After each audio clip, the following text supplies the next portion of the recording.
everyone, Stormy Sensei here. We're in the middle of a couple of games here. We just got through finishing Xenoblade Chronicles 2. It was a very long 150-hour game, and we're not quite ready to move on to the next game in the series.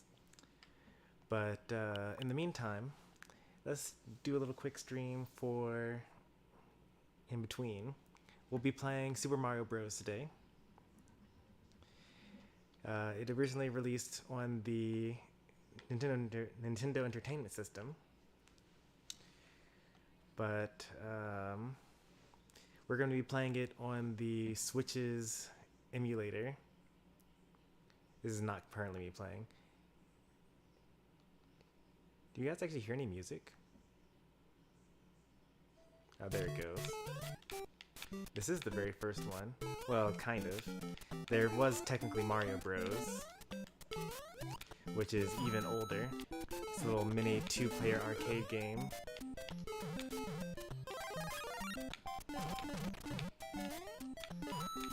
There are like a lot of things kind of wrong with this game. I don't want to say like wrong with this game. It's just that future games are all better than it. So like, it's not really that this game is so bad, it's just the future games ended up being so good. Like for example, right now if I get hit with the fire flower, then it's going to actually reduce me down to small Mario. See?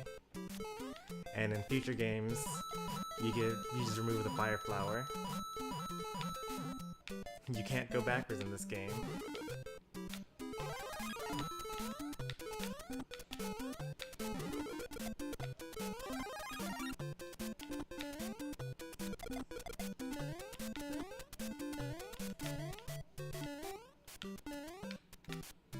I think I missed the pipe that I was thinking about. Yeah, I definitely did, because this is the exit already. I think that what we'll do is that we will not take any of the warp pipes. Because in World 1-2, you can actually take a warp pipe to go all the way to World 4. And then within 4-2, you can take a warp pipe to go all the way to World 8. But we got time. We can just like hang out. Hey there, Panda Plays. Do the glitch. Which glitch are you talking about? There are like a lot of glitches in this game.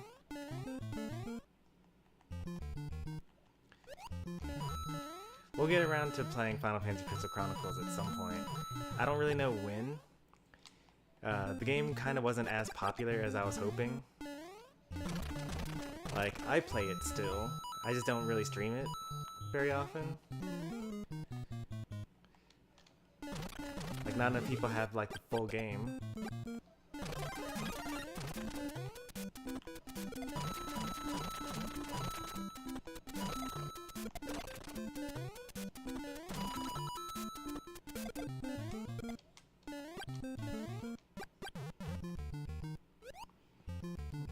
I am beating this without warp zones. Is anyone able to hear me? I feel like people are asking questions after I've talked about them already. Maybe I'm just bad at reading chat and platforming at the same time. You can hear me? Alright, cool.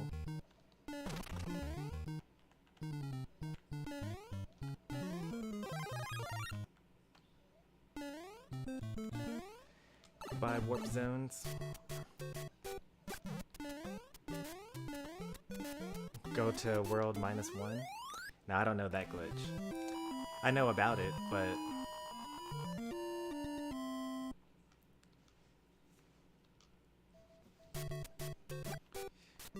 I almost never go to this level actually. I have no idea what I'm in store for here. I think this world has, yeah, you can't go, these aren't semi-solid, these are just like solid platforms that you can't jump through. Another thing that the later games improved. These little mushroom platforms. In later games you can jump up through them.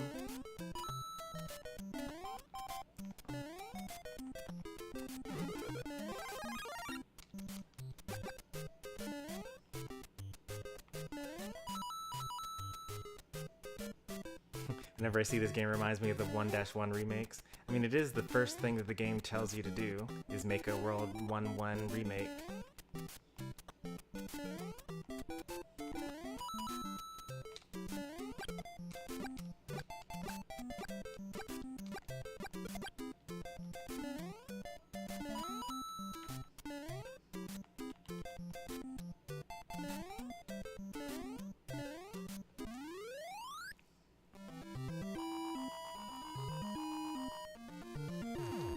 What do you think of the Lost Levels? Never played them before. They are on the NES though. I might actually play it.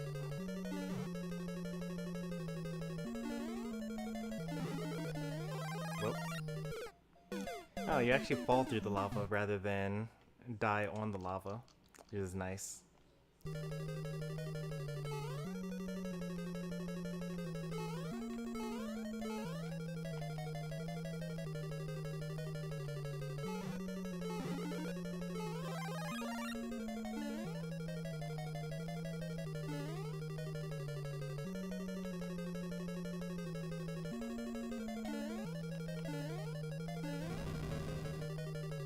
Isn't there, like... I thought there was a hidden power in that area.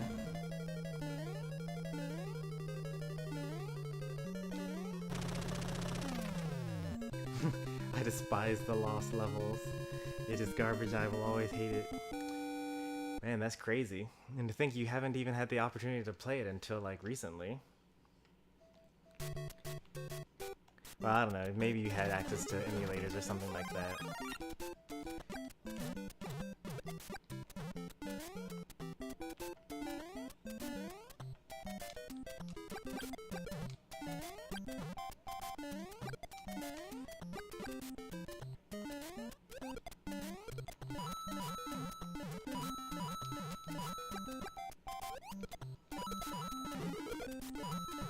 Well, there goes that power up. Guess we're just not getting it.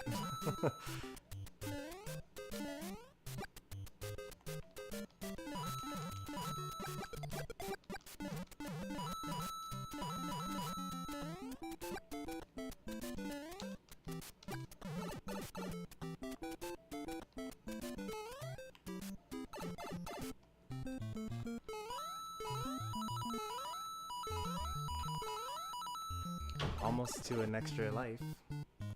Let's see if we make it that far.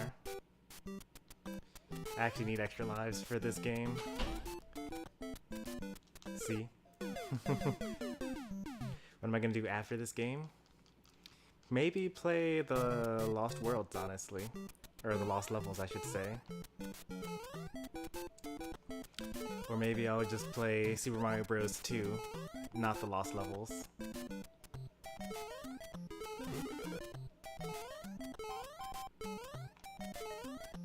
Oh, there goes that mushroom.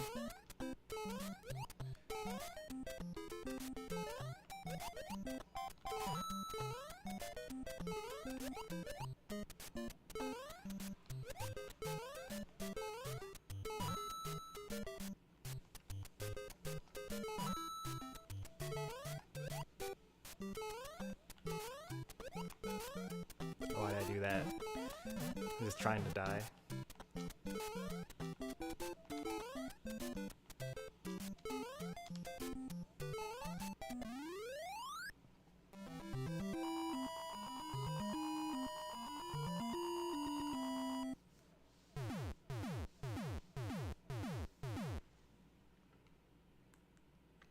The springs are the hardest part. Yeah, you gotta press the A button just right on time. Ooh, water levels.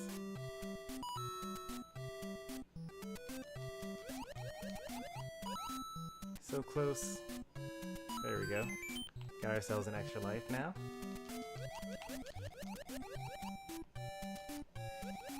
In the later games, you can just like land on top of the bloopers and they die, but in this game I'm pretty sure they just kill you no matter how you touch them. The only way to kill them is to use fireballs. They really are the ultimate enemy. Well, that and the physics.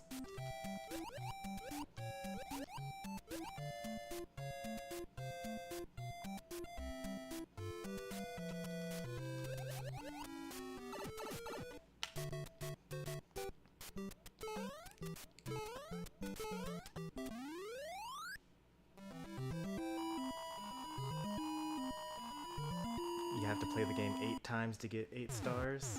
I mean, is it this? Are you playing the same game 8 times?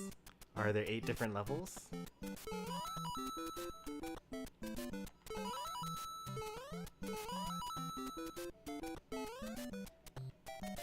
Because if you don't have to play the game 8 times.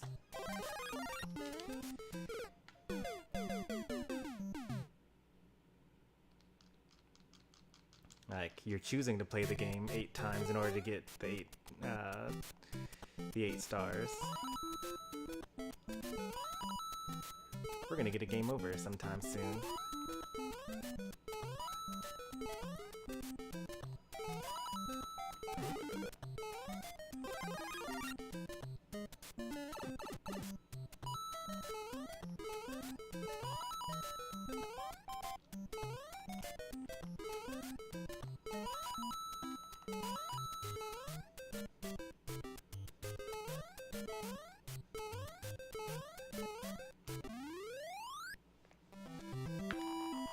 I mean, Lucky 2s and Hammer Bros are in this game too.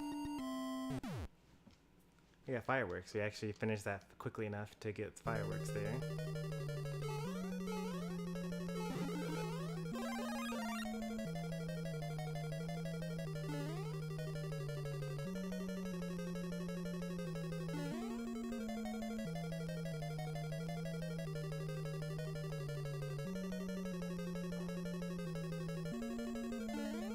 Ooh, you can't go through those.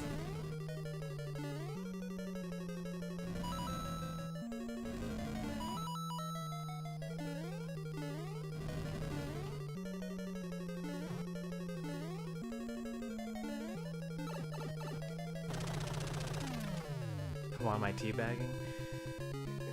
Back before teabagging was an insulting thing to do, people just like did it because like you had to wait anyway. Like you want to keep on pressing buttons, but you're sitting on a conveyor belt. You don't want to jump. You can't go left and right. I don't understand. So like you hit them and they look like they're going one way, and then they like immediately turn around and go back this way that they already were going. I think that's just like a quirk of the first game or something like that.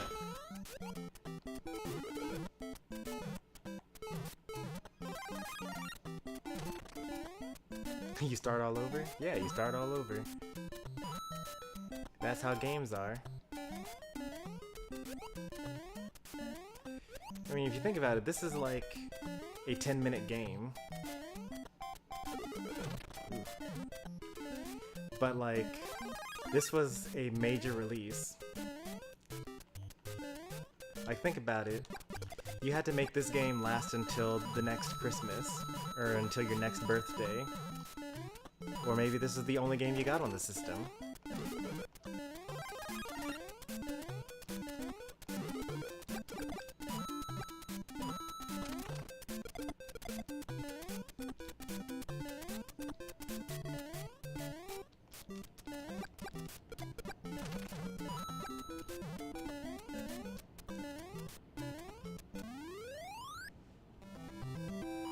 No checkpoints. There are checkpoints.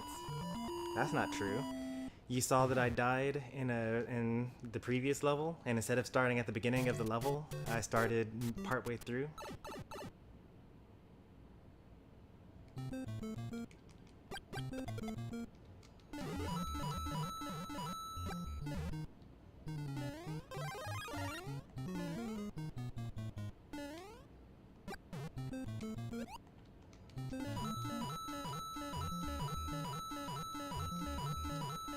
I mean, we have the ability to make load points and things like that, and save points. Apparently I saved at some point in time.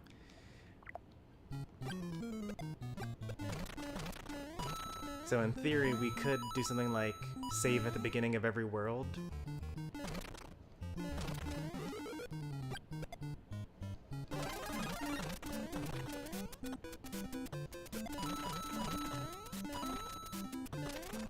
It's not how the game was intended to be played, at least.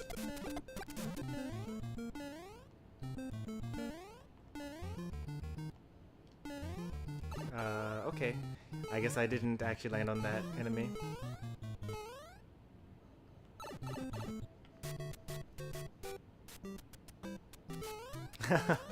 That is actually the lore. If you read the manual that came with this game,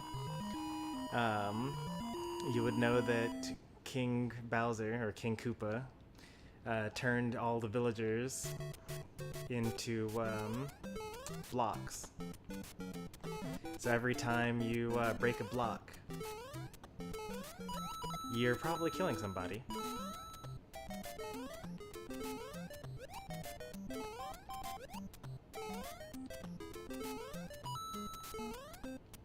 Well.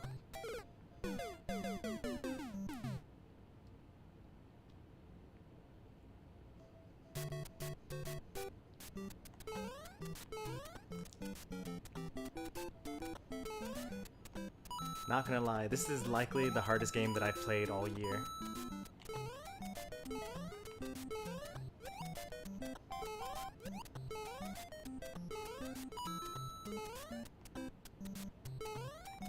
Not that I've played that many difficult games this year.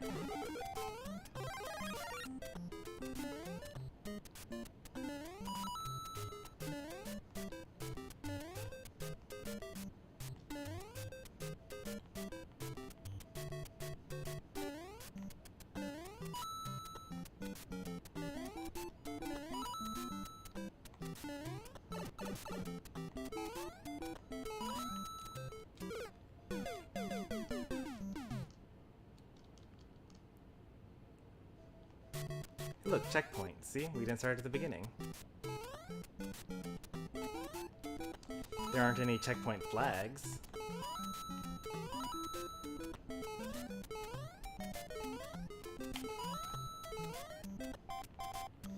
You can't teabag when you're small.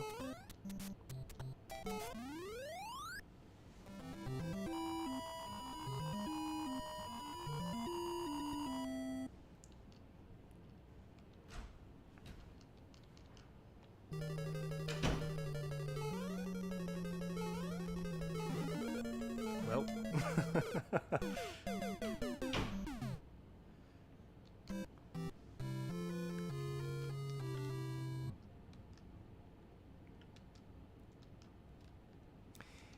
We didn't even make it off past the first world that time.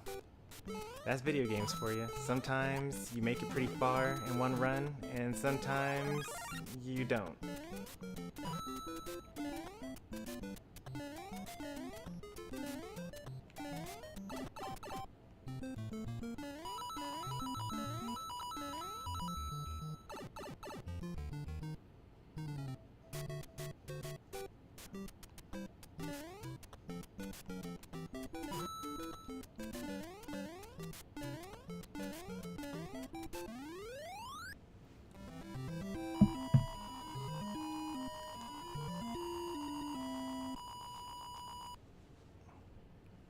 No fireworks, though.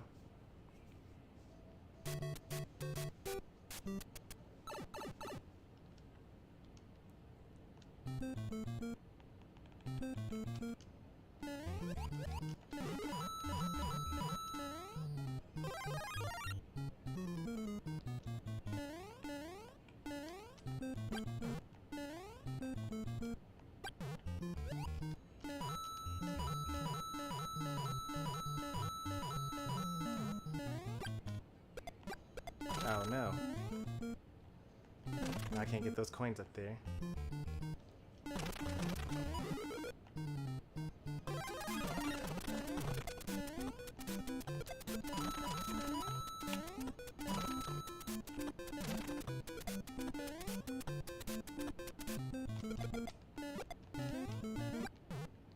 Please stop killing the toads. I have to, because there are coins up there.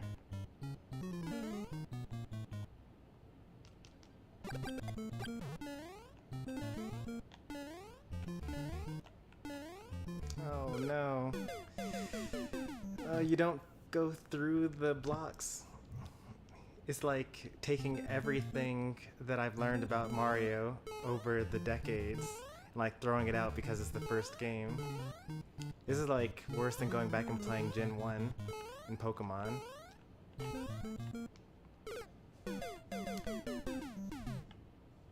Game over? No, we get one more chance.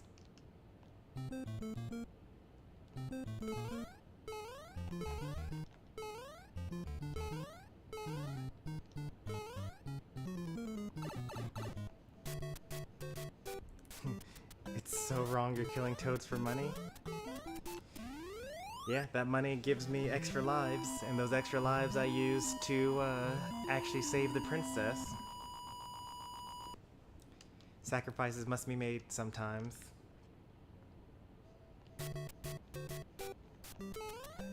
Now this level. Oh, I jumped though. Also, you don't go to 0 lives, you just go from 1 life to game over. Not that that matters, you know, you really shouldn't be dying anyway. Alright, let's try to just like speed through this. No more going slowly and platforming and stuff like that. I'm gonna play it like I did back in the day. Just like, try to hope that your reaction time is good enough to just avoid stuff.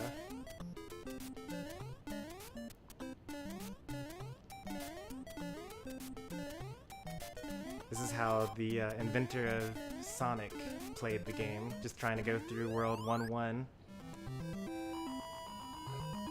as fast as you can over and over again.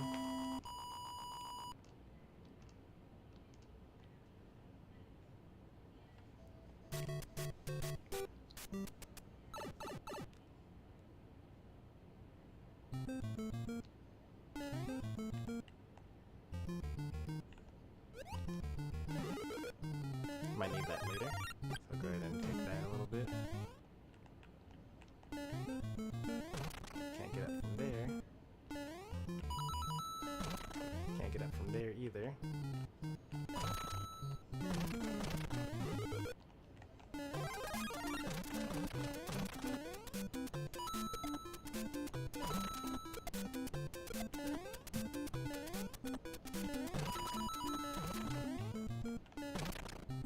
I could have sworn you could get up there, but I guess not yet. Maybe I need the,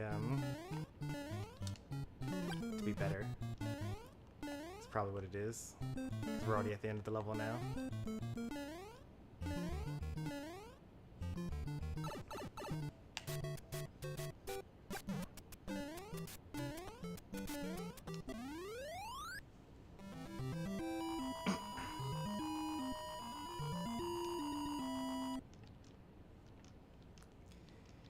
It's just like a game of chess, you know, you throw out the pawns in order to save the king, or in this case, the queen.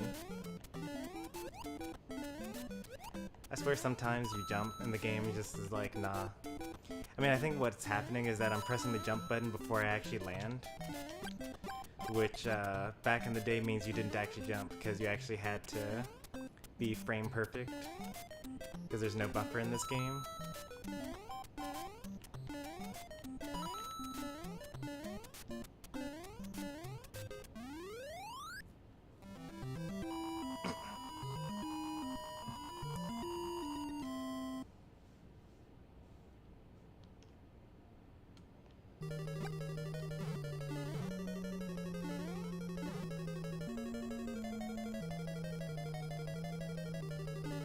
Oh no. Now I got a one-shot Bowser here. Kaiser block.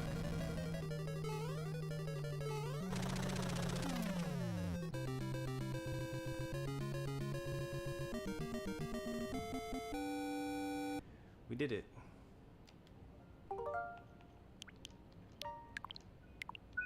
This will be our save point, I guess.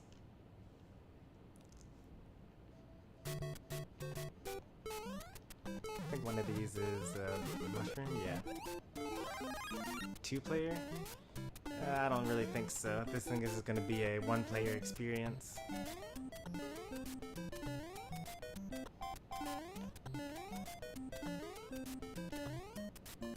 Oh, Oh no. Oh jeez.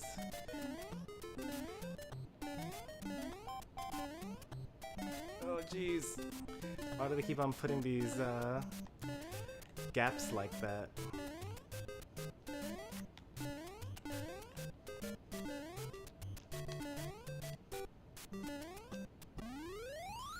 I feel like I touched the top of the flagpole, but still didn't get the one up. Hey there, Gale.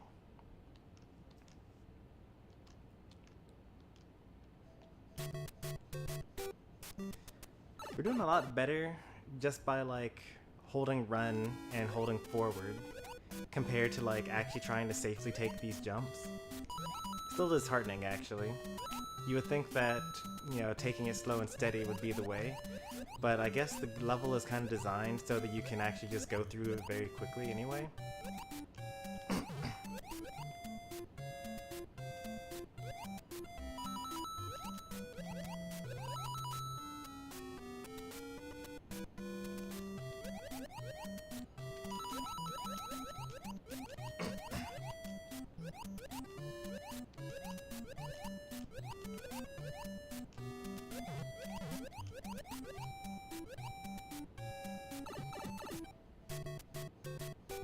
You're on World 7-4.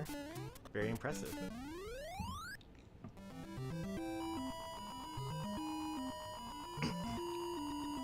Yeah, I also don't think you get 1-ups from touching the flagpole at the top of the flagpole in this game. I think they added that for the Wii or something like that.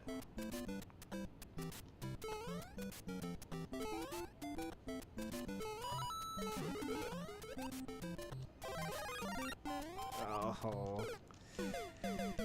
It just stops all the gameplay as soon as you touch a power-up, and that's so, like, confusing. Like, does that mean that I have to jump again? Does that mean that I'm gonna continue my momentum forward? If I was holding the A button, does it cancel my jump?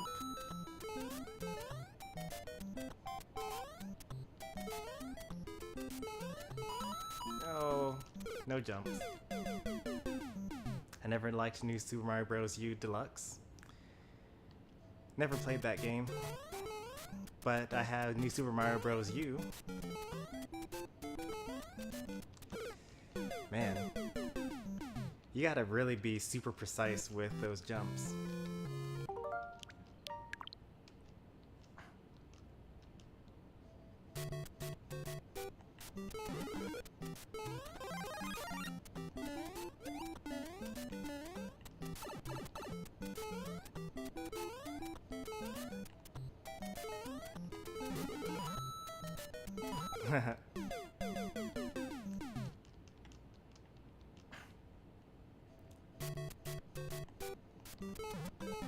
And by precise, I mean you have to press the jump button after you've already landed.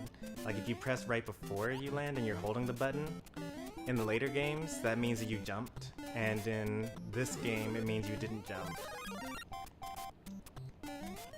The word for that is described as a buffer. It's very similar to what you can do in Super Smash Bros. Like, you're in the middle of an attack and you hold shield and down while you're attacking, and as soon as you're done attacking, you will spot dodge.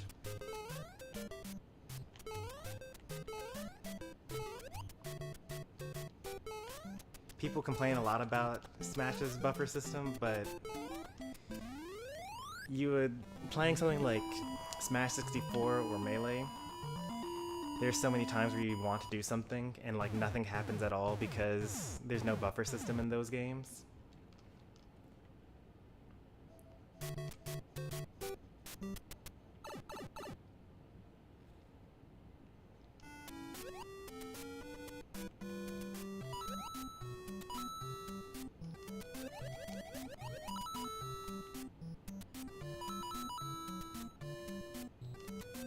You don't like it because the name is too long, and the only thing new is Toadette?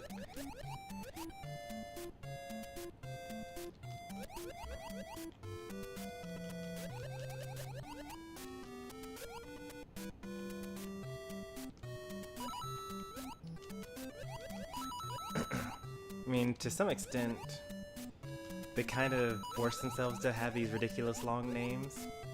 Because like they started off with Super Mario Bros. And Super Mario Bros. 2, Super Mario Bros. 2 again, but a completely different game. And then Super Mario Bros. 3.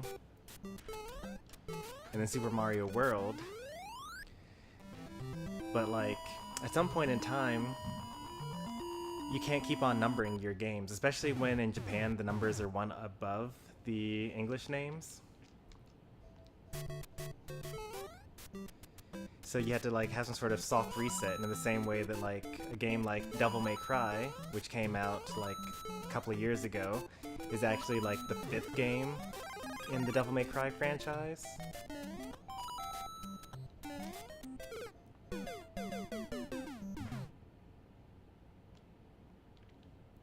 Hey there, Jeremiah. Welcome back to the channel.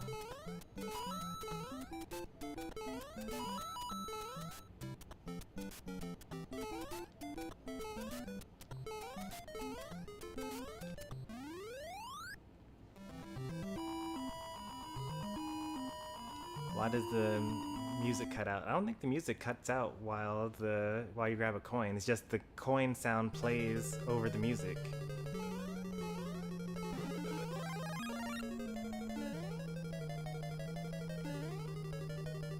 It's just a really loud coin sound. The platform disappeared underneath my feet.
Keep on thinking about how Puyo Puyo 2 is a Japan exclusive on the SNES collection. Well, if it was already a Japanese exclusive, then doesn't that make sense for it to be exclusively on the SNES?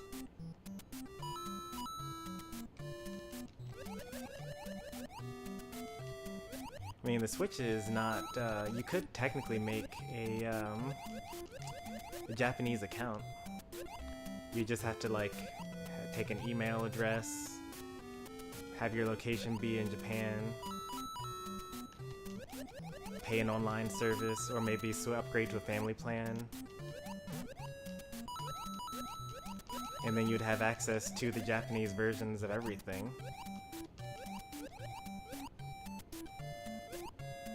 The Switch is not region locked, as the term is called.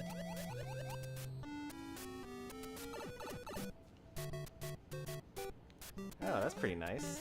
That means that you could actually play it then, without having to go through all that effort. I thought you were talking about, you know, this SNES collection. Well, this SNES collection. It's been a while since I've played it.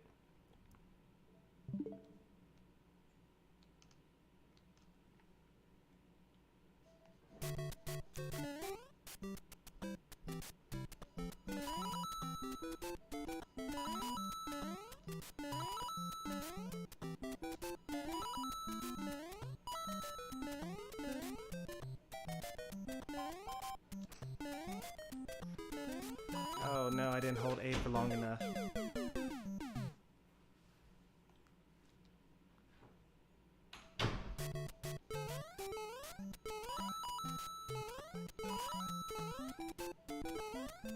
Oh, landing on that fish messed up my rhythm. Hey there, Lukeman. Welcome back to the channel.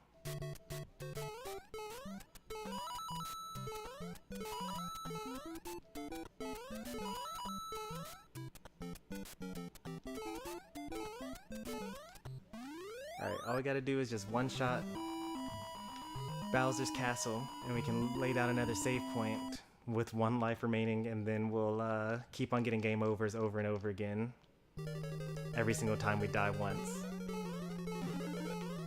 Well, super one-shot time.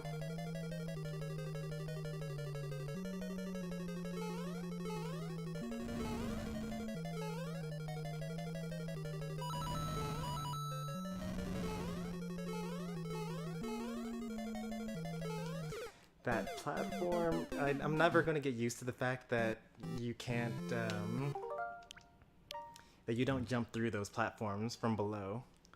Because, like, every other game since then, since this game, has let you jump from those platforms from below. And, like, this is probably the Mario game that I've played the least. Like, I've even played, well, I mean, not the Lost Levels, I've never played the Lost Levels. But, like, I've played, you know, Mario Bros. 2 almost all the way through. I've played Super Mario Bros. 3, not very much, though. Super Mario World, I've played a good bit of. And not to mention, like, all the newer versions. Like, I've played a lot of all the new Mario games. Like, New Super Mario Bros., New Super Mario Bros. U, etc. Oh, I was not expecting there to be a hidden block there.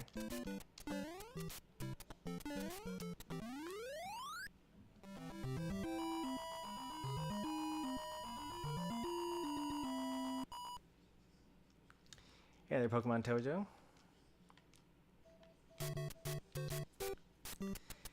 It's a surprisingly popular game to play.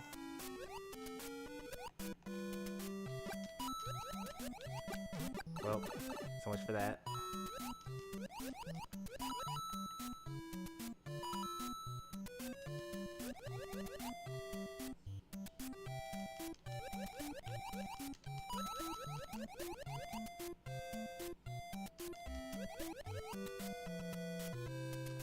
It's probably the time of day if I'm thinking about it a little bit more.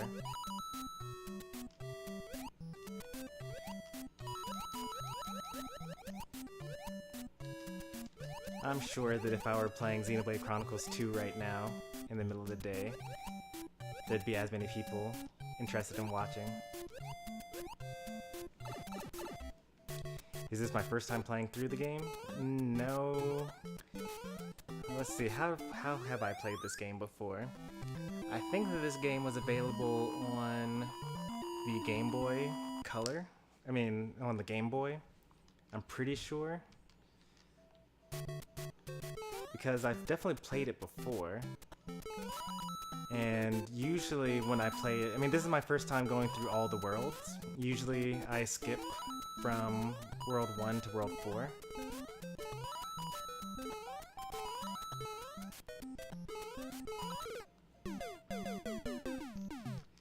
So, like, it may as well kind of be my first time playing through this game because almost all the levels are new to me.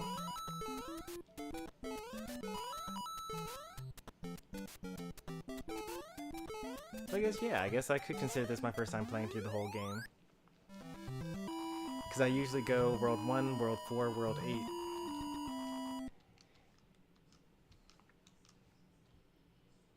Have I played Breath of the Wild? Breath of the Wild was the first long-form series on this channel.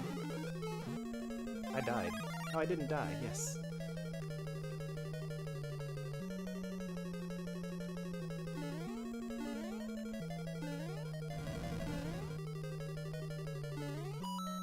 We actually did it. Never mind, we didn't do it. JK. And that's why you always got to count your chickens before they hatch, as the saying goes.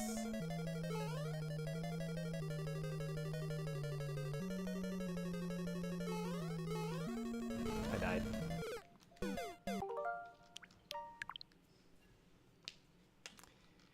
Age of Calamity comes out in like a week or so, something like that. Bravely Default 2 has had its date pushed back to February.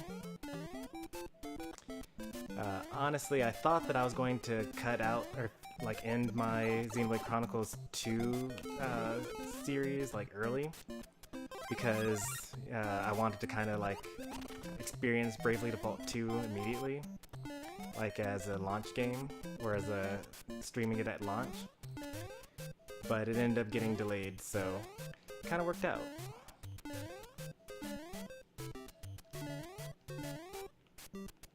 Why?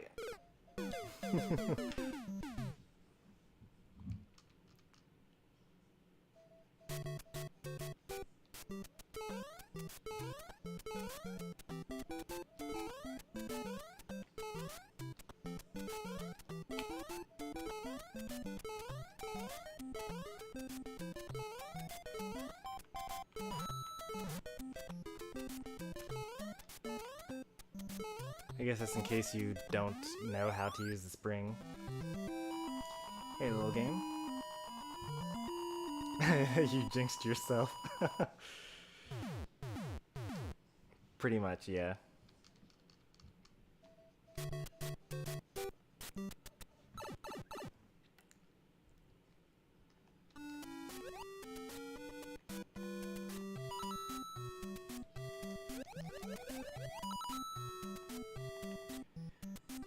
And Bravely Default 2, I almost bought a 3DS for Bravely Default 1 and Bravely 2nd.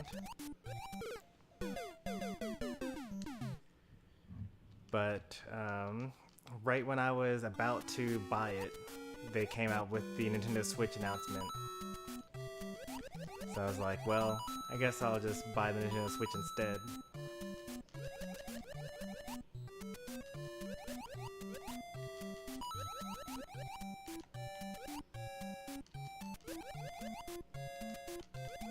There were a lot of really good...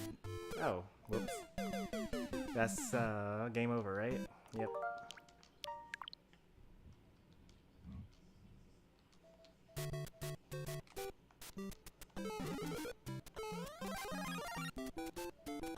One of these years we'll make it past World 2.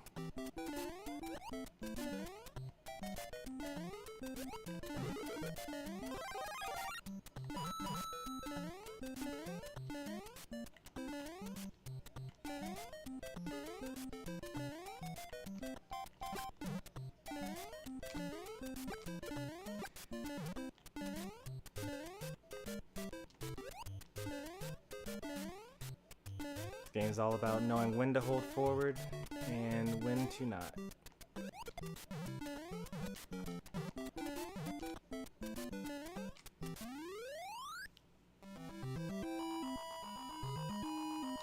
Hey there, J. Mitch.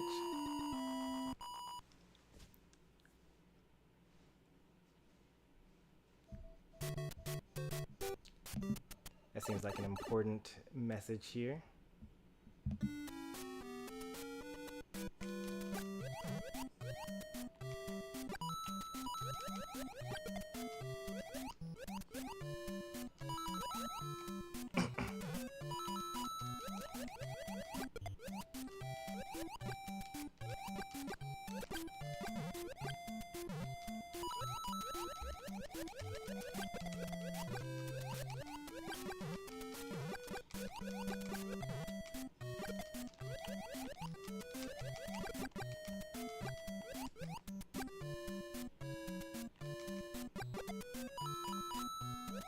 Maybe after we play this, we'll be able to play Mario 35.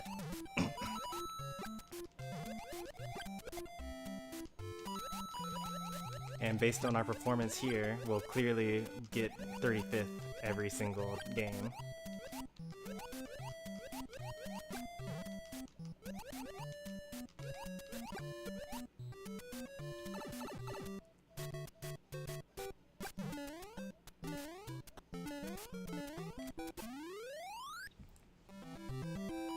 Mario 35 is a pretty good competitive game. I would agree. I mean, I've watched people play it. Like, I've watched Carl Sagan 42, not the philosopher, but rather the recent graduate that does Super Mario Maker levels. And I've watched Panga play it. Oh.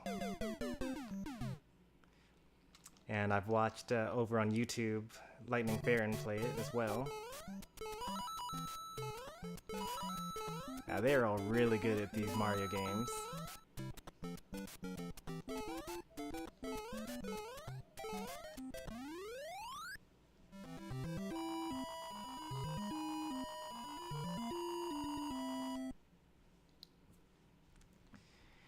Little Game is correct, I have done face reveals in the past.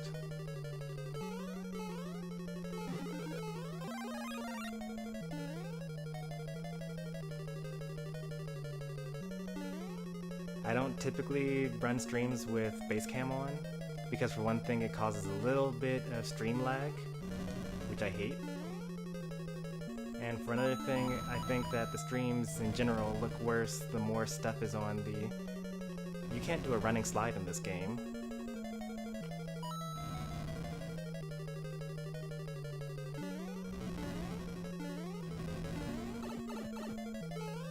We're gonna use our invincibility.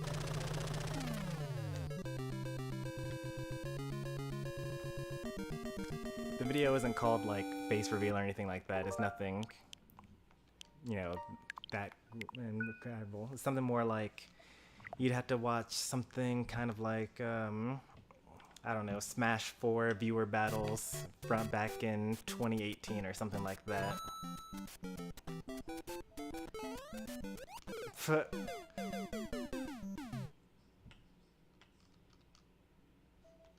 You don't have to block the comment, you can dismiss it.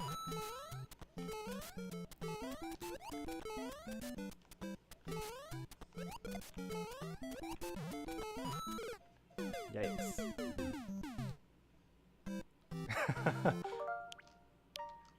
It's a good thing we just beat that that level.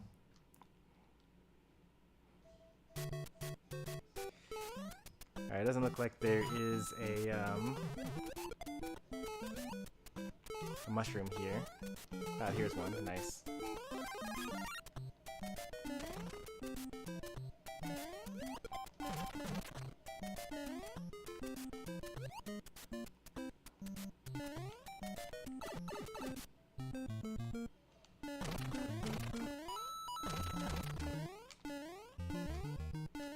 You can't do a crouching jump either.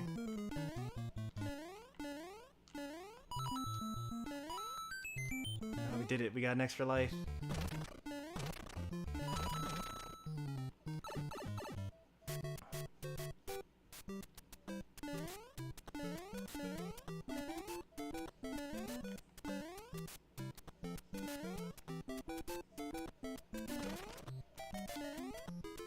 Oh. It's a good thing we got that extra life along the way.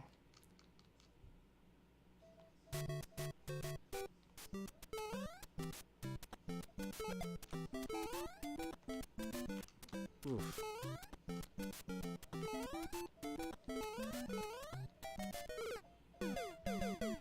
Hey there, Raphael. Welcome.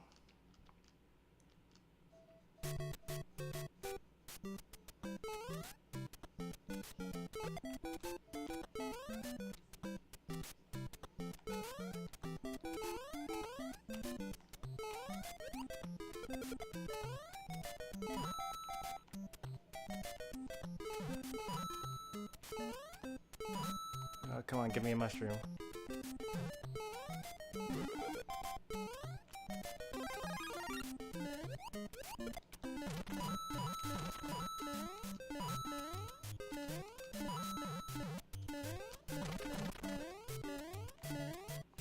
Oh, I can get the infinite one-ups here, if I were good. Sounds like something I would definitely need.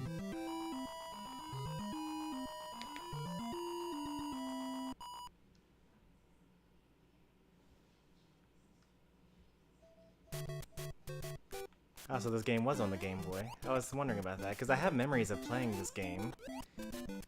But I don't know, because I never played on the NES. By the time I was like playing video games, my brother's NES was like too old to play. Well, it wasn't technically too old to play, but we had the Super Nintendo by then, so like, why would I play the NES? Well.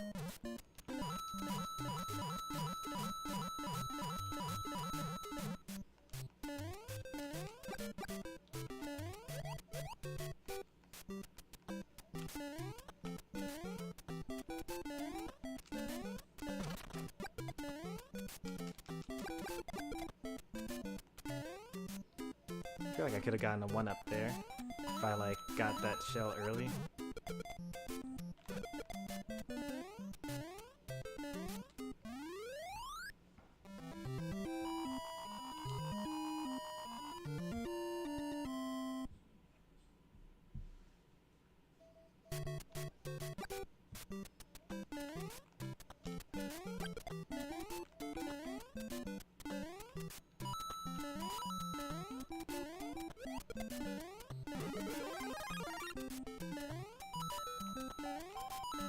You don't actually have to jump there.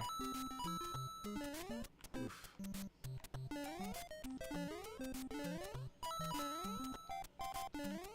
If there's just one gap space, then you can actually run over all of them.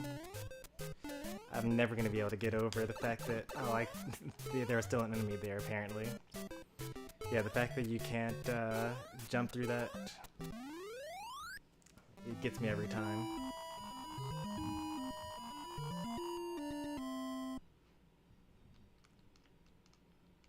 You've had your Wii for like 8 years. It's probably about as... I think I've had my Wii for longer than that.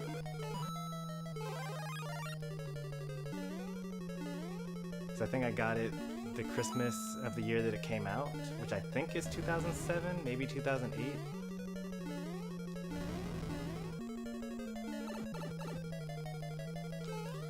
Here's another one.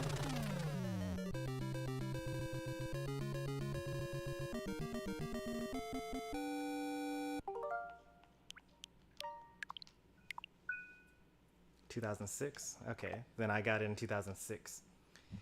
That's 14 years.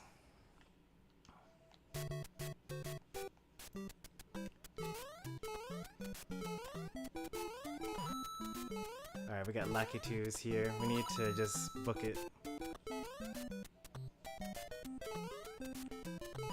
Unless I can get a mushroom? Nope, no mushrooms.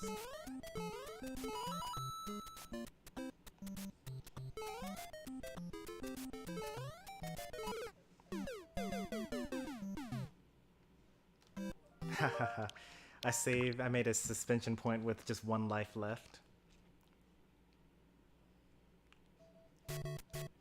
Never played it. WarioWare Smooth Moves, that is. Alright, I just needed to check. So the bottom one is a mushroom.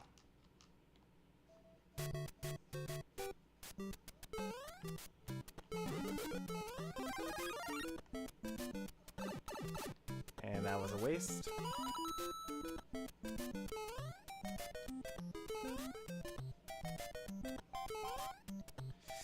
Ooh, barely. Oh, barely again. Oh no. I saw the gap and I was like, I'll just jump over it. And then I saw that there were blocks above that gap and I was like, oh, I'm gonna bump my head and then die. I think that if I just plowed all the way through, I still would have made it just fine.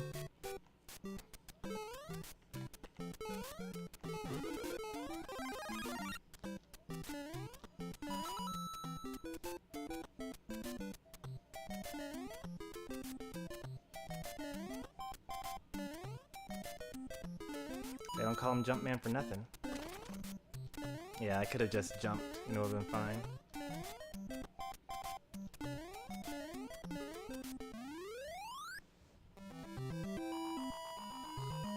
Hey, there's Iron Reeves.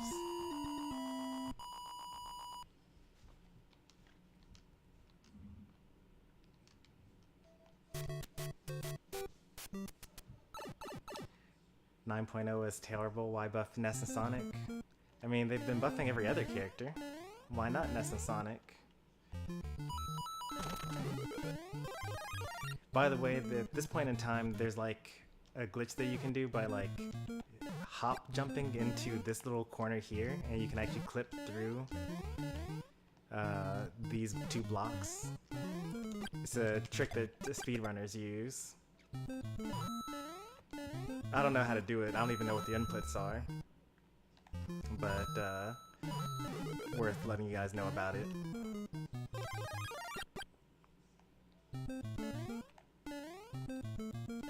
Am I accidentally going into the warp area? Alright, we're good. We're doing this with no warp points.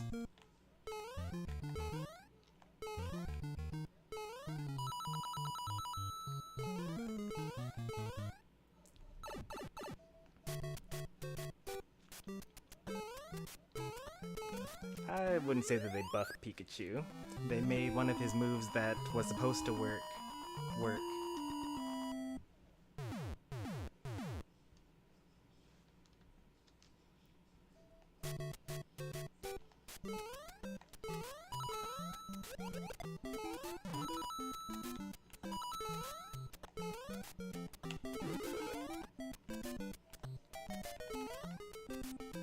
If I can't have that mushroom, I don't want to. No, that was just me being bad.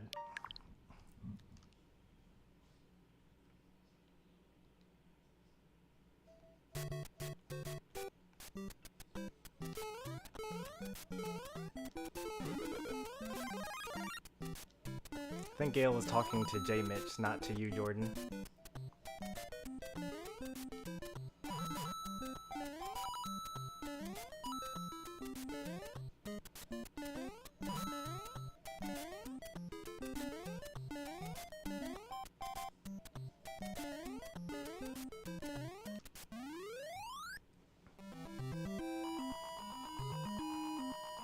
Mother bought Pokemon Heart Gold last week and is coming early today or tomorrow. That'll be nice. Gen 2 is pretty good after all.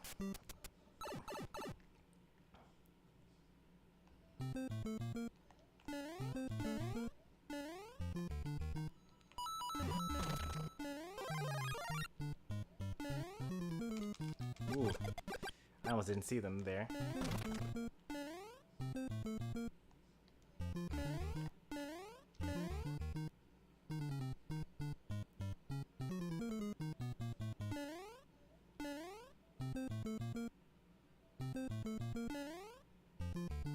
This is the last one. Oh, no! We accidentally got to the warp zone.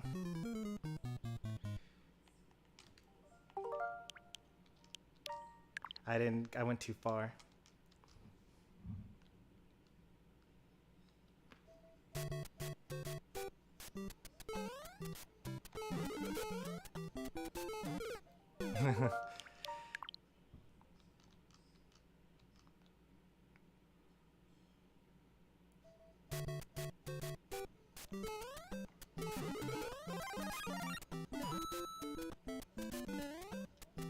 I don't think that you're able to play with friends on Mario 35 unless they added that in a later patch. Pretty sure it has to be random.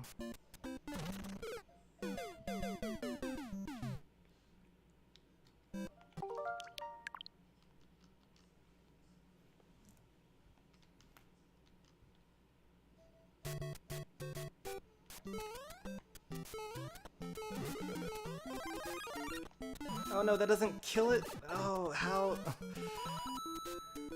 That kills everything in every game, except it doesn't kill Spinies.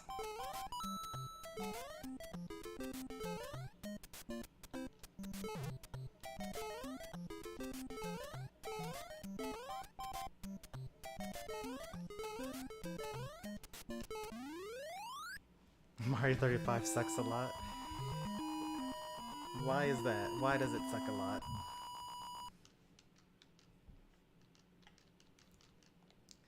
If I had to guess, it's because you don't win in it.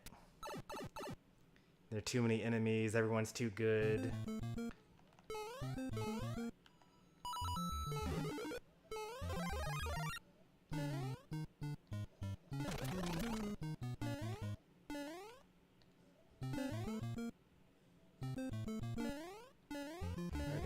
little more cautious using the bottom path here.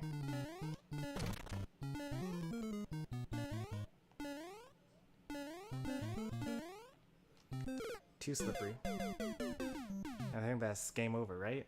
Yep.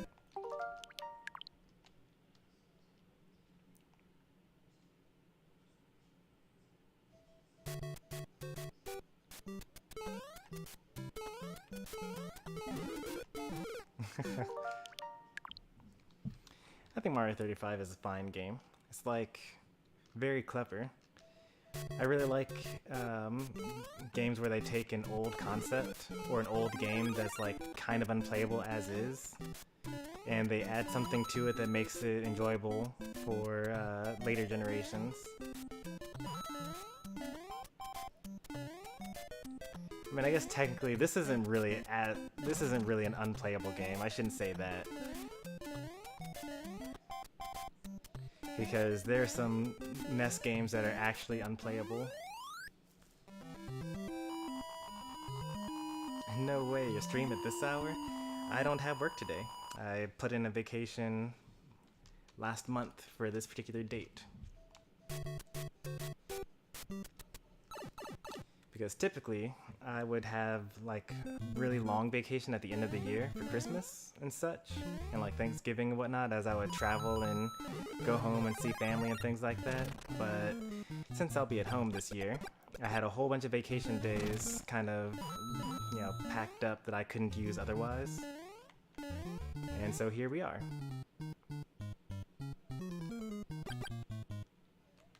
Oh, why? I thought I was gonna die there.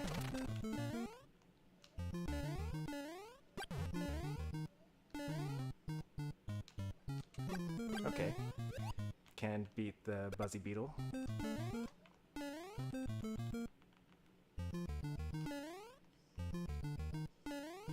I almost died again.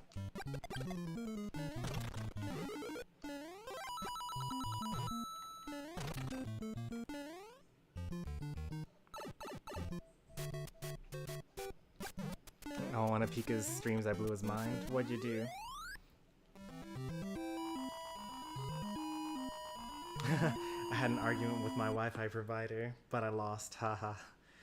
GG.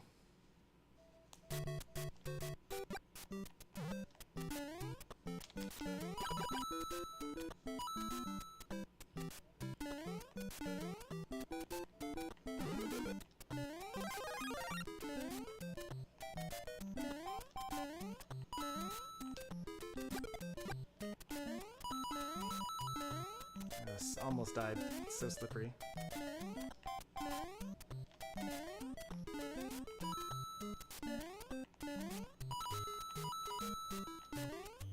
I'm guessing the argument went something along the lines of, I'm supposed to have good internet, and they were like, yeah, you do have good internet, and you're like, I'm paying you so much money, and they were like, yeah, you are paying us a lot of money. Give me better internet. The internet you have is fine. RIP.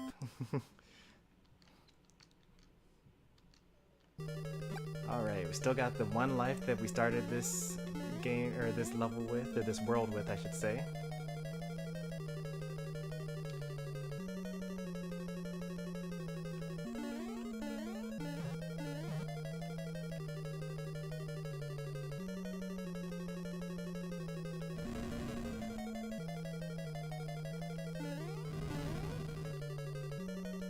Oh, we did it. And we kept our power up this time, too.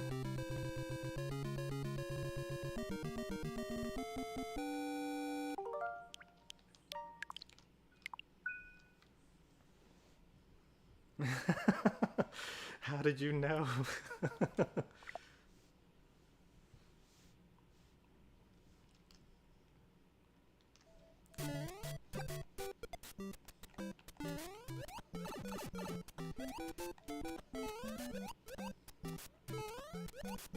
Landing on Goomba's head's too tough.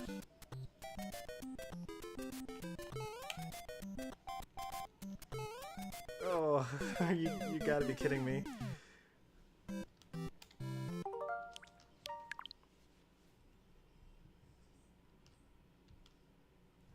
Oh, he does kind of look like Jellison, doesn't he?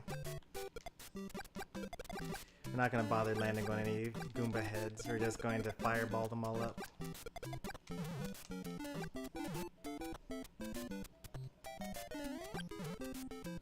I don't know why that didn't work at all.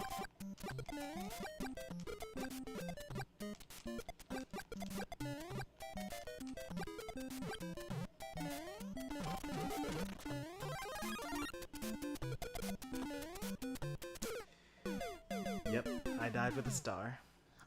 Game over? Yep. With 12 more coins, we get an extra life, so that's good. Bruh, how do you die with a star? That's what I'm saying.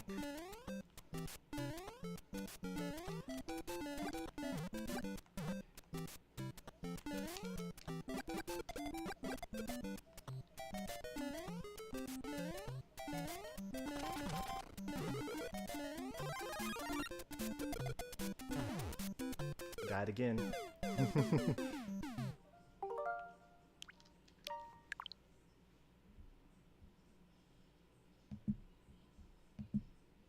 You trashy. Omega trashy. It just goes right through them. They're invincible.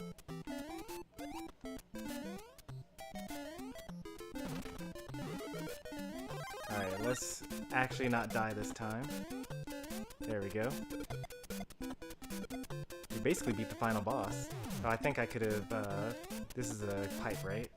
Yeah.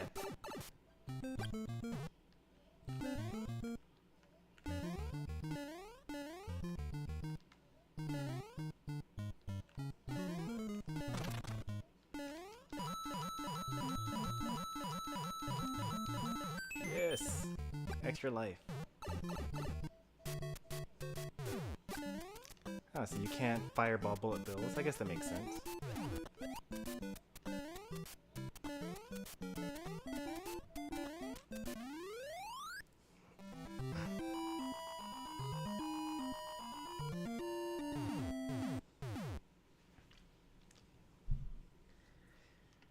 Oh, we might actually beat this game.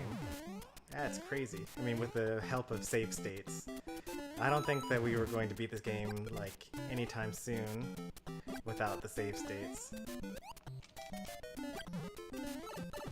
He was just, like, through the platform. How was I supposed to hit him?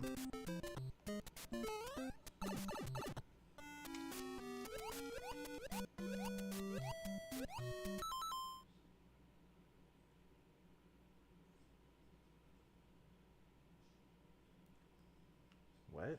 You found an underage user? What do you mean by that?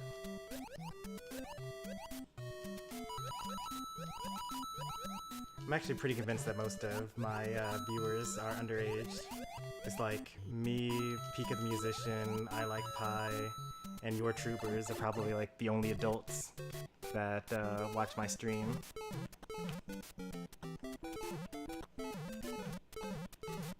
Please, I need one. Just... Alright, there we go. Well...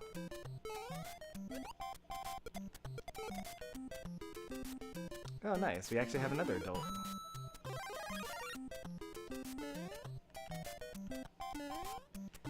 So my list is now up to like 4 or 5 instead of just a handful of us. And I would say that I Like Pie is like hardly an adult. I think they're like 19 or something like that. Same with Pika. 14 does make you underaged. 10 makes you underaged, yeah. I mean, the older you get, the larger the age range of what you consider to be kids is. Like, when I think about kids, I even said it just now, but like, when I think about people that are in college right now, I still consider them to be kids, honestly. Like, they don't have a house, they don't have like a job, they don't pay bills.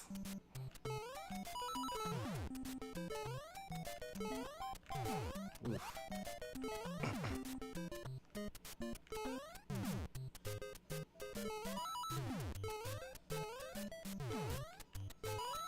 Oh, for real?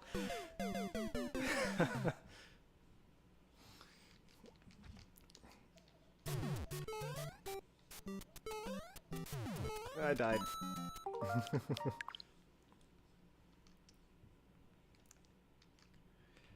I stubbed my toe while watering my flowers, and I only cried for 20 minutes. That makes me a man. True men can shed tears.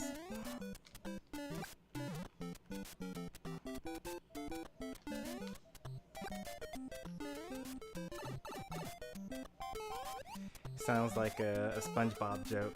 Well, how tough are you?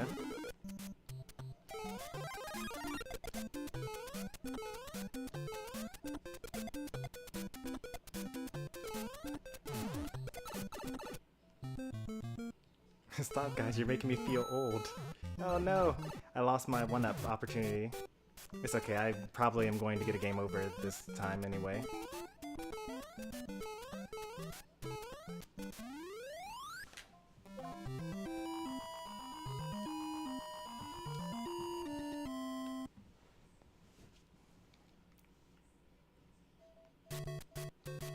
Oh. The game really just tried that on me. So rude. I feel like there's something here. There we go. Something else over here? Nope.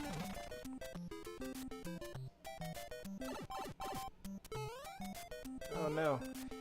I tried to kill him using the invincibility, but instead, nothing happened.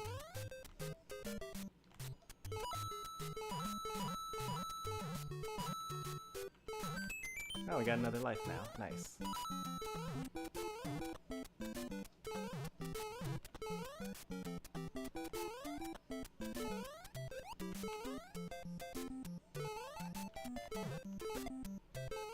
Ooh.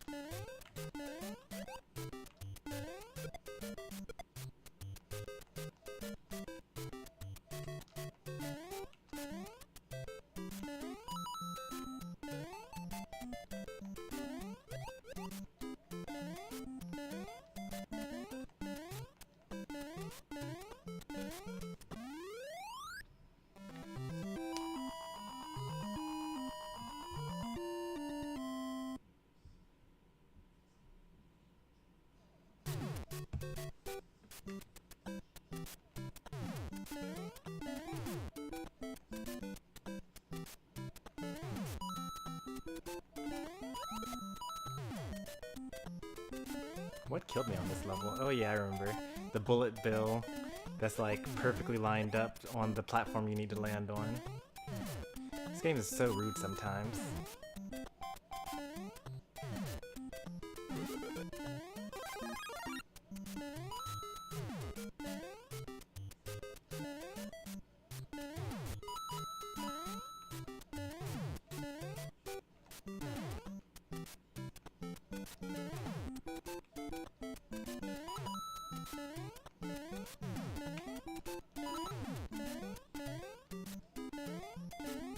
Alright, made it to another castle. Hey there, Lazaro.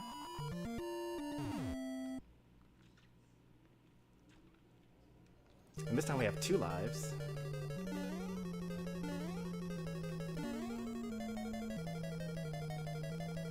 Alright, so we tried the bottom this time. And I died. Why is he so slippery?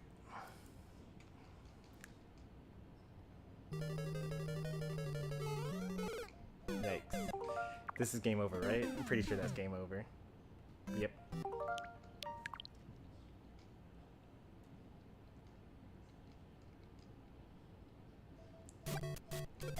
It's crazy to think that the world record for this is like, what, 2.5 minutes?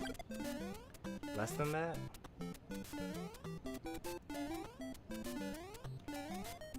Of course, that would be with warp pipes at least.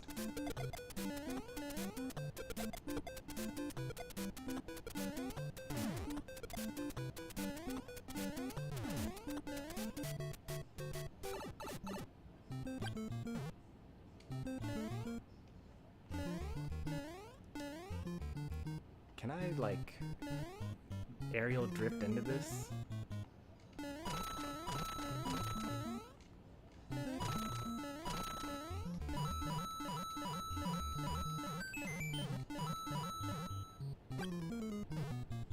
You should have saved before going into 5-4. I mean, I could save before, like, every game. I could even do things like warp backwards if I don't like the outcome. See, like, I have the power to make the game easier if I want to.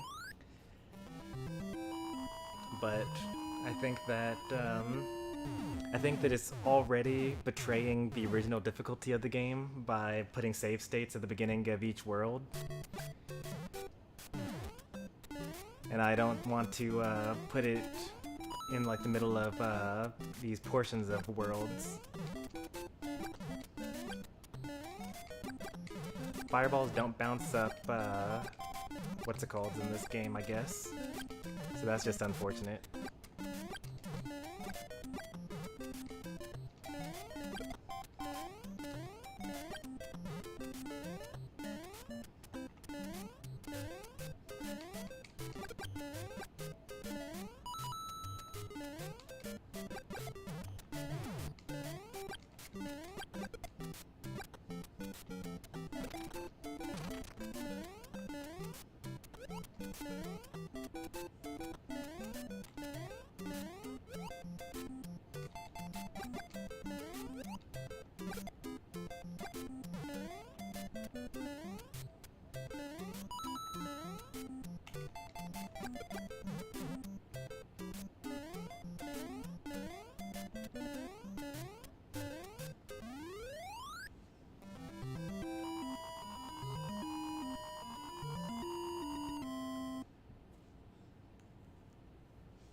Oh, you graduated yesterday. Congratulations. I guess you're like an actual adult now. Because remember I was saying earlier that, you know, even kids that are like college aged, I still consider them kids. But that's only because I'm so old though.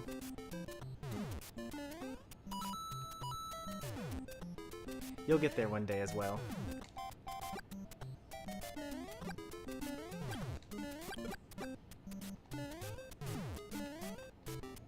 Oh, it scared me. Your third time graduating colleges? You're going around collecting degrees? That was just me being bad. We're like the same age? We're not like the same age. Aren't you like 4 or 5 years younger than me? You're the age of my younger brother.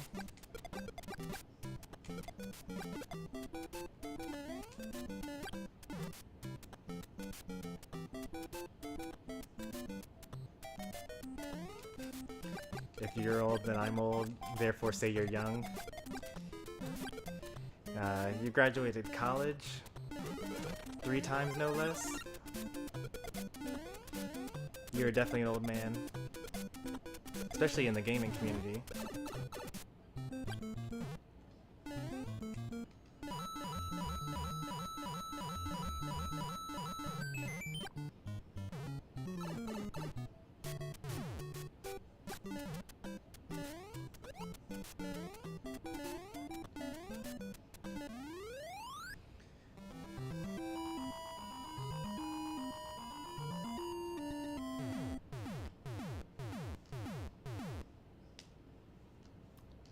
Alright, we made it through without losing a life that time.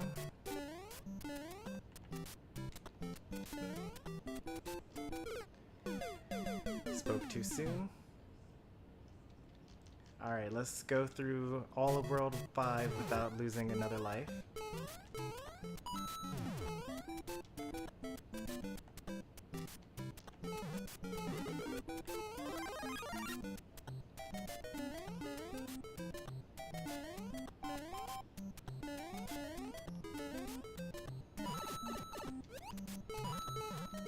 You're not gonna give me another 1-up, are you? Nope, or another mushroom.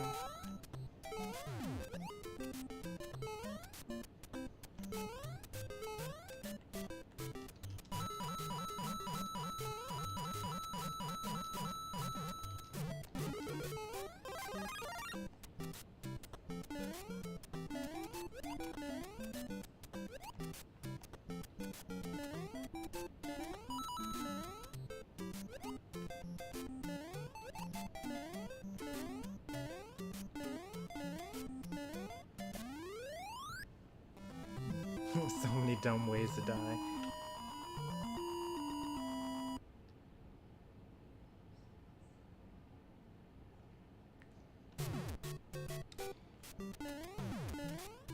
Nice. I'll certainly still be playing video games when I'm 40. Currently 30.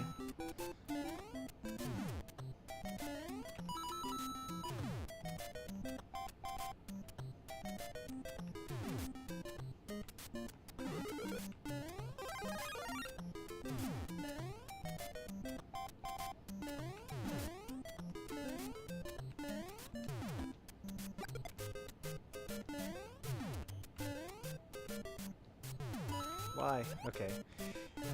I'm honestly surprised that that counted as me bouncing off of the bullet bill's head and not me getting hit by the bullet bill.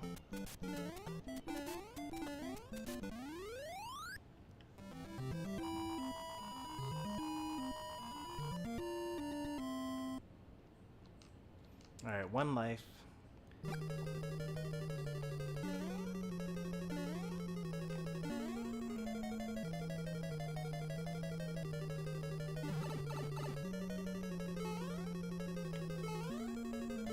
Why?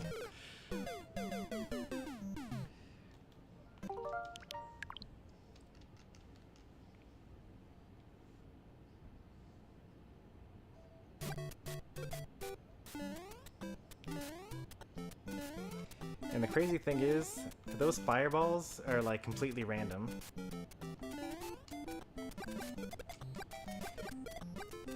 It just so happens that they always end up being exactly where you don't need them to be.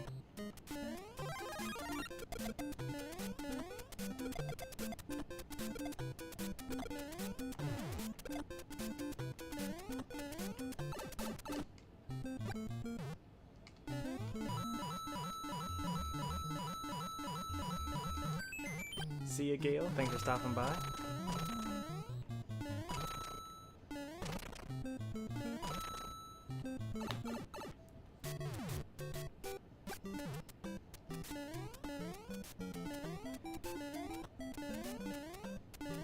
Man, I haven't had this feeling in a long time.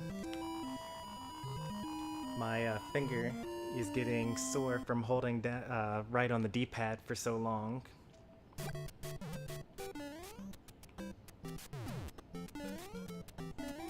All these new games, they use the control stick, which is a lot more friendly on the hands. Oh, nice. You can just snipe them from up there.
I'm gonna live stream how to get a girlfriend in 2020, latest tips and tricks.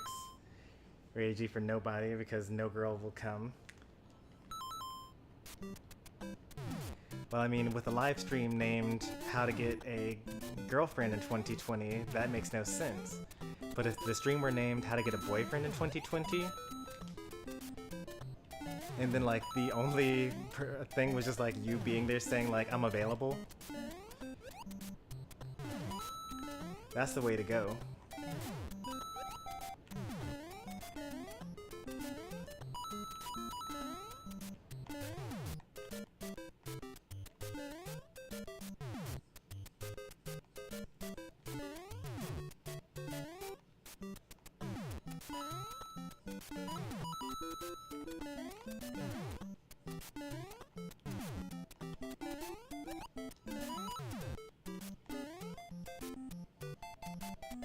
did we make it to World 4 without losing a life? I wasn't even really paying attention.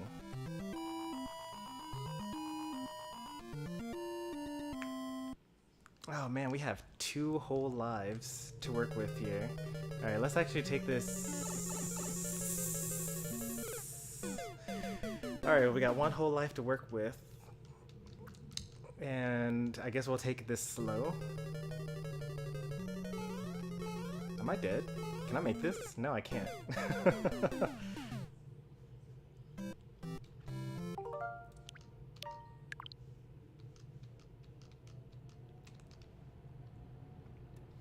Alright, so back to 5-1.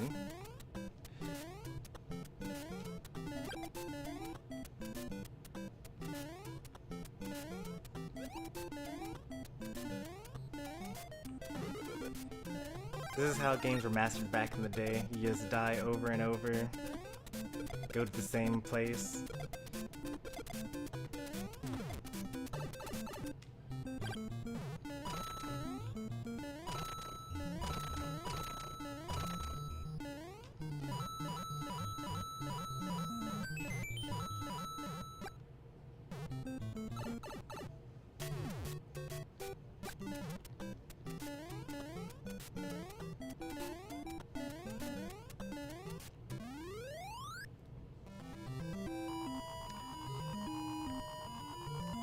My mom left at 11 a.m. to get her hair done. It's 4 p.m. over here, and she still isn't home yet. Well, if that's the case, then when you see her, be sure to tell her that you like her hair.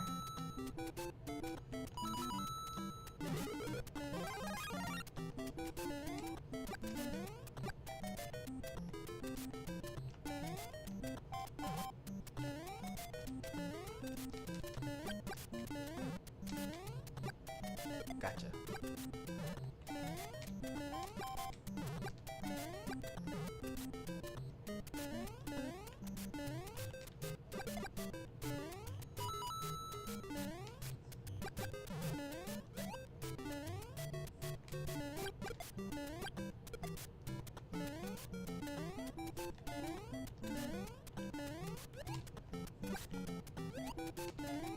Oh, you can't turn around in midair.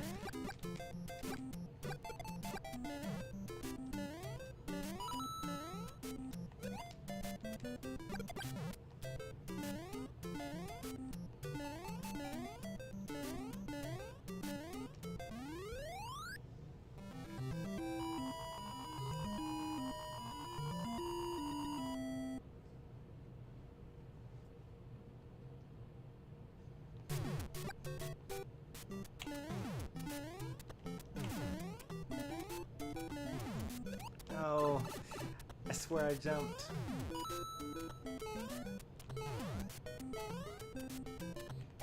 But once again, no buffer system in this game. Means that you have to jump after you've landed, otherwise it won't come out.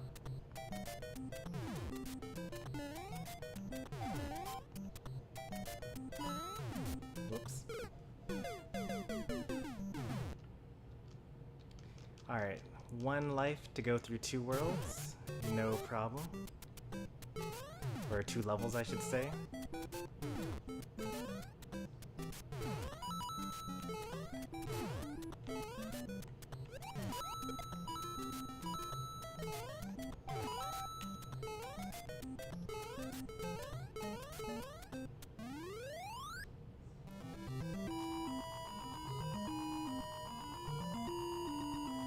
Imagine if video games were copyrighted. They are copyrighted.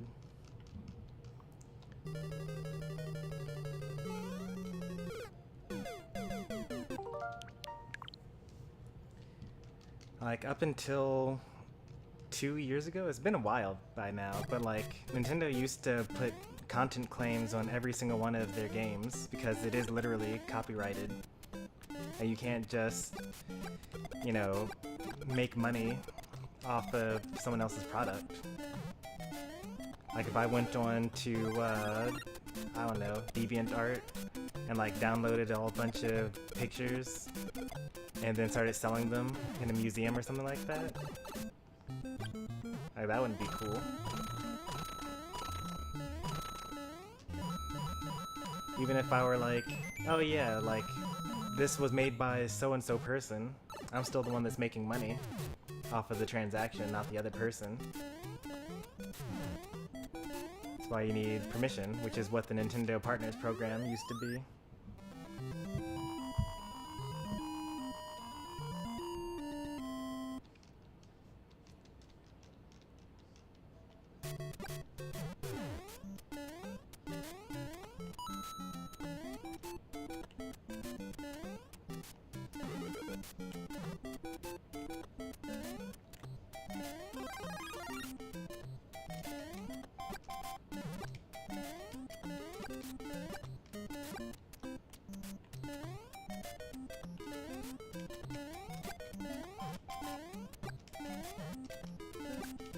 If you start a fireball off the top of the stage, off the top of the screen, it just disappears.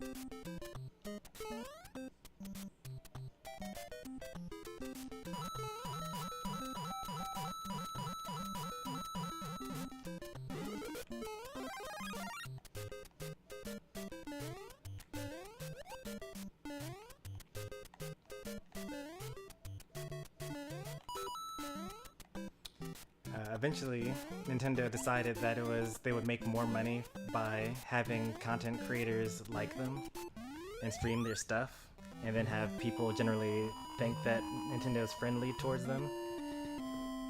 Then they were getting off of the ad space, I guess, from YouTube. Maybe the ad revenue was too low on YouTube.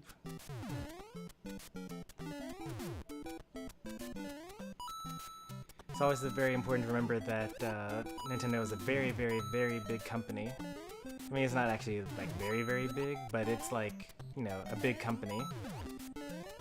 And it's more than just developers there.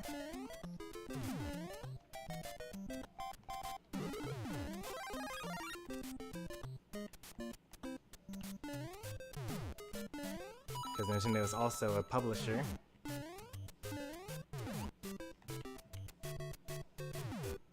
And they have a marketing team.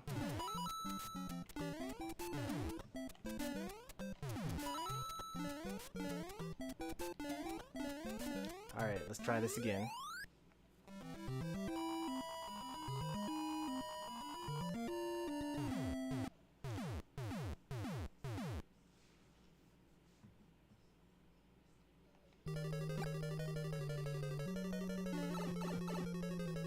Alright. The fact that the world stops... Oh wait, I still had another life? What? Crazy.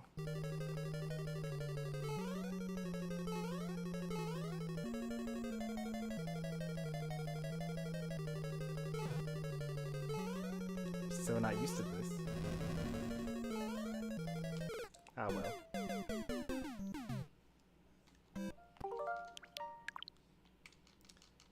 In my heart, I had already given up.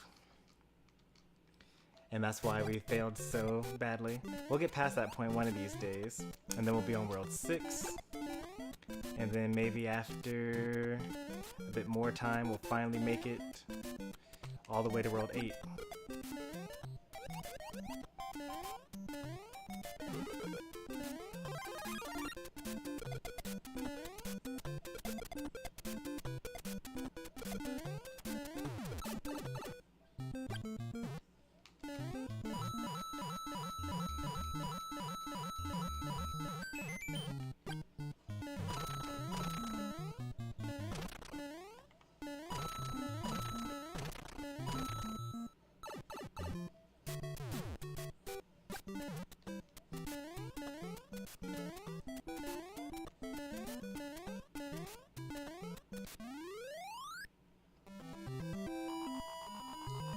I got this USB thing for my Switch Lite. Nice.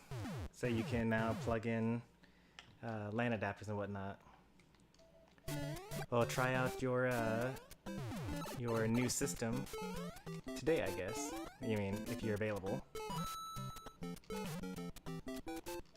Oh, I got wrecked. By a single Koopaling. Not Koopaling, Paratroopa.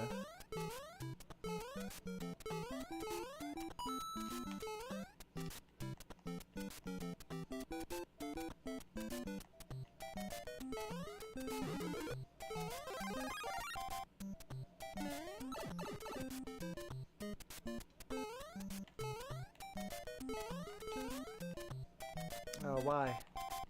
Jump up, please. Thank you.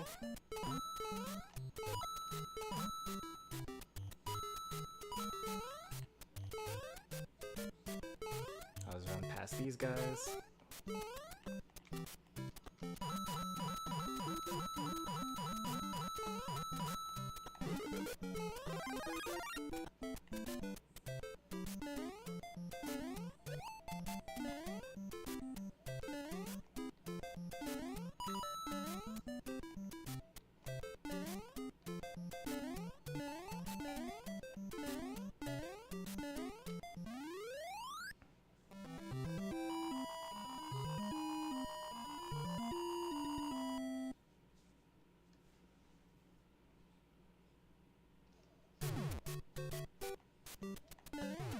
Micro SD is very helpful to have for the Switch.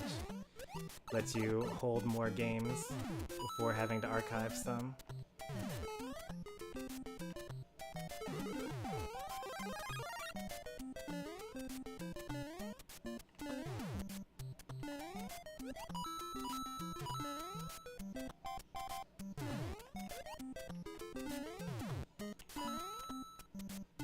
Why did I jump? I knew that was not going to make that.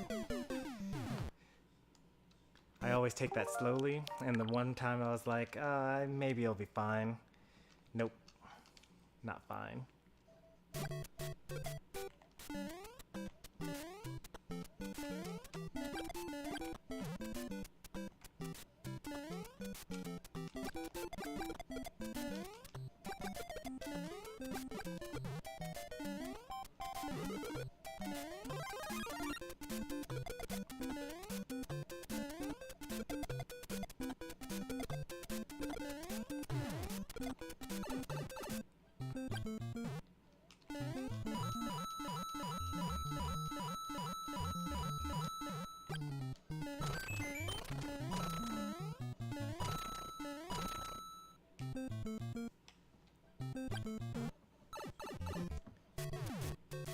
Yeah, I was pretty fortunate that we already had some micro SD cards lying around just from like cameras and stuff like that and phones. So I took them all together and I like moved them around to the different files, or moved them all onto one separate or to one SD card, and then formatted it so that I could use it for the Switch.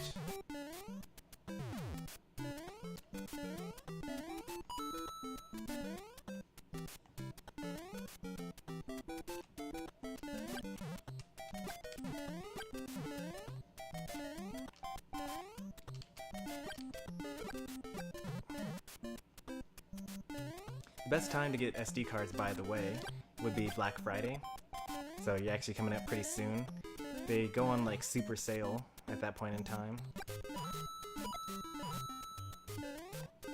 So even if you don't need any, that's the best time to buy them.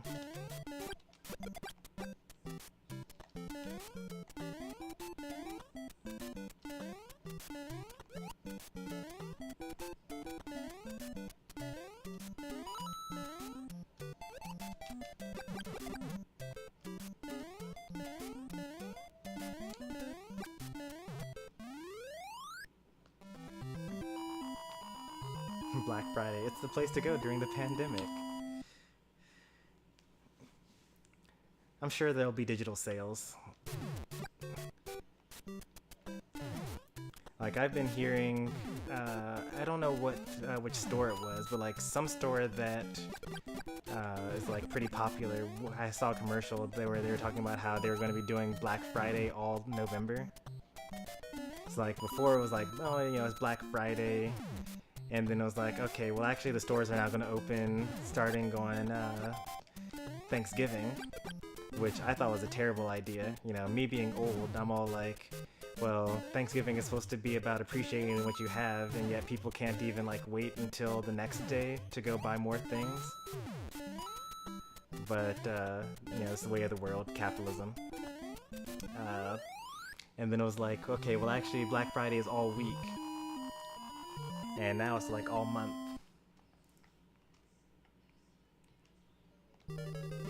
Alright, so we're here with 1 life, I think.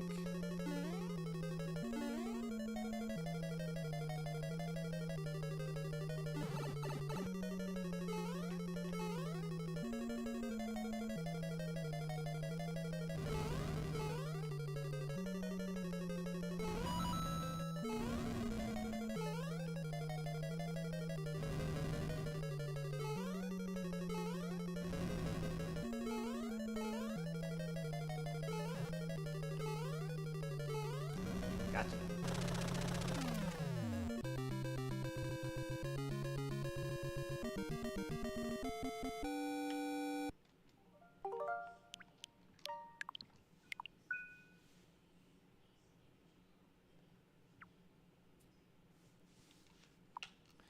On to World 6.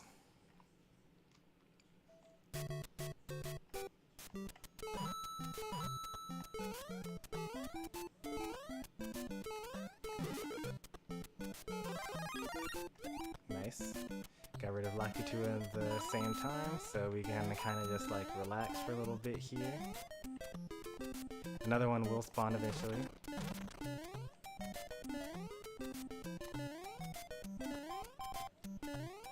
And here he is.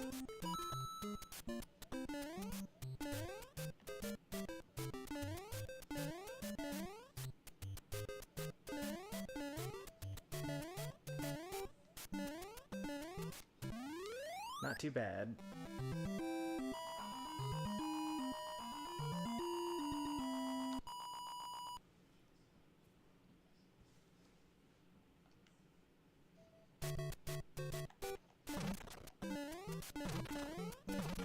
I guess gone are the days that they give you a power-up at the beginning of the level. You gotta earn those now.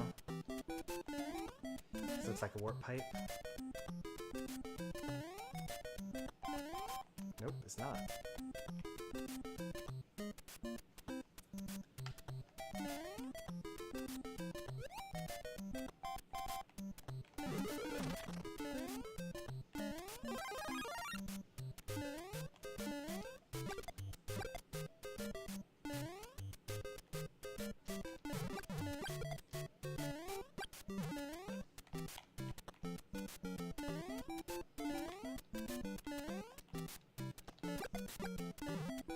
This level's not so bad. I mean, it is World 1.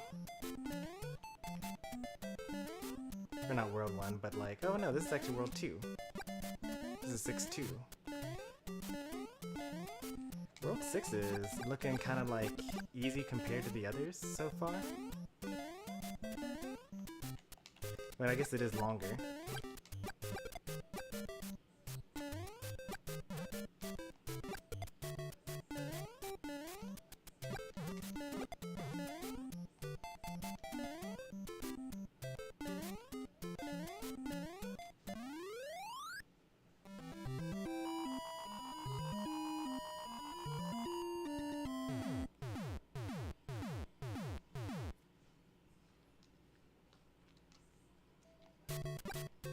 This looks interesting. Everything's all gray.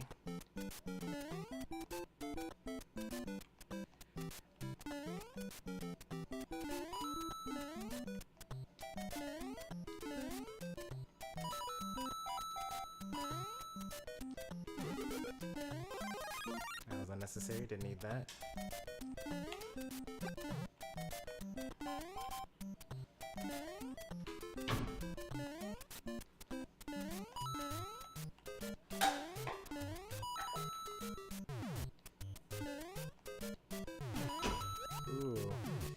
Bullet bills have very generous hitboxes, or hurt boxes I should say.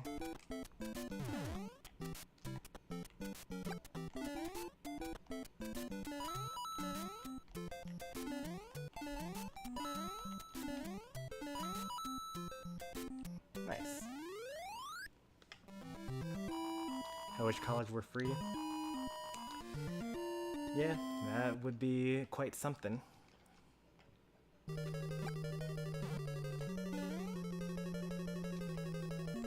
I'm going to be in my college debt for many, many years to come.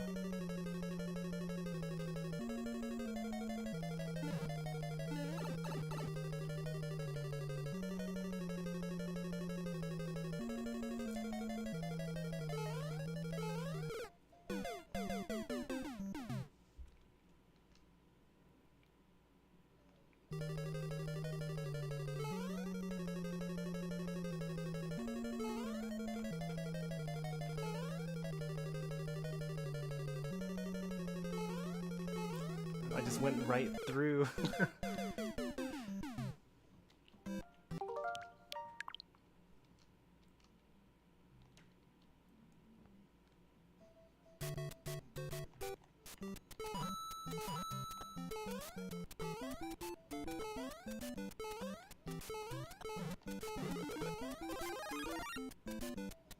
Come here, Lucky dude.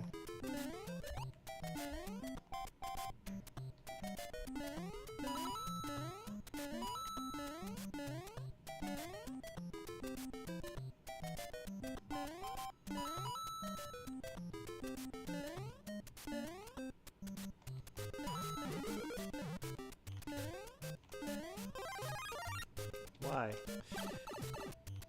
You threw them out so quickly, one after another.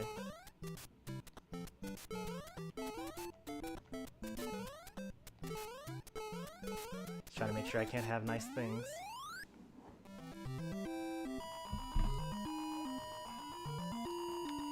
My sister, who is 8 years older than I am, went to college on scholarship. My older brother, I don't think, did. And I don't think that either of my younger brothers did either.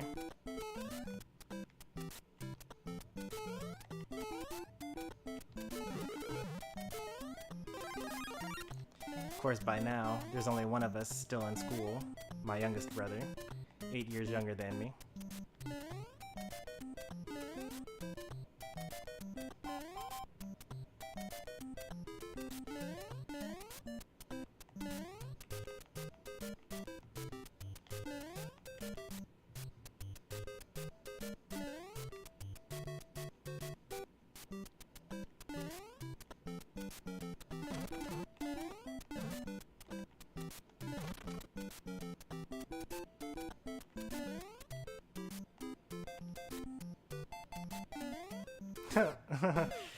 That was totally my fault. I just tapped the A button. I could have just held it, and then I would have definitely made that jump.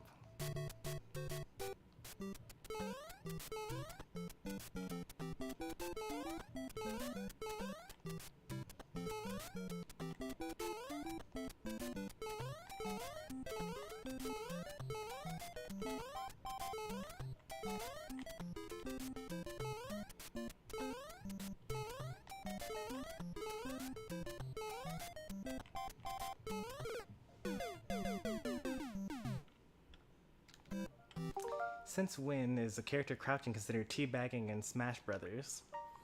Teabagging comes from the Xbox Live days of the original Xbox, the first online experience that people had. I don't know exactly like why the name is teabagging. I mean, I know why the name is teabagging as well, actually, but it comes from like getting a kill in Halo, and then standing over the body and then crouching, because that was like the only thing that you could do to, like, obviously, like, you could keep on shooting at them, I guess, for disrespect, but that would be a waste of bullets. But it's just a way of disrespect, and it's just always been considered, you know, bad manners since.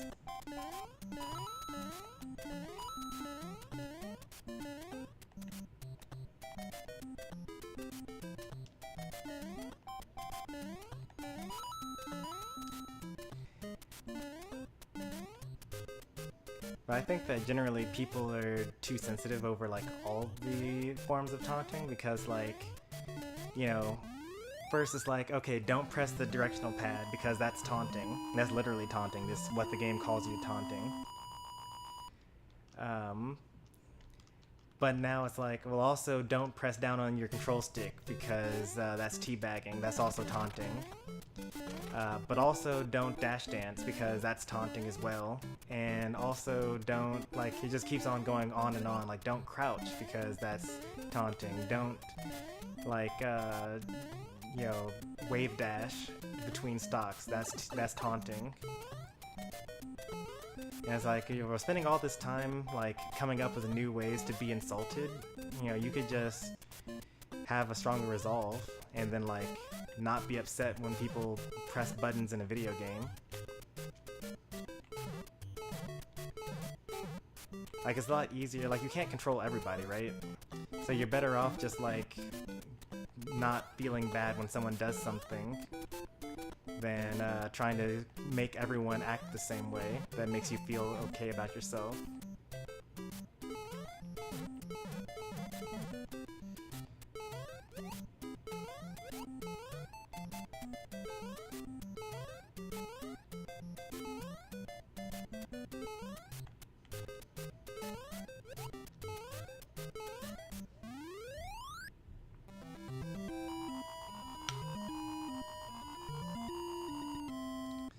I actually used to taunt after every stock that I took in Smash Brothers.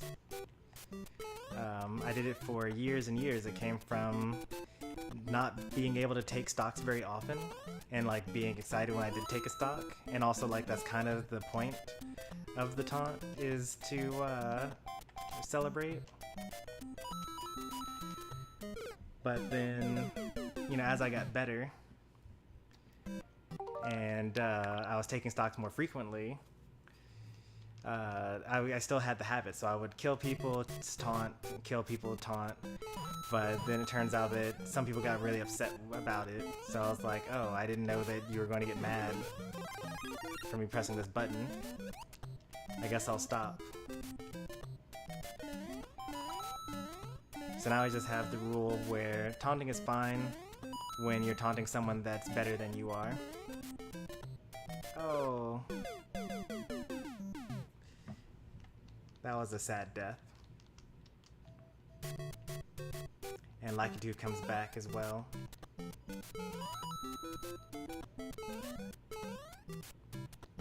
See, I made that gap last time, or this time I should say.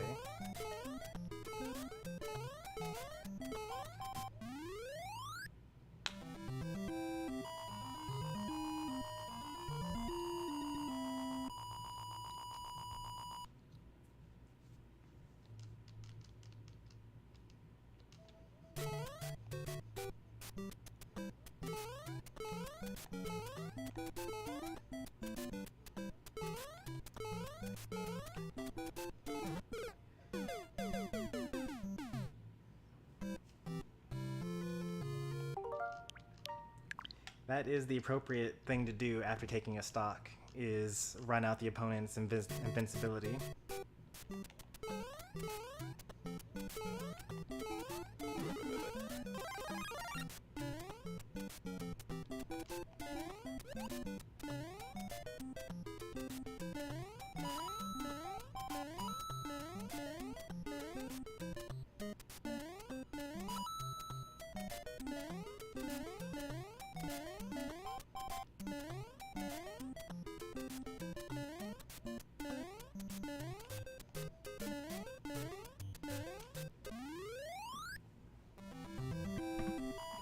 Grown-ups getting mad over a silly game on YouTube.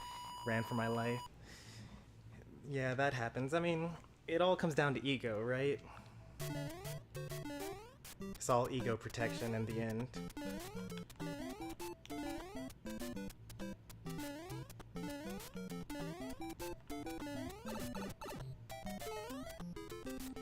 See ya, Jordan.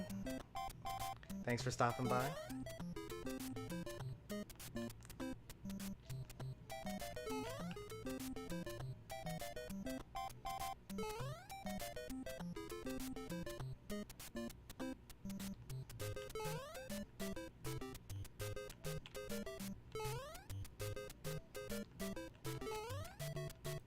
Not a single warp pipe. I'm glad you feel that way, Pika. That is somewhat the goal of the channel. I mean, the goal of the channel is I'm going to play video games, and then people can watch if they want to. But generally, just like when I meet somebody, I try my best to be a positive force in their life.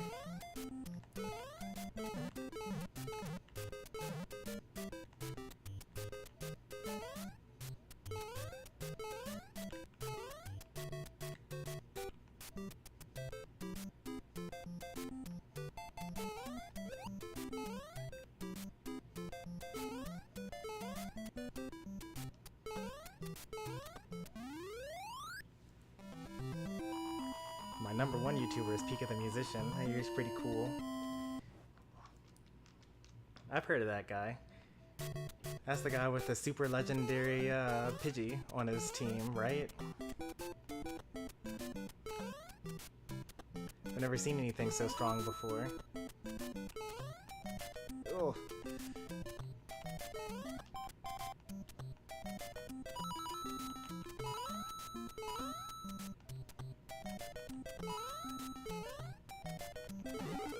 Yeah, that's not gonna happen. These power-ups are getting scarcer and scarcer as these games go on, which makes sense. I wish I could have saved that life.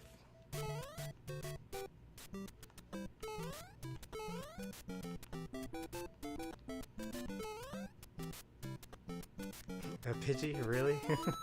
Yep, a Pidgey.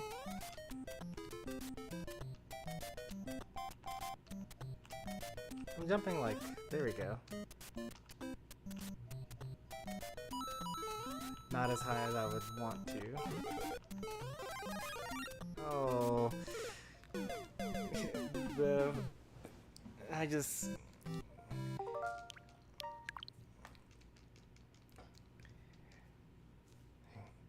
Going back to these older games is wonderful, as it lets you appreciate the wonderful benefits that we get today as gamers.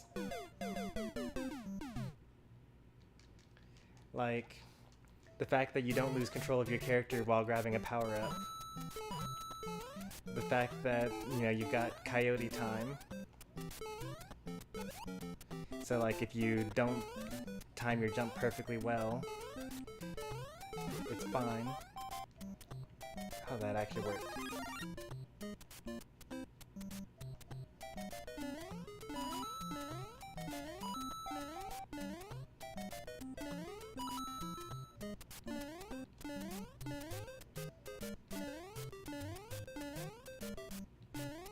Oh, I died.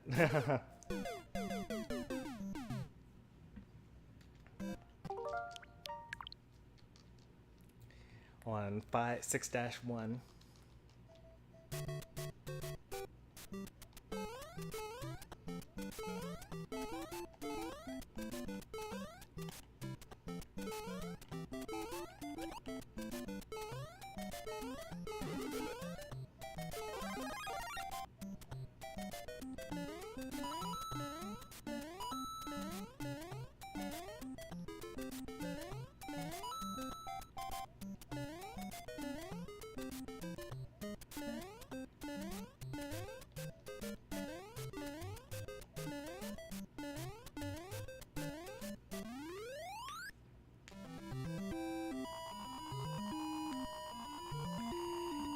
It's okay. That run was doomed to start. Like, compared to that run, like, I actually got the power up and I didn't die. So it's actually better that I died at the flagpole there, because I would have died there otherwise anyway.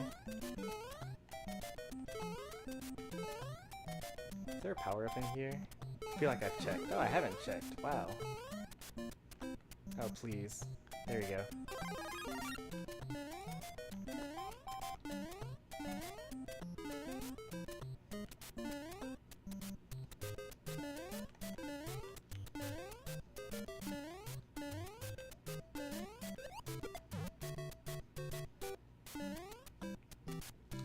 Are you winning, Stormy? No.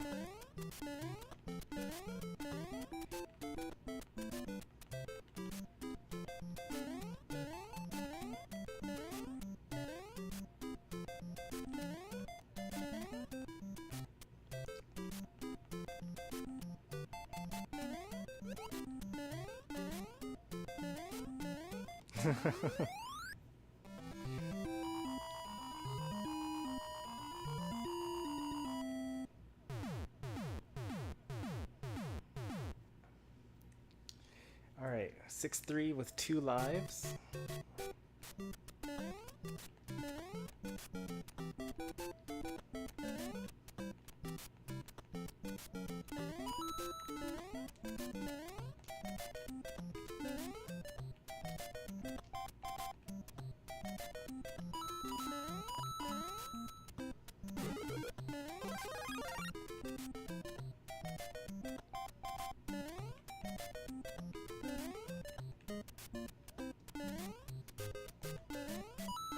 Oh no. I got so greedy. I just wanted those coins so I can get another 1-up.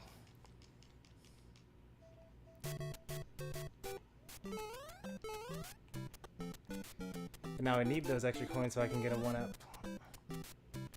It's a terrible, terrible cycle.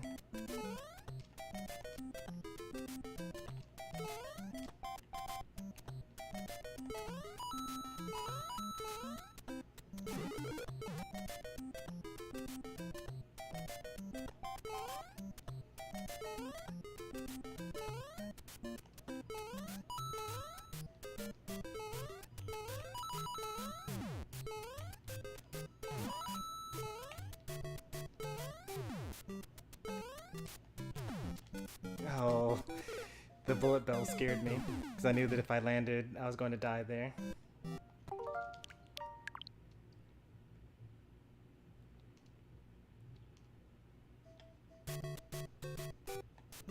You should get a 1-up for fireworks.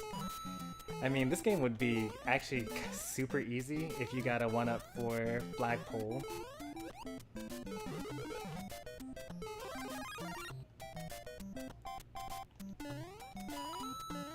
Because for the most part I get flagpole every single run. Nearly every run, I should say. We probably wouldn't even, oh, actually we probably still would need save scumming.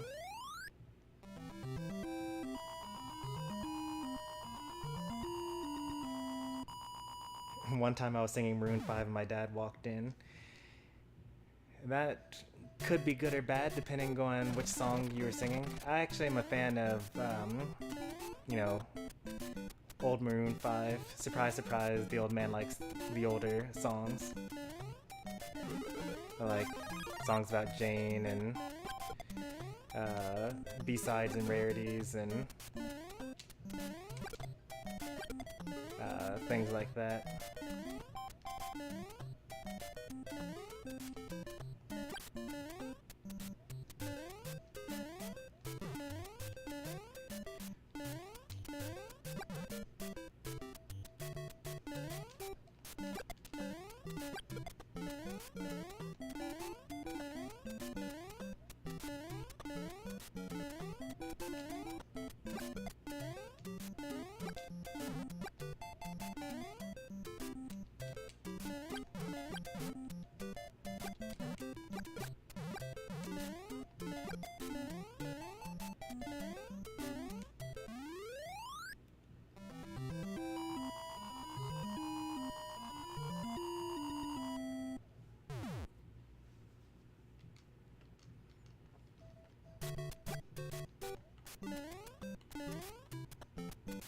Alright, so we're actually on this level with a fire flower, which means that we actually don't need to grab the power-up, which means that this will be safe, but unless you die randomly by just falling off the edge.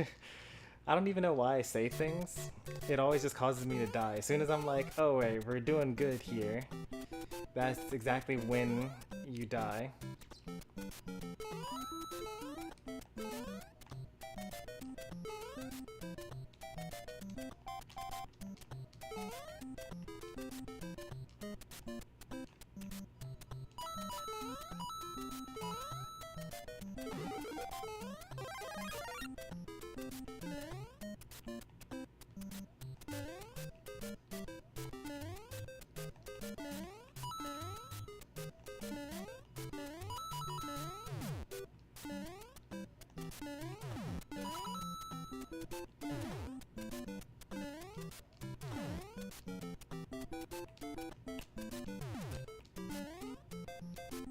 Isn't this just to get the top of the flagpole? I think it is. I almost died again. No, it isn't actually to get the top of the flagpole.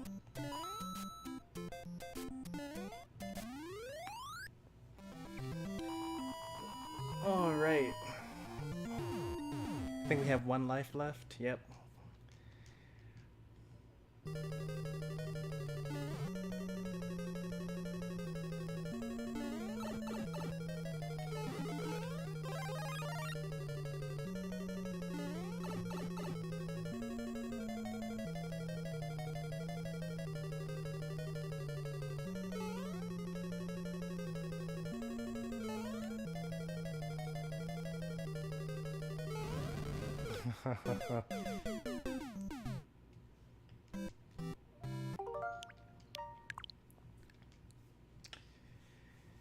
I was like, begone mortal.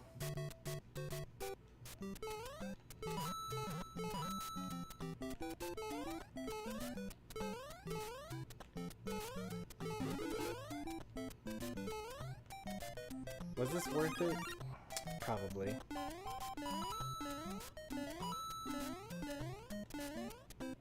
Yeah, definitely worth it.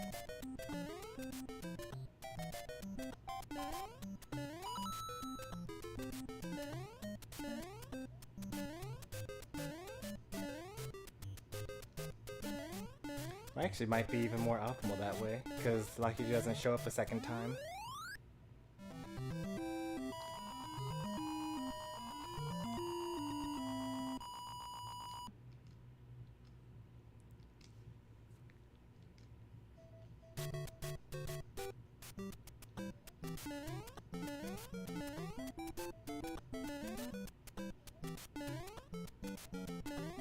Oh no.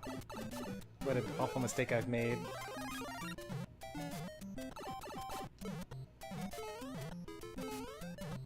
Oh no. I thought that the screen scrolled enough so that I wasn't going to actually touch that. I should have just jumped on it a second time to stop it from moving. I was like, I'll just get out of here, no problem.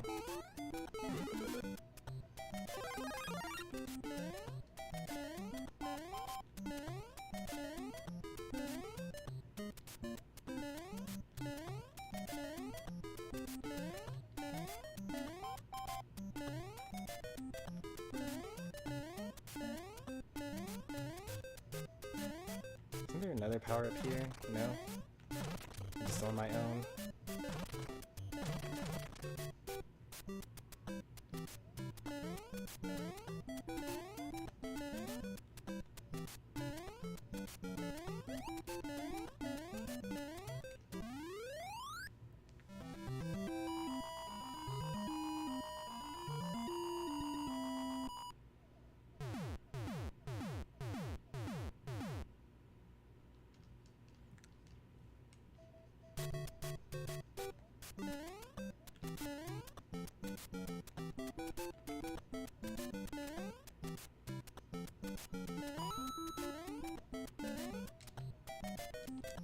Oh. That's game over? Yep. Don't want to accidentally reset when we still have an extra life left. Sometimes, since we've died so many times, we should have a death counter.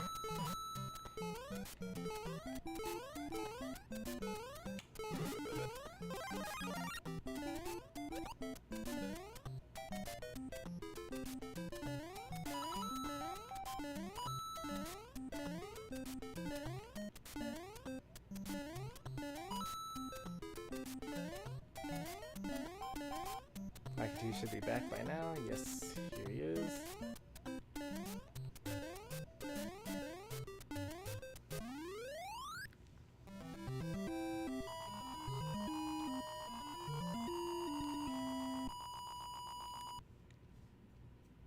I honestly am surprised that this stream is taking as long as it is.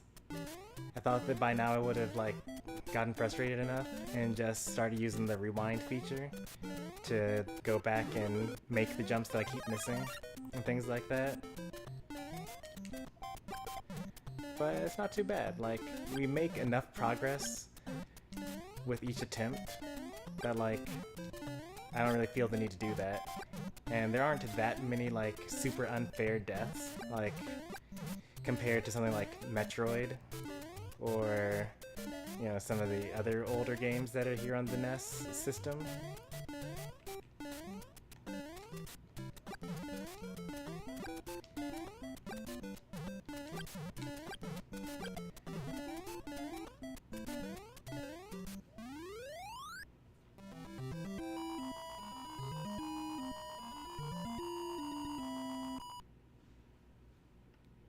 How does the Game Boy Color handle game overs?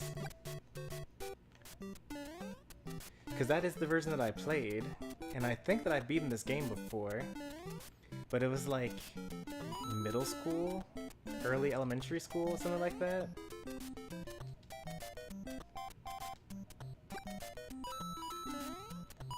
Oh no. Yeah, Sonic the Hedgehog. It was even worse when you play Sonic the Hedgehog on the Game Gear. That game was absolutely awful.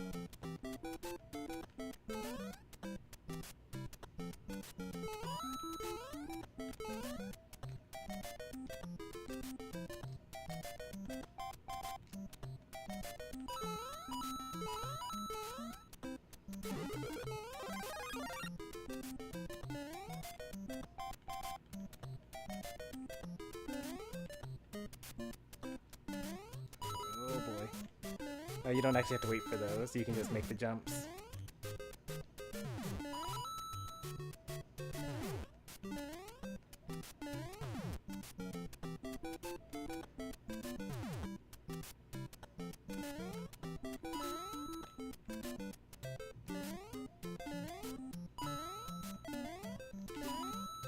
Oh.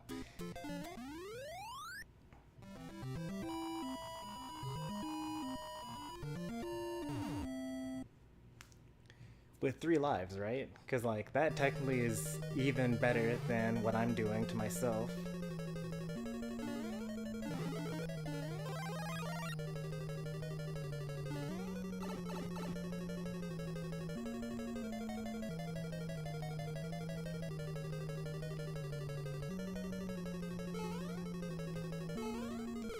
I don't know why I tried to go aggressive through there, with only 1 life left.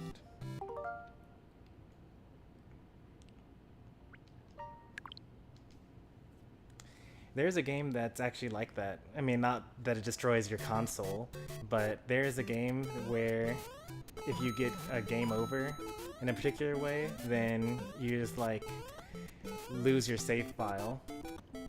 It's a very old Mech Warrior game that came out for the Xbox, I believe. Mech Warrior being a super ancient like robot controlling game, very similar to like Daemon X Machina or, you know, Xenoblade Chronicles X or something like that, except it was like a lot more realistic. So every time you fired a weapon, your cockpit overheated, like firing weapons generated heat and things like that. So you had to like invest into building heat suppressants for your mech, and you had to like choose which weapons were good based off of like how much heat they generate versus how much damage they do versus how easy it is to aim them. And like you can shoot out like the legs of mechs, and that would like stop them from being able to walk properly. It's a very interesting game franchise. They don't make those anymore though, but it's for the best anyway, because the last couple were like shadows of the original games. Like Mech Assault was not very good compared to the Mech Warrior games. But anyway, in one of the last games for that franchise, they had like an eject pack, and if you eject out of your mech as it's about to die, then you fail the mission normally, but you live to try again after you like recoup the losses from you know, having your mech be destroyed. But if you died while in the cockpit, like you refused to eject in time, then your save file gets deleted, and you have to like make a new character.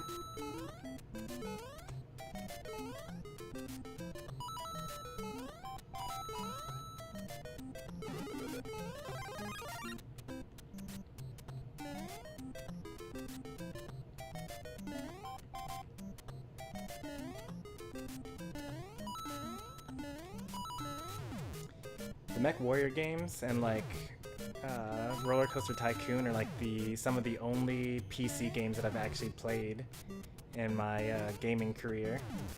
You know, besides the handful of MMOs that I have under my belt.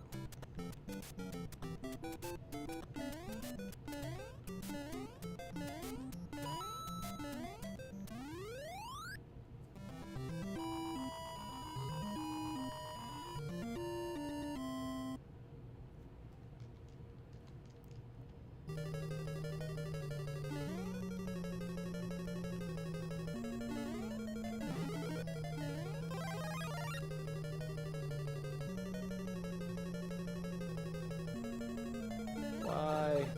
Everything is just like in the way. It's almost like they don't want you to succeed or something.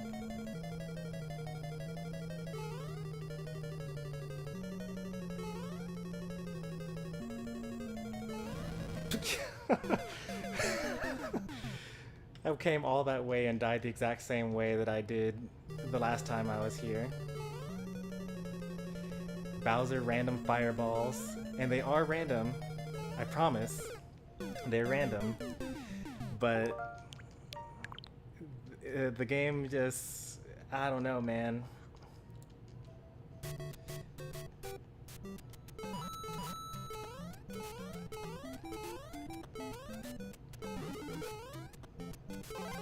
Did I lose it? Yep, I lost it immediately.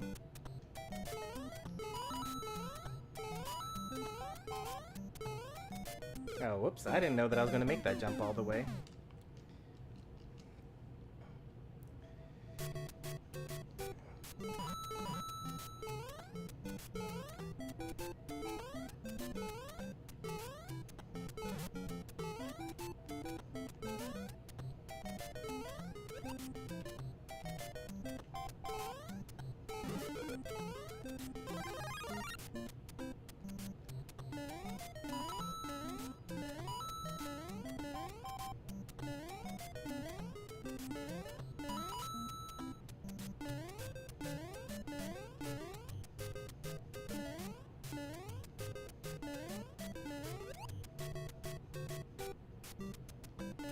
Oh no.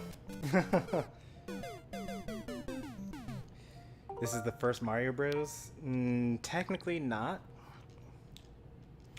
There was one that came before it. The launch title for the NES was called Mario Bros. It came packaged with Duck Hunt. And it's more of an arcade game. If you remember the Mario Bros. Game from Smash Brothers Brawl, that's what that stage is based off of.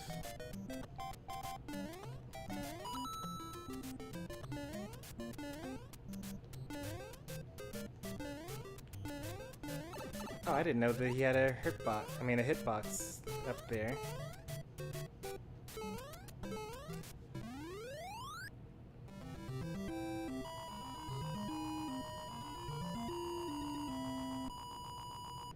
Let's see, how do I...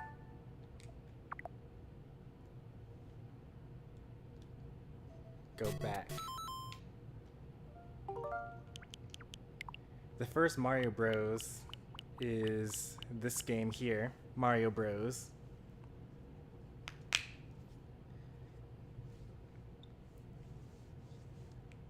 Which is also available on the Nintendo Entertainment System Switch thing, emulator.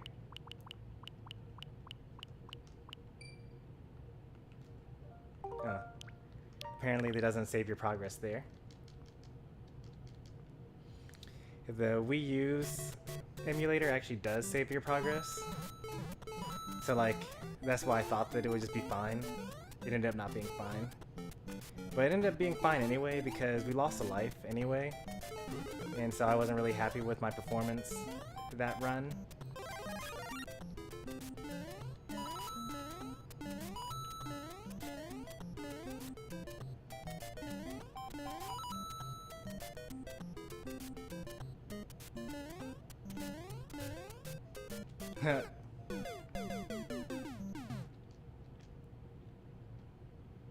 I didn't know that Mario Bros. Was on the Atari. That is something that I was unaware of.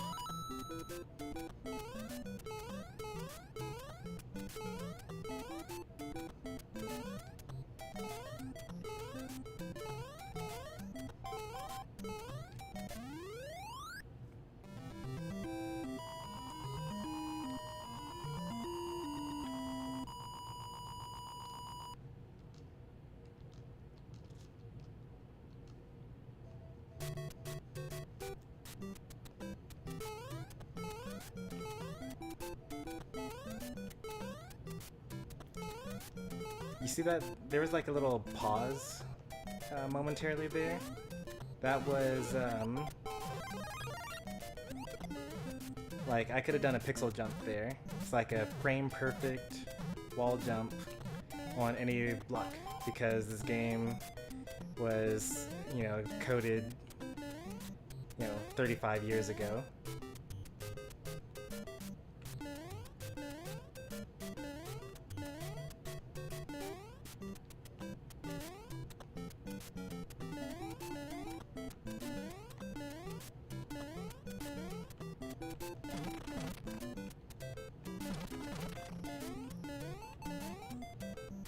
Sure, it'd be nice if I knew another,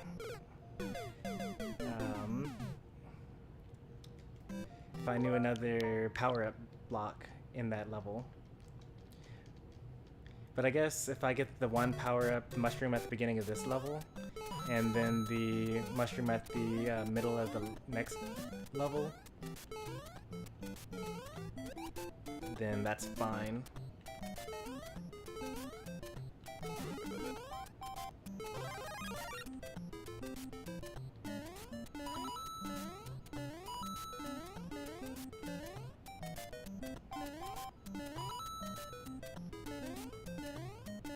Ooh, I almost died again. Almost died again.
Oh, I almost did the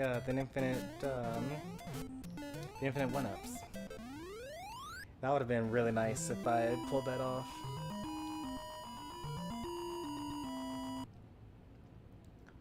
It was like, I just so happened to luckily get the perfect spacing for it, even though I wasn't really trying.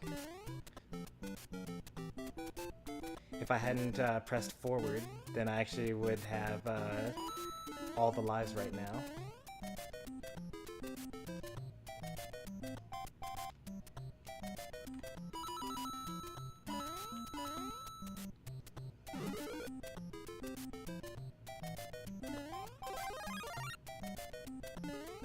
What? Did I see that right? I'll need to look at that again. Yeah, okay. I'm not crazy. I just literally fell through the platform.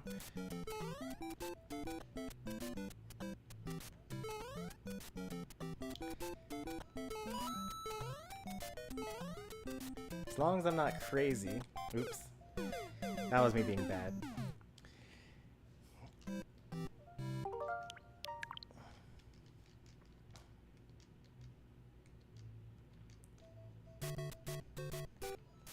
That was a subpar run anyway.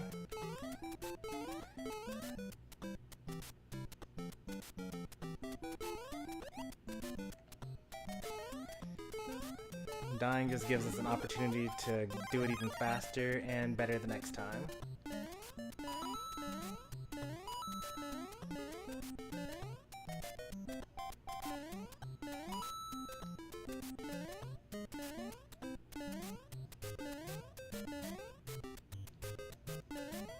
Oh boy.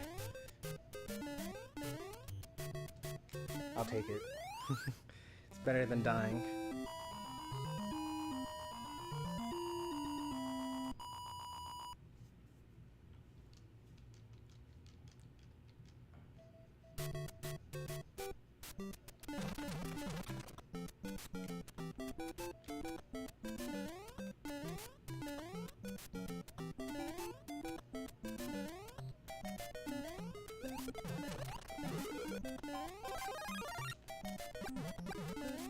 The stars have aligned.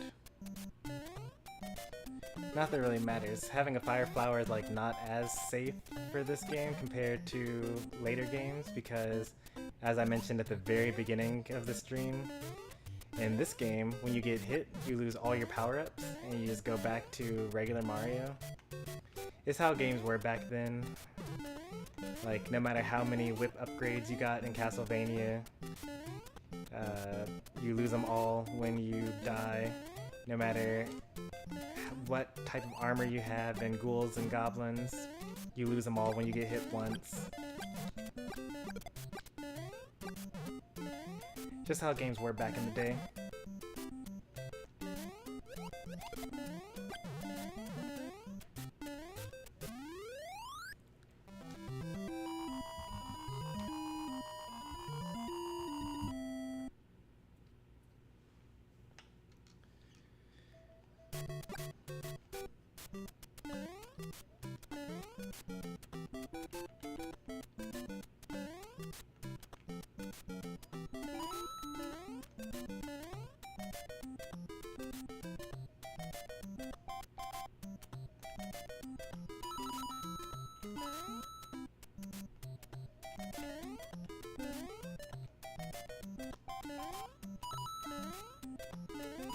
Ooh, boy.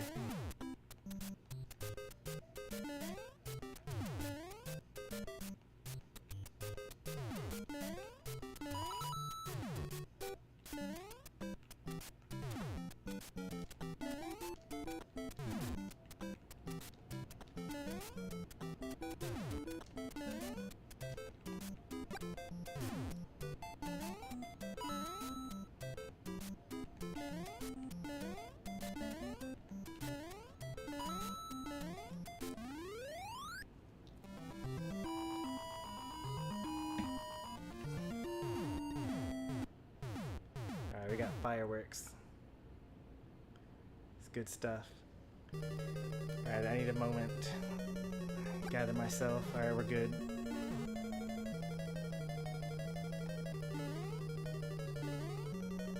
Oh, I still got hit. I was even being careful and everything.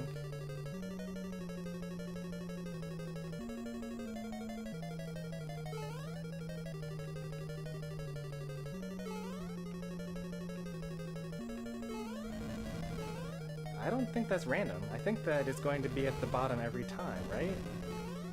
Like, there's no way 3 times in a row. I mean, it still could be random, but every fire breath has been low so far. Oh, he's got hammers now. Okay, that's cool.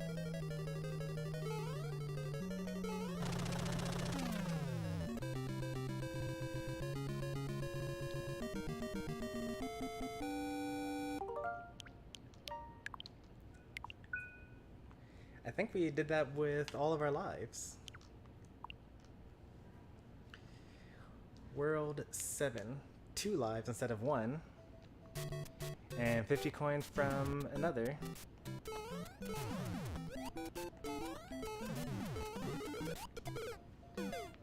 Alright, so now we know that the mushroom's over there.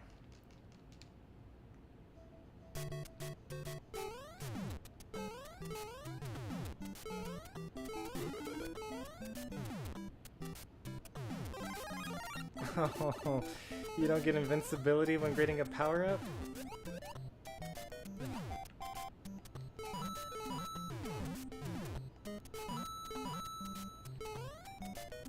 I guess I could have been holding crouch during that time, right? Would that have helped me?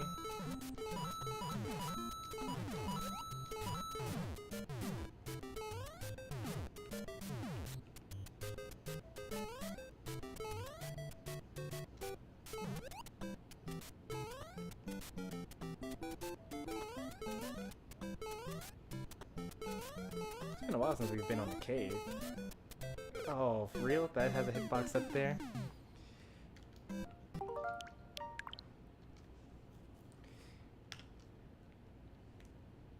So it seems like we get it up to a new world every 30 minutes lately.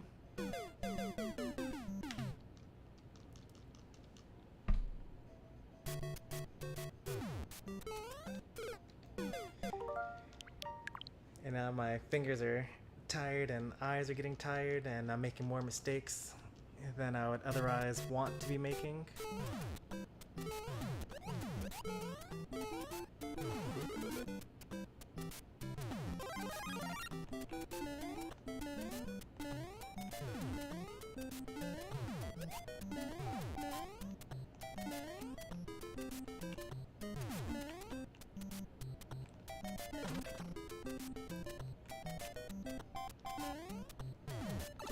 I tried crouching. I was too slow though.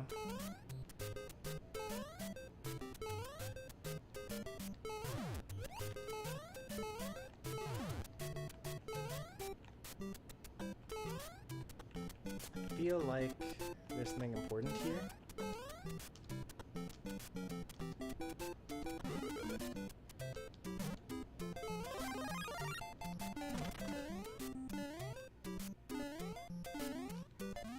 Another infinite one-up attempt. Welcome there, Henry Hamilton. How's it going? I'm doing pretty well. How are you today? It's been a while since we've had caves. Or is it water? Oh, it's water. Okay.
I tried to escape him.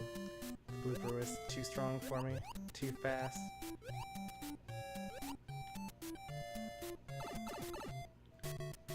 A bit tired, but good. Glad to hear it.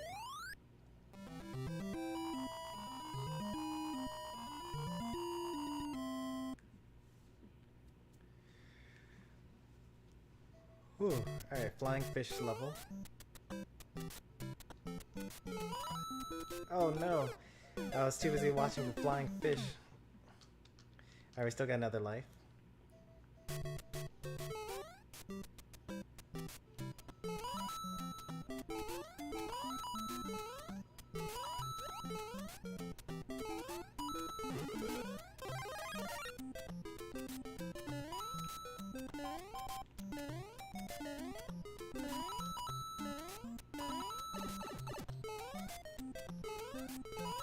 Oh, we got another life.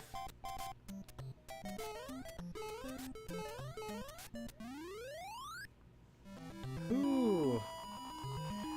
World 7, not looking too tough.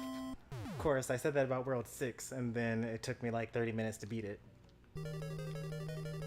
Alright, here we are at the castle.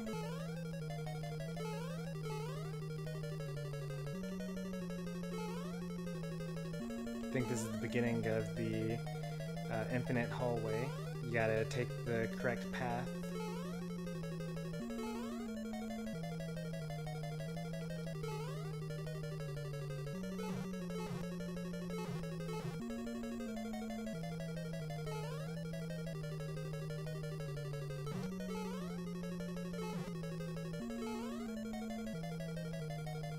Alright, that clearly wasn't the correct path.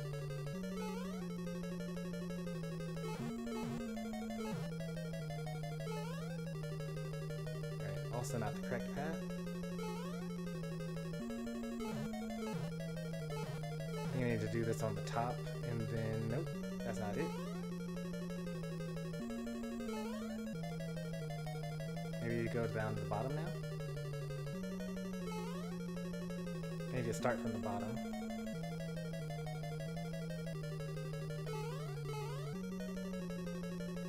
And then take the top path, maybe?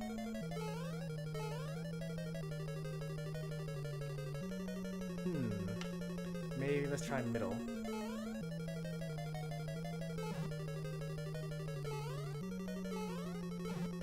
I tried top, and top, middle. Let's just try top again. Maybe I'm missing something up.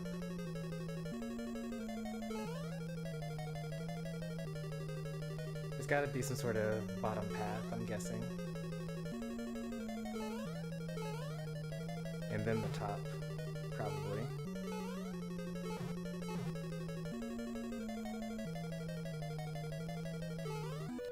Whoops.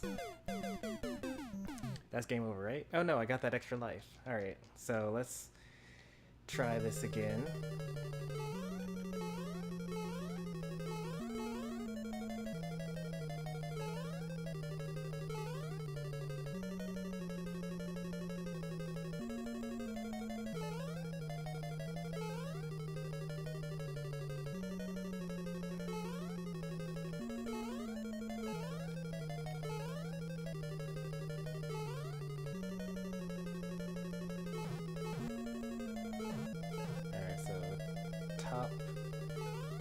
Top doesn't work.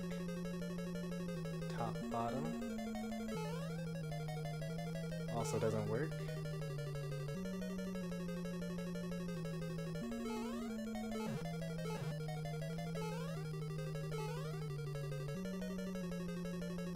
Okay, so it's gotta be bottom something then. Maybe bottom.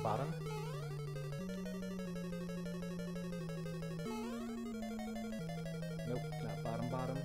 Bottom middle.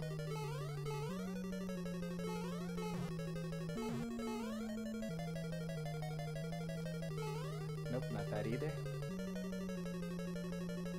Bottom, middle, top. I just tried that path.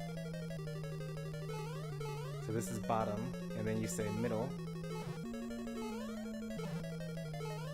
And then top. Or maybe you mean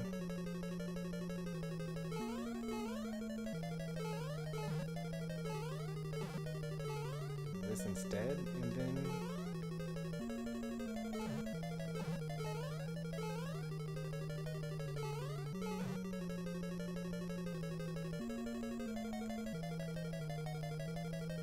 maybe I have to do like 2 in a row. Whoops, that was a mistake.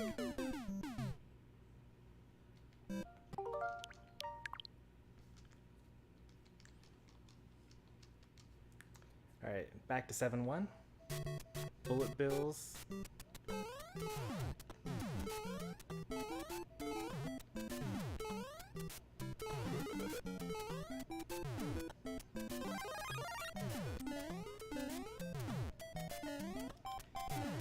Could you explain in more detail what path I'm supposed to be taking there? Because I'm not understanding. Or are those guesses? Oh,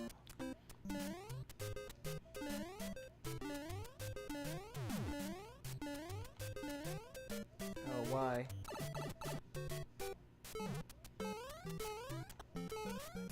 I was so close to getting the next power up.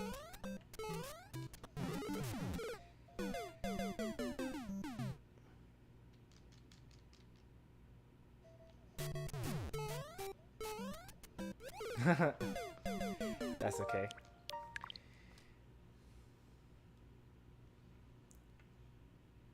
Alright, so the first puzzle I got that one, but what about the second one? I kinda got lucky and eventually got through the first trap.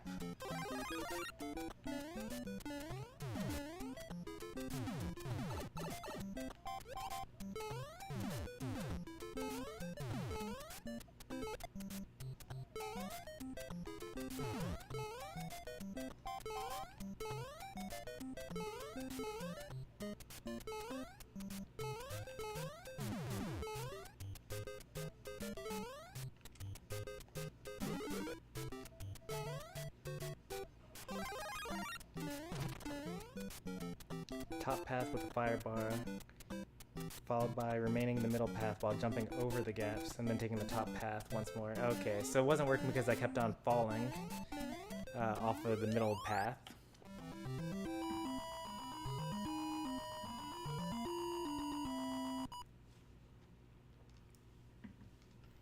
That makes sense.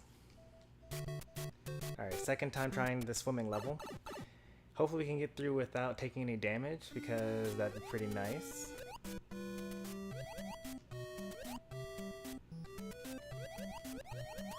Alright, so much for that. Let's try to get the coins instead.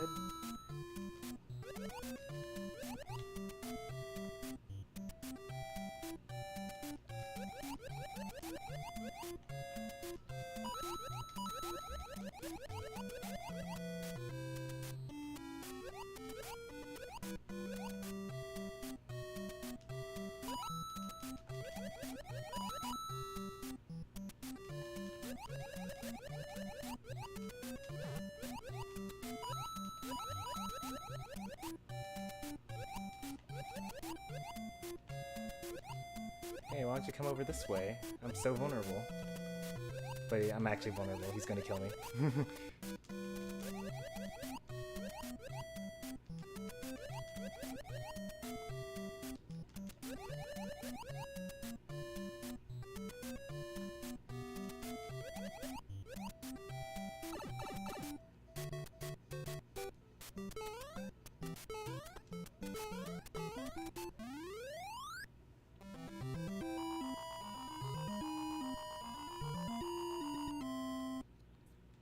I like the water level music, despite not liking water levels. Water levels aren't so bad. Oof, almost died by that guy. And then almost died again by that guy. Why did he turn around? Alright, we only have one life now.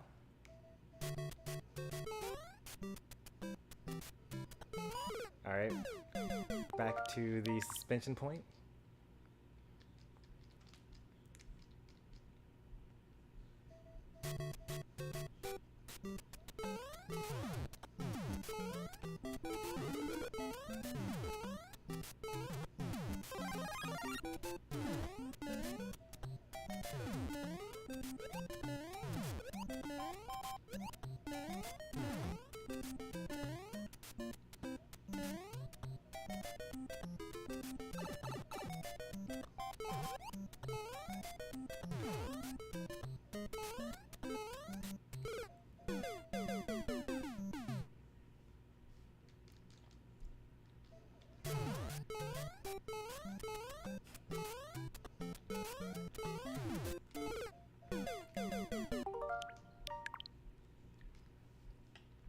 Yeah, Streamlabs is just a bot that basically says the things that I tell it to say.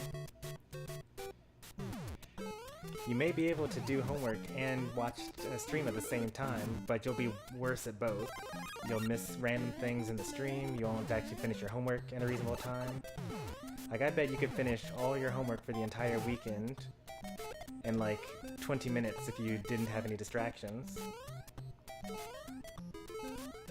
And you wouldn't have to be sitting around on Sunday complaining about how you didn't get around to finishing your homework.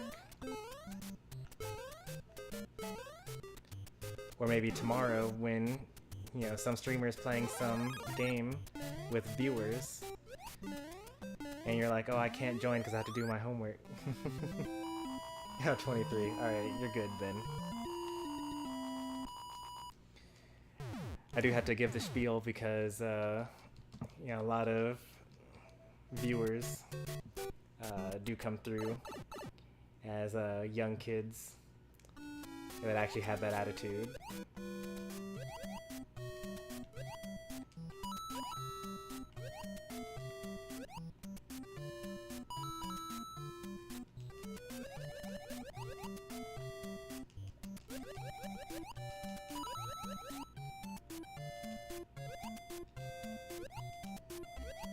Yeah, it's really not a good way to get through this without a fire flower. Without being, like, unreasonably patient. We're really good on coins this time, though. Like, we're gonna get that extra life a lot sooner.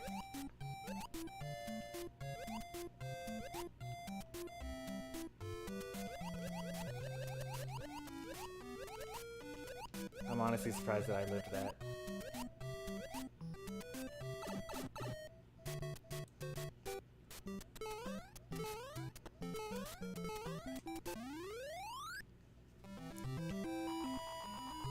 Well, thanks for enjoying the streams. That's what they're there for.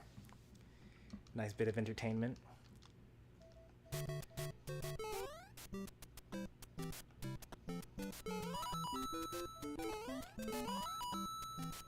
Whew, I should have died there. Alright, we got a little safety net here. Alright, our safety net is gone.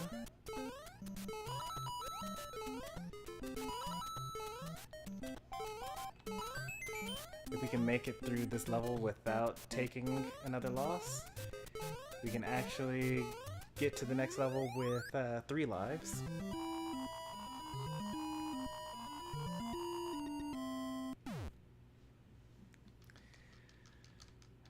Now if we actually manage to beat this level...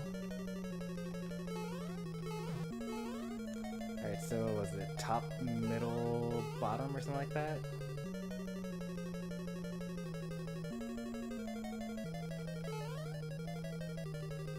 I think I messed up. Yeah, I messed up somewhere. Oh, well, that worked out.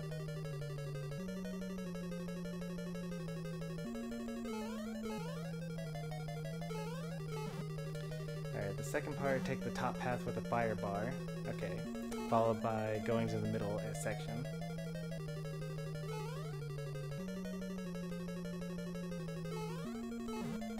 Ah, I messed up again. Oh, that counted somehow.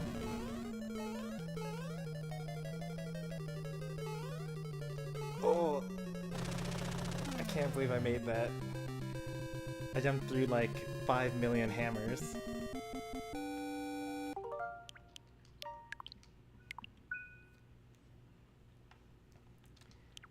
Alright, final world.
I didn't need to jump. I'm just paranoid. I can just run across those.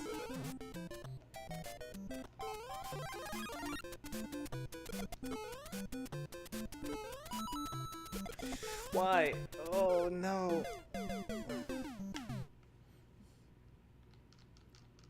I can speed run this in 15 minutes. That's kind of slow for a speed run.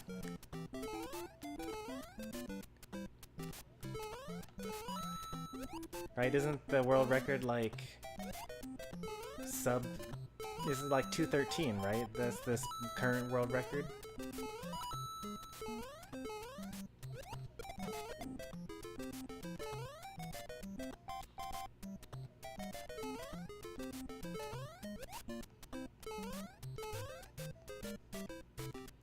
When it comes to speedrunning, it all comes down to skill, not age.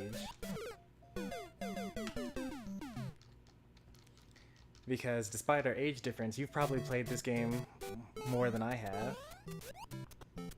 If you're able to speedrun it in 15 minutes, that is.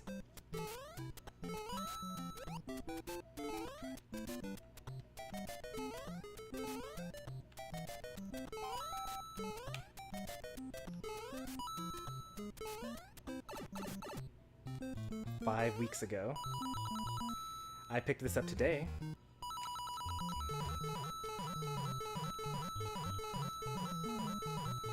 I think I beat it once as a kid on the Game Boy Color.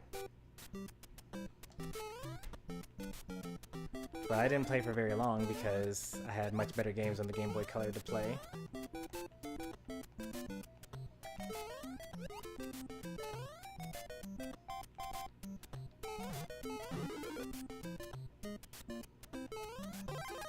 I'm pretty sure that if I played this for 5 weeks straight, I could probably do 15 minutes.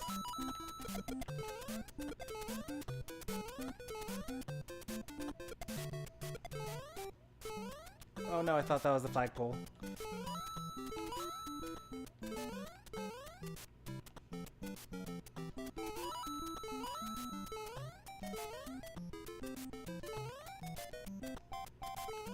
Yeah, this is the flagpole here. This is the opposite of a speed run. Oh, that's really nice. 525. You should have led with that. My personal best is 522 or 525 for this game, and I would have been like, "Hey, that's a good time."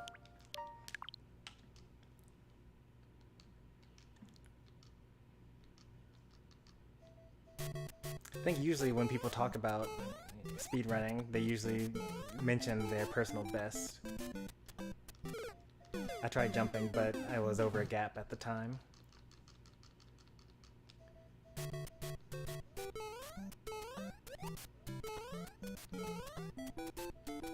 There once again. I'm wasting all these precious lives that I worked so hard to get.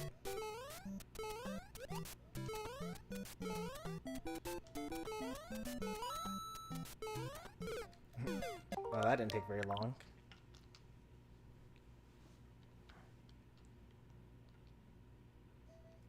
I just do my average.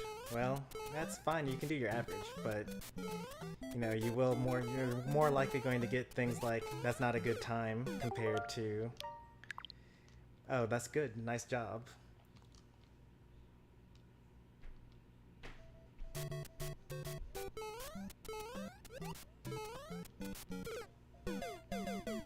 Owie.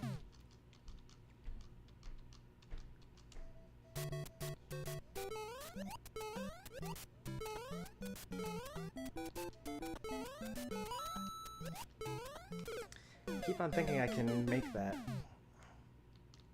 I probably can make that. I just need to not land on the Goomba.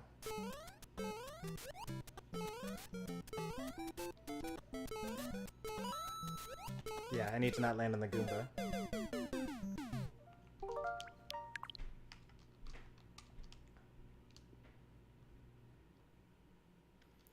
I've actually never seen a new Super Mario Bros. Use speedrun before.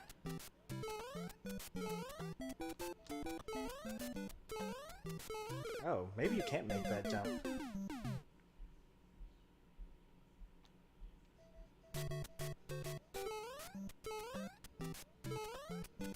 I clipped the edge there.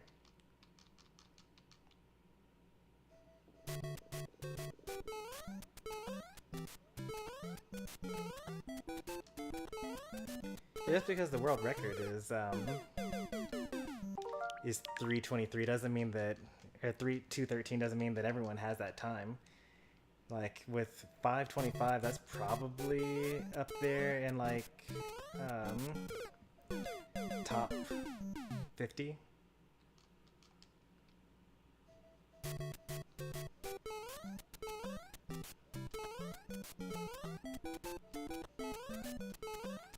I'm just gonna wait that one out because I don't think I can make that.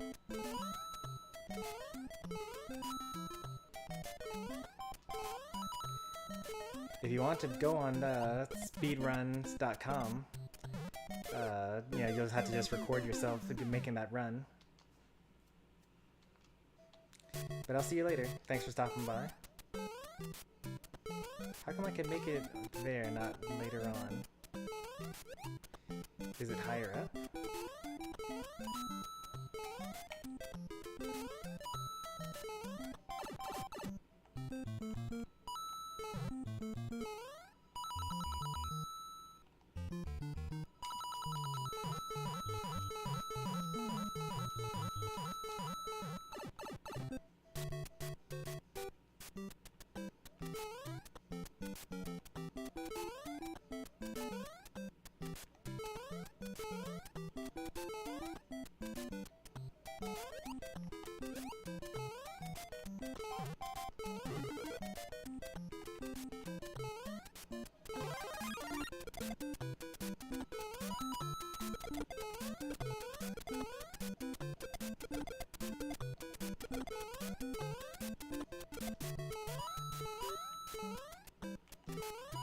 Oh.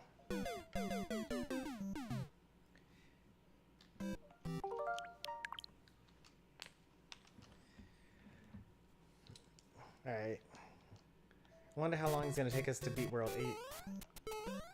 Given our pace so far. Another hour maybe? Given that we haven't beaten World 1 yet? Wait, have we beaten 8-1 yet? Actually, we have beaten 8-1.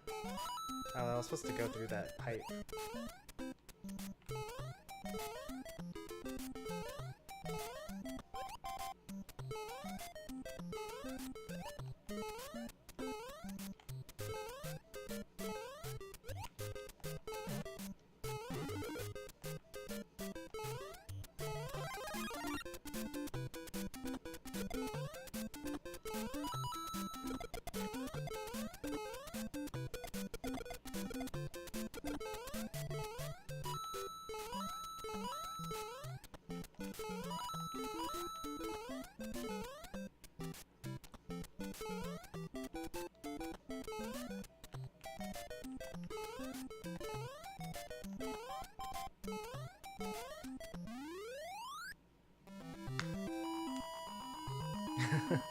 All I said was no two-player and it was pinned. Yep. That's all it takes. Why? I should have gone backwards.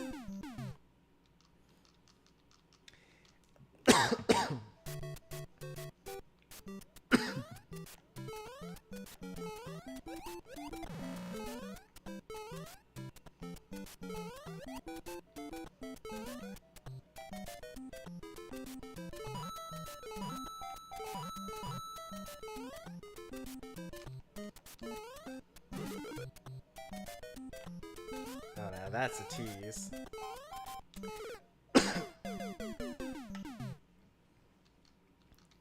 No rewinds, and I create a save state at the beginning of each new world.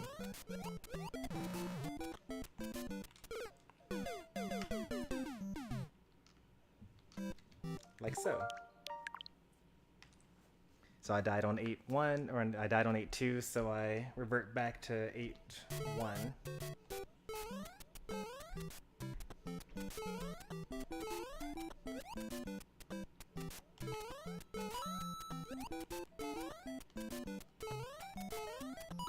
Oh, you know what? I'm starting to remember more about the Game Boy Color game that I played that had this game on it. It was called Super Mario Bros. Deluxe.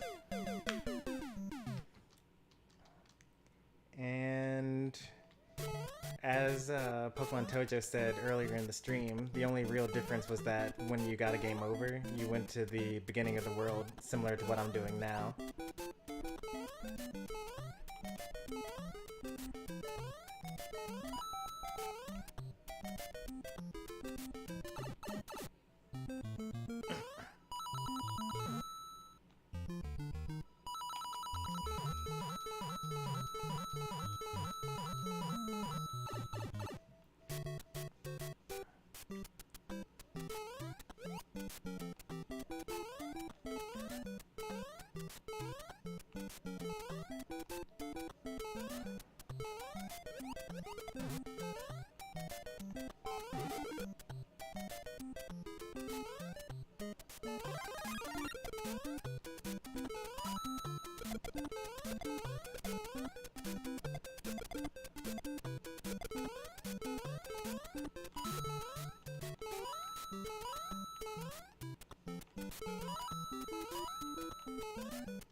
Alright, we lost on one life there, but we're good.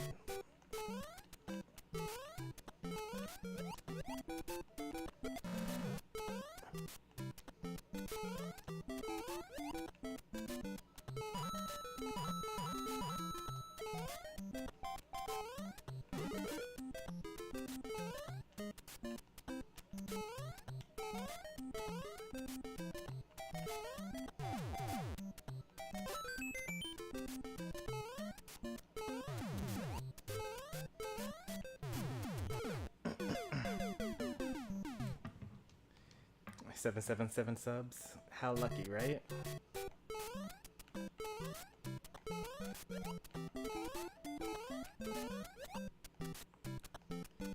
Alright, as long as I do this section perfectly every time, I shouldn't ever run out of lives here.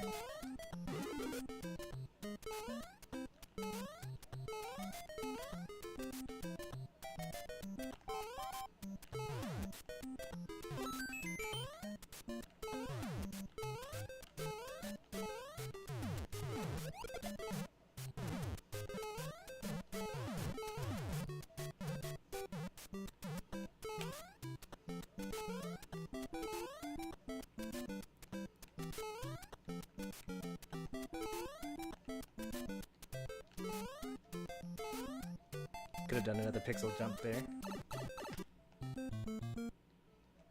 Oof, that was close.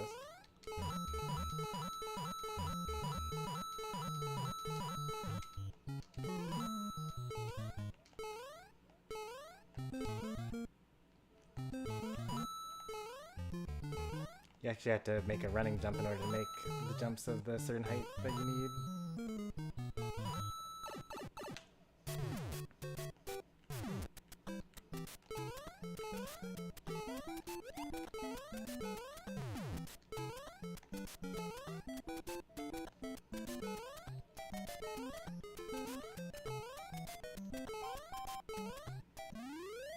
Alright, 8-2 down. This is as far as we've ever made it before.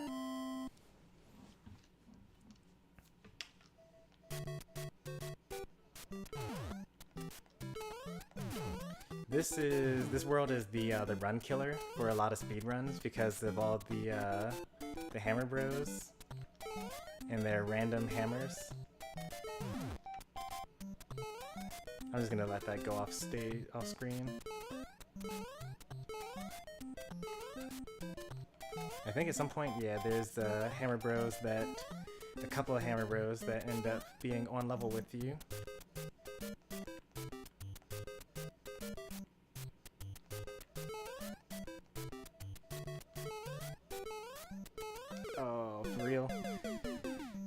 They got me. But I have 2 lives now to work with. Sure would be nice if I could get a power up.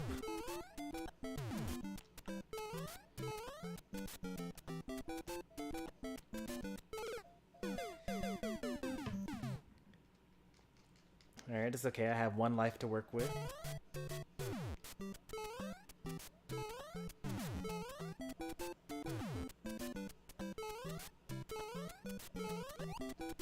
That's okay. We got a save state. We can go back to 8-1.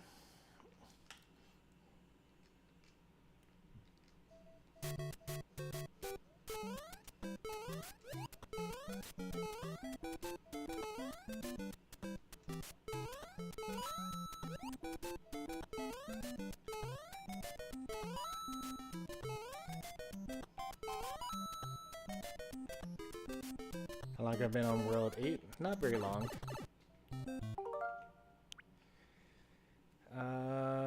For about 20 minutes, it looks like. That's when I created the save state at the end of World 7.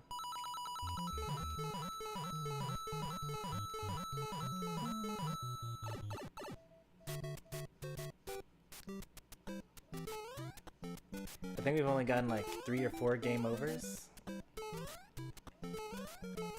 On World 8, that is.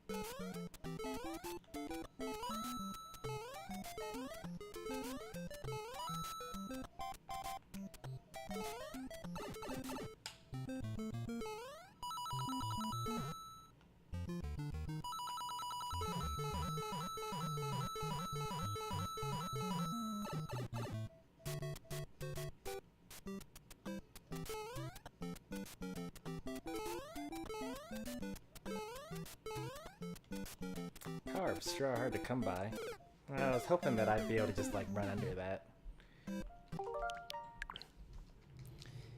Typically that's how the levels are kind of structured. Like if you're brave, then you can just like quickly go through stuff.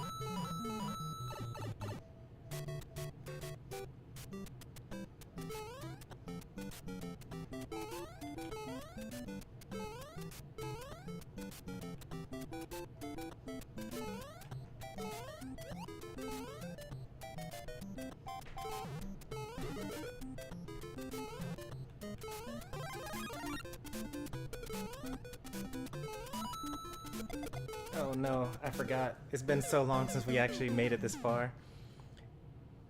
Or since we've been at that particular point in World 1.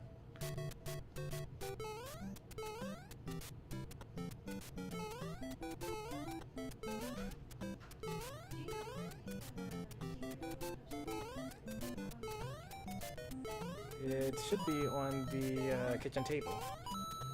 Right where I sit.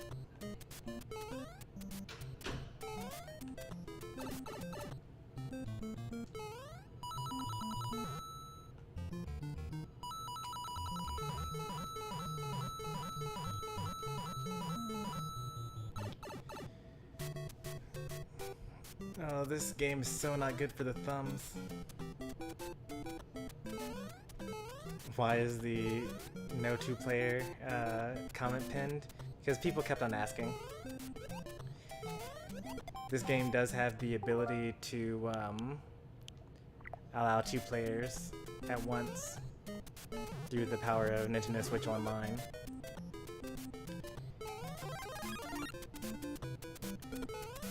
Like, you can tell by the like count that this has been a very popular stream. Surprisingly so, in fact. Like, this is more popular than Smash, Xenoblade Chronicles, Final Fantasy.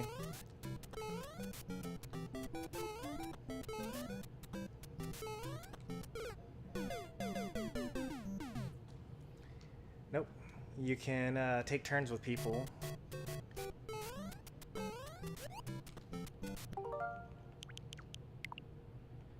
See, play online. You can play single player while waiting for a friend to join you, and so on.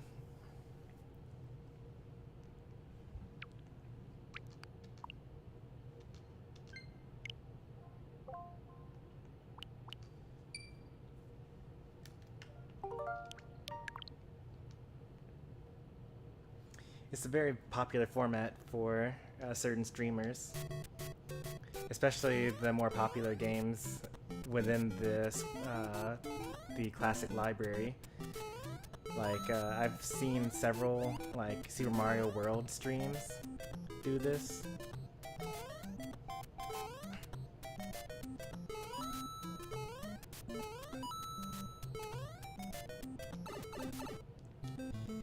Yep, that's why we're getting this one out of the way. It's not because I like this game in particular.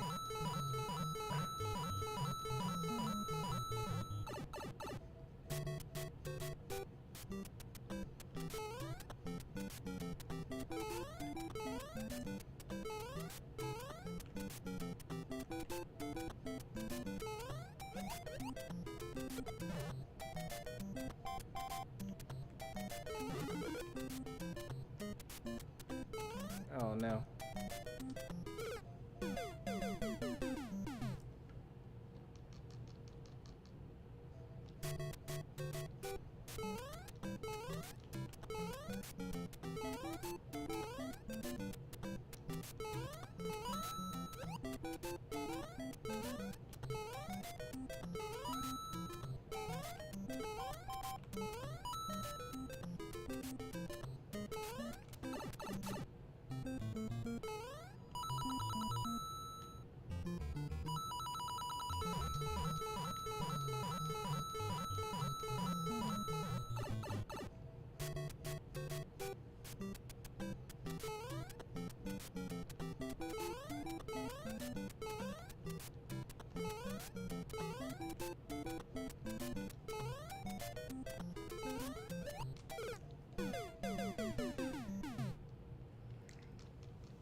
Like, it's gonna be so great when we play these other Mario games.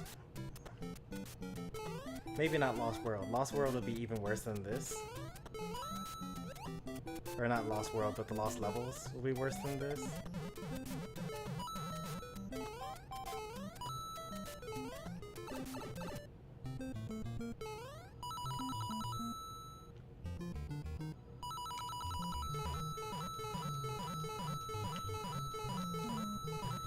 Alright, 6 more coins and we get another life. But I think that we're down to our last life on this run.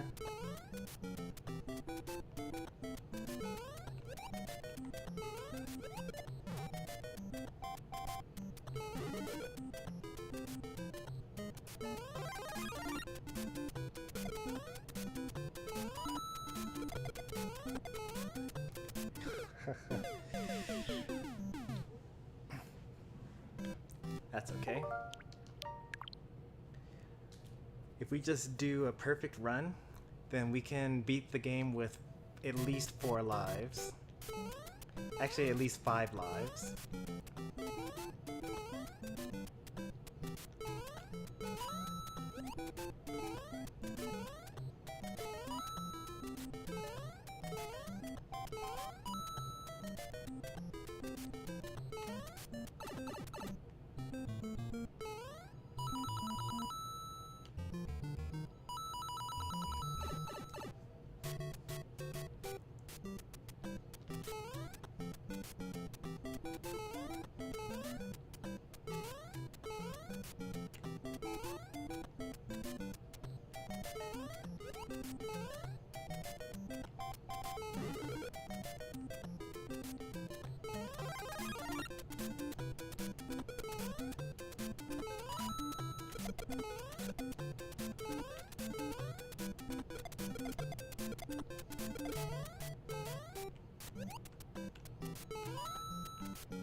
Oh boy, I almost died.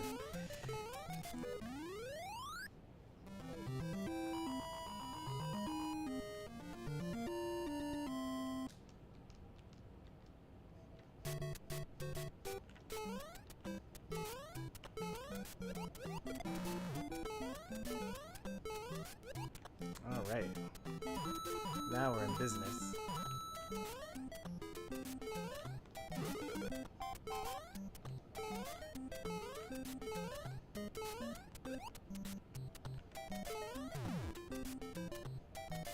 Look at that. 4 lives.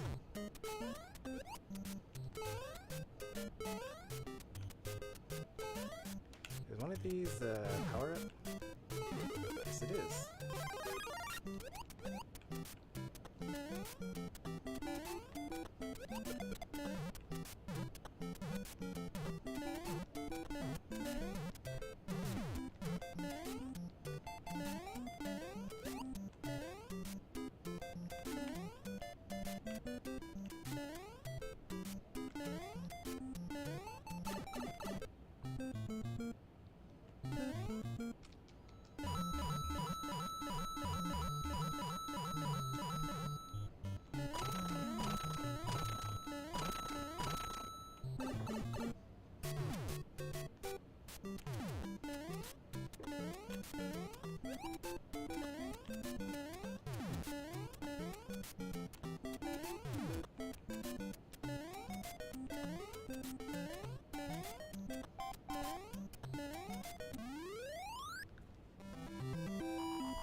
I played this game on the Game Boy Color as a remake, and I think it was honestly easier than this. I don't know why, but like, I feel like it has to have been, because I've beaten this game before, or at least I beat the Game Boy Color version of this game before.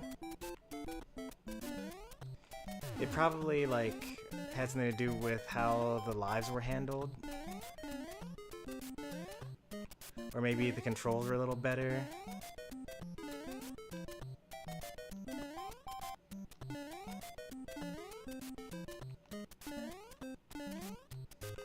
Oh no. Whew.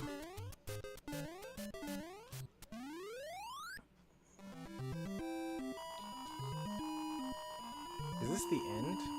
Are there 8 levels in World 1? Or World 8? Or are there... No, this could be the end, actually.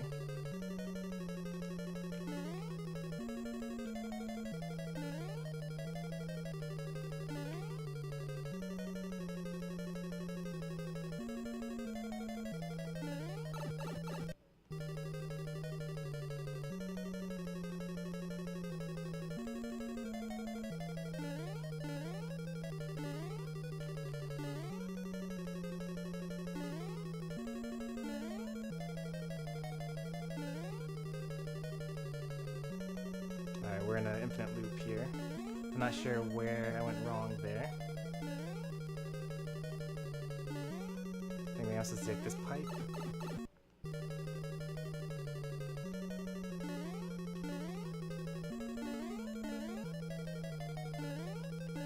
That's the... Oof. This is where I'm supposed to go. I know it because of speedrunning. I was like, how am I going to get up here without using a wall jump?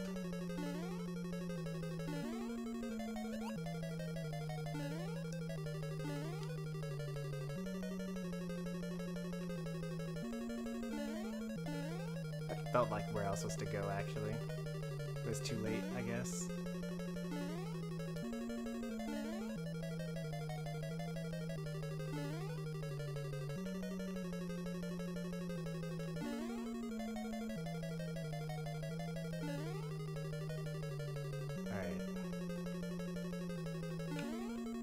Oh, that wasn't where I was supposed to go. Okay.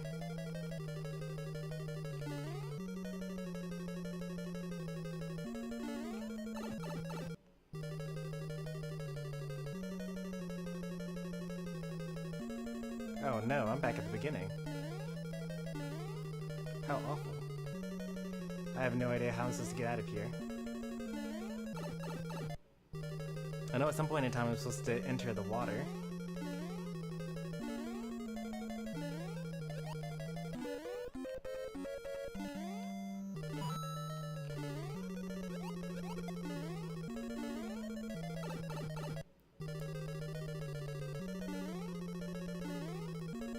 If only I had paid more attention watching those speed runs.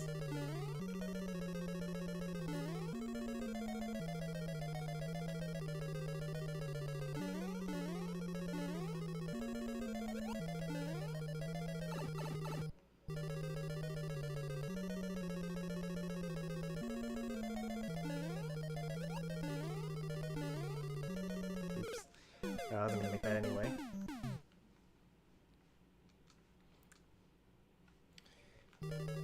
Alright, so now we have a different unique problem. Imagine you like play this as a kid, you do all the platforming, you've mastered it, but like you don't know how to get past this area. How frustrating would that be? This is definitely not this first pipe for sure. Yeah, it's always gonna send us back here.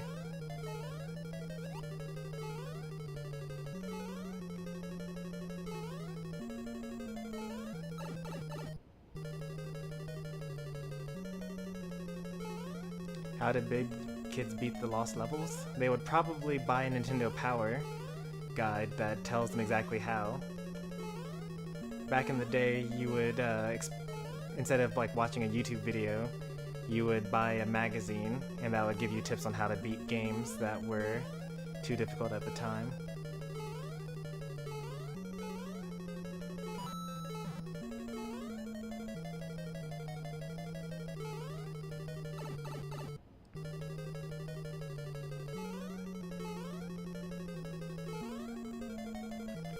Oh.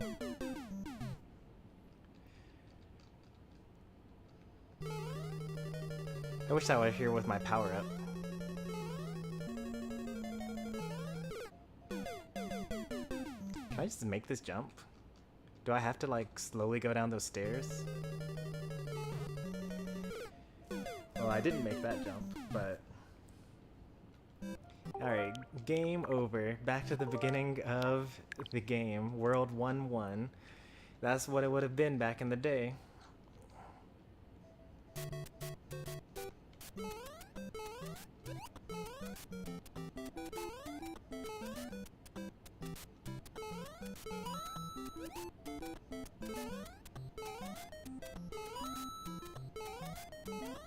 That was a really good run though. Can't really be upset with that. Alright, we got all the way to the end with 4 lives and a power-up.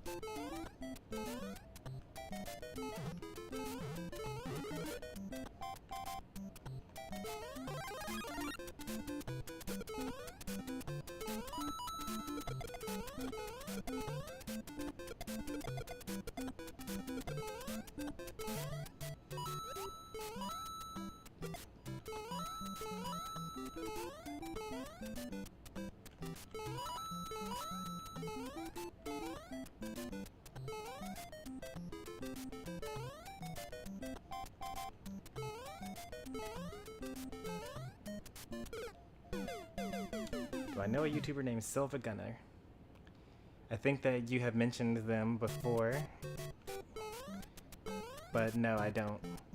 Is that the one that plays Smash 4?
Oh, they make music rips, like turning video game music into another song for memes.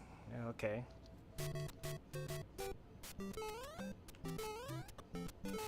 Is that the creeper all man person? I know I'm making myself sound like ancient.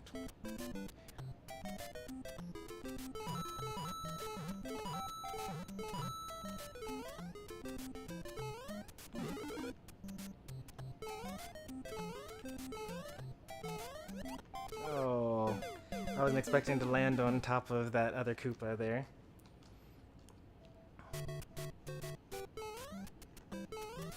This is still like super doable though, because we'll get the 1-up from finishing that challenge, and then I will get a 1-up from having enough coins.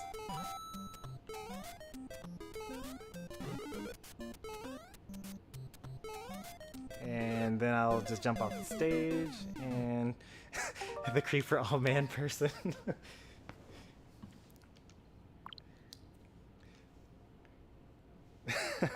You need to be caught up in meme culture desperately. I know my memes. Like, what's up, fellow youth? It's my favorite meme.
Oh.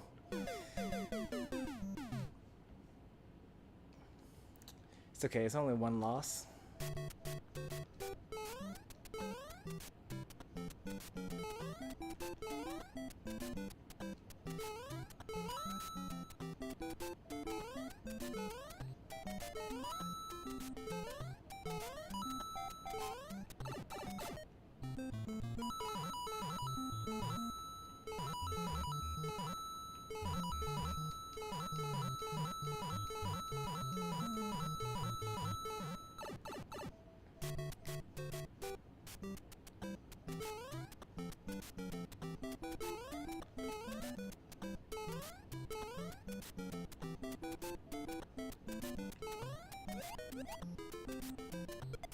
For real? Okay. I didn't know that was a thing. I thought that it would just go down the area, but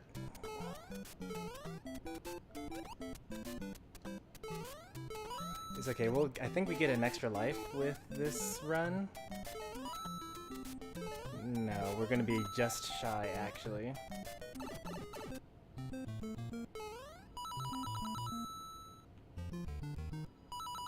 Oh, actually, we do make it. Nice.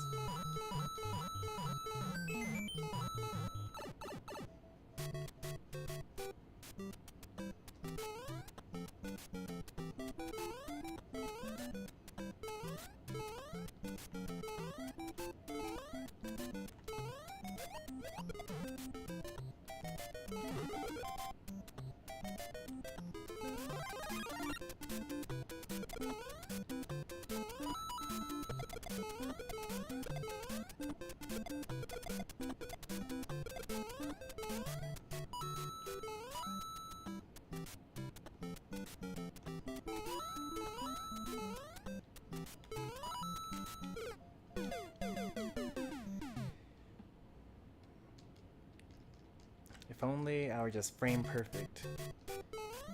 I've been playing too many of these modern games. They just let you kind of hold the button and lets the move just come out.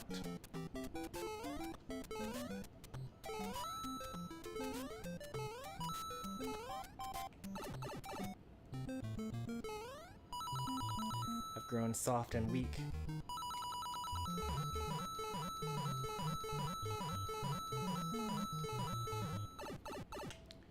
Alright, last life. Let's make it past 8-1 maybe? Probably not.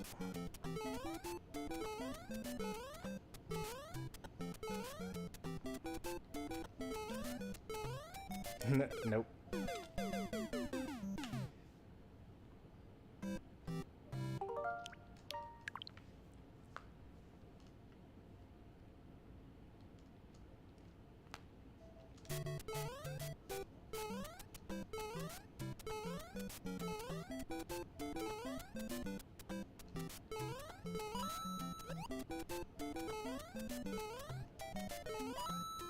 I just need to enter flow state.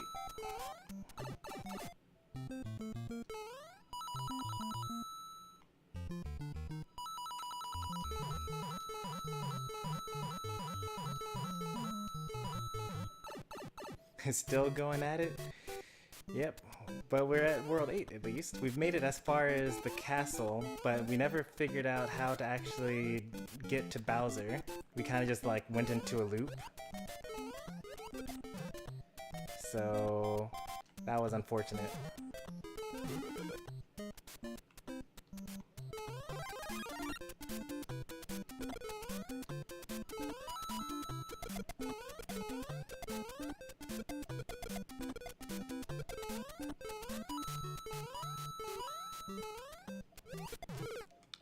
I jumped, but I was too slow and it caught me on my way up. That was a pretty good run though. Like, for a moment there, I was in flow state, like, just dodging stuff without really thinking about it, hardly looking at the screen.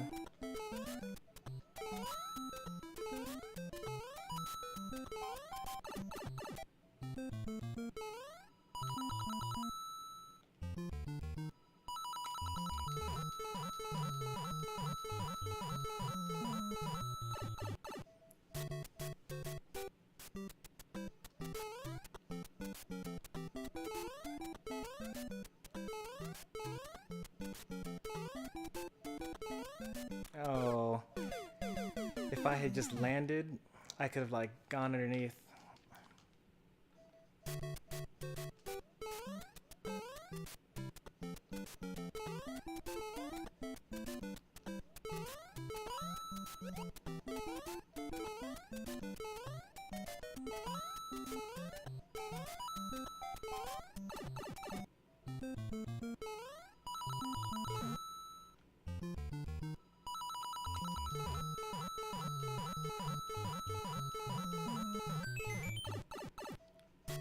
Perfect one up, alright.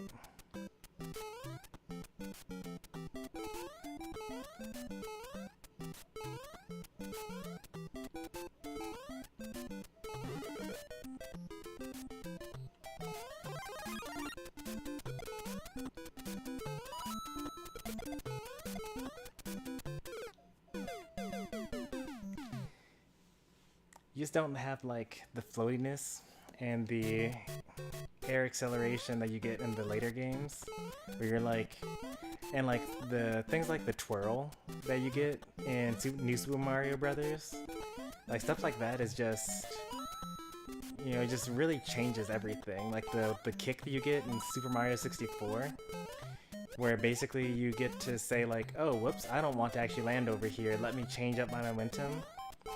I mean, obviously the most obvious version of this is the flood in Super Mario Sunshine, where like you can just turn on jets and like go some other direction.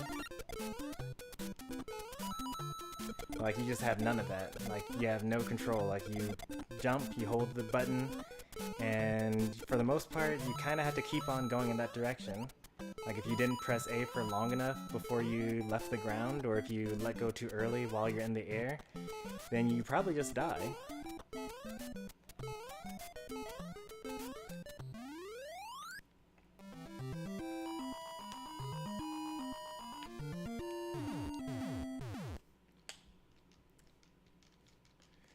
Alright, World 2, there's a one up in here.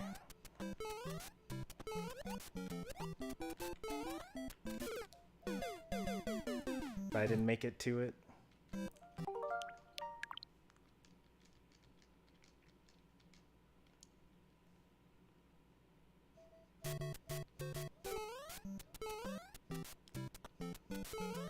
At the 4-hour mark, if I'm still not done by then, I think that we're going to start putting save states at the beginning of each level. And if we manage to make it all the way to like 5 hours and we haven't beaten this game with that sort of restriction, then I will give up as a gamer altogether. But aside from that, in order to make things easier for you guys, I will start using the rewind feature at that point in time.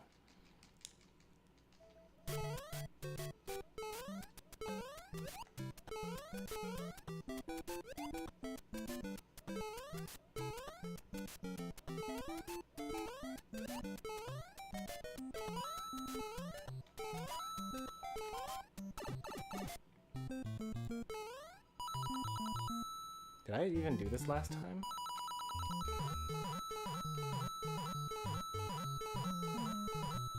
I don't think I did. I only have 38 coins even though I died once. And maybe I didn't even make it to this area the last time. I don't think I made it to this area last time.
Alright.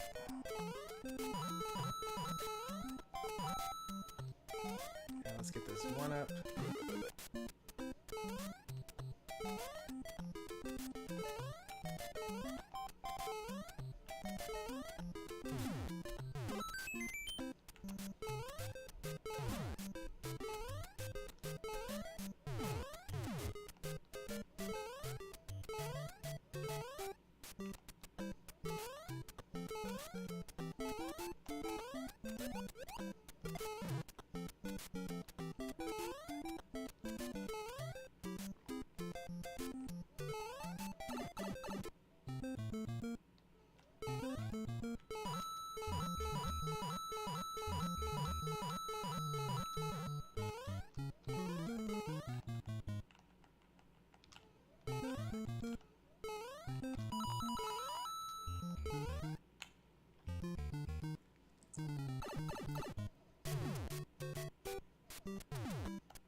Oh, jeez.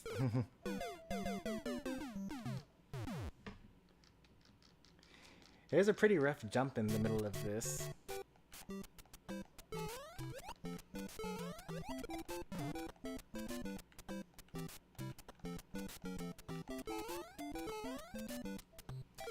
Oh, I was holding left.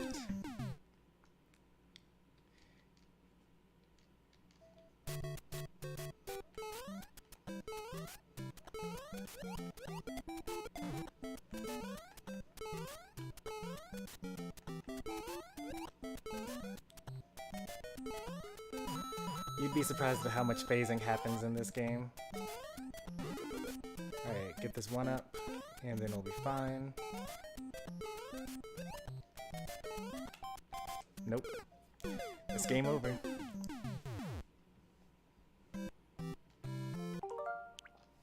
I don't think Bullet Bills ever got collision detection. I think that even in, like, Mario Maker 2, or, you know, New Super Mario Bros. Oh, you know what? In Super Mario 3D World, they have collision boxes. So that, and also in Odyssey, they also have collision boxes. So that's probably what you're thinking of.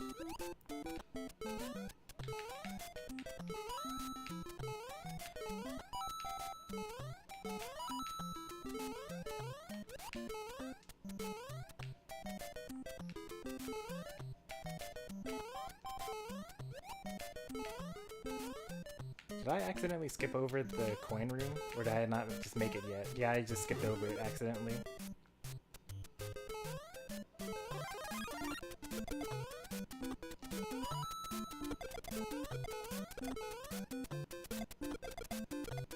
It's okay, I don't need the coins. We're just going to one-shot this anyway.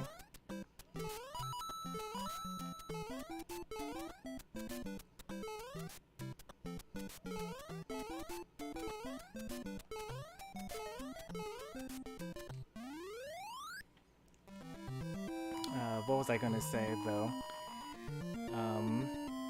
In Super Mario World on the Super Nintendo, and in all versions of Super Mario Brothers for the Nintendo, there are no collision detection on Bullet Bills.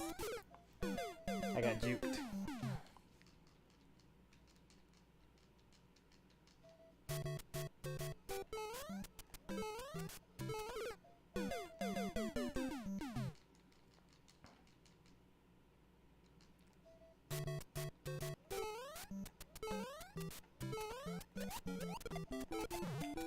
Owie.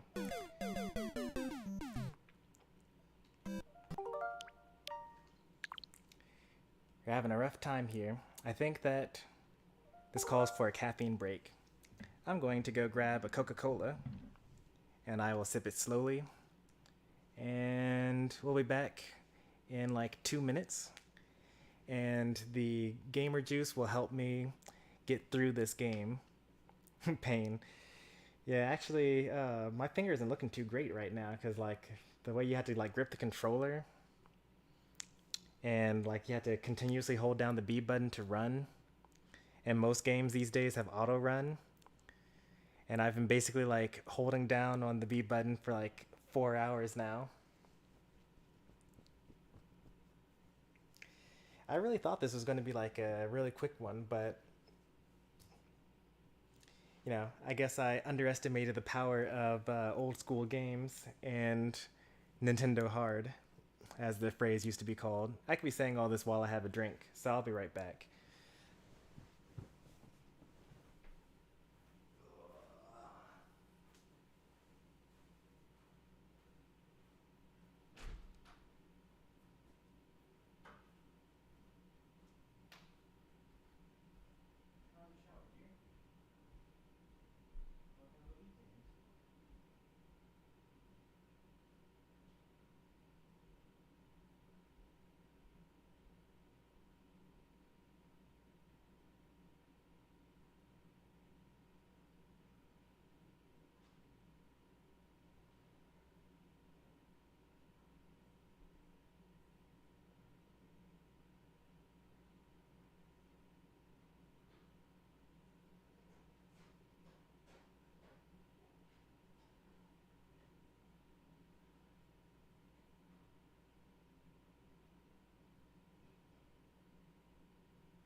Okay, we're back.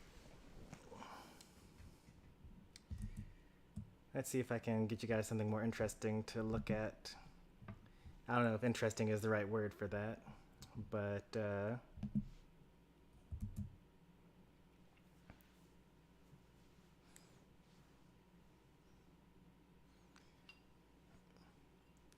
webcam should be on now, so that you guys have something to look at other than the failure screen.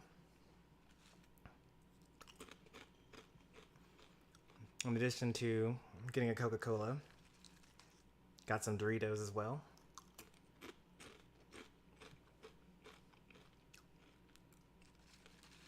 The gamer fuel wasn't enough. You also need a gamer meal.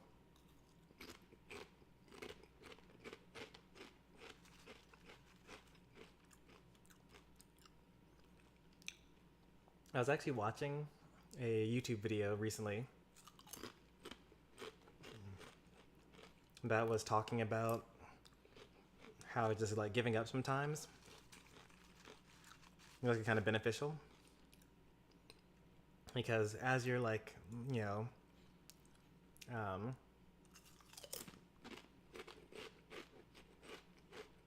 learning a game and failing at it,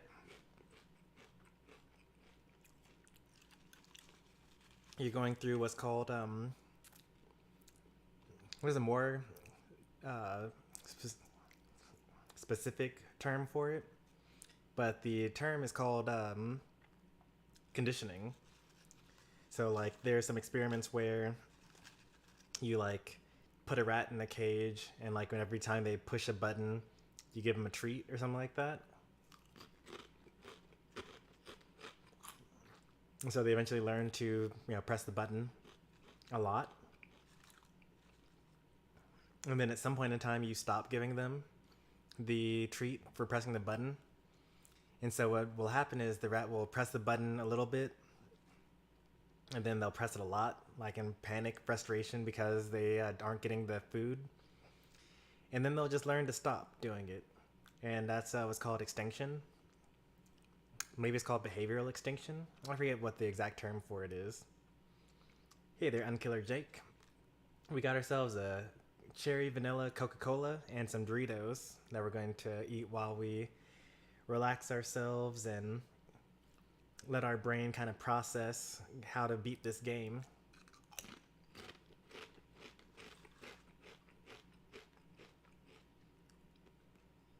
But anyway,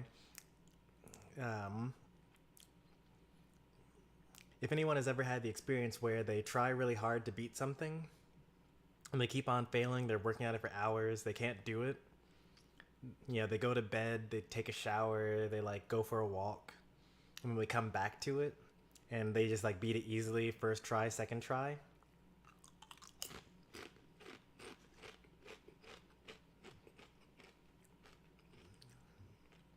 It all has to do with the fact that once you put the game down, even if you're not actually thinking about it, your brain is still kind of processing, like, how are you going to beat this game?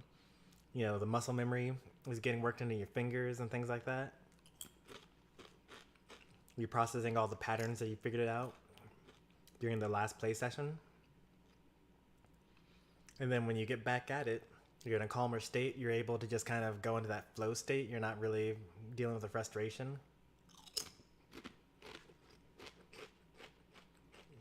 Plus you've been secretly thinking about it. Plus you have the muscle memory. That's why it's so much easier to come back and beat it the second time compared to the first time.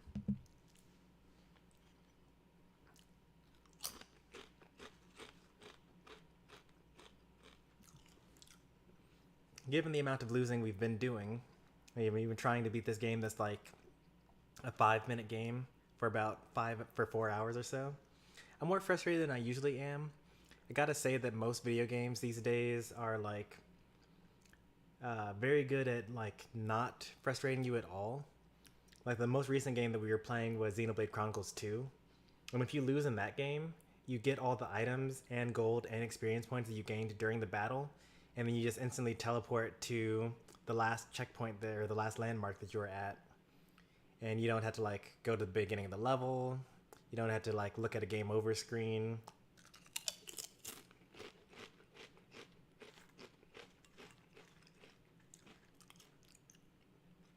You just kind of like get back at it.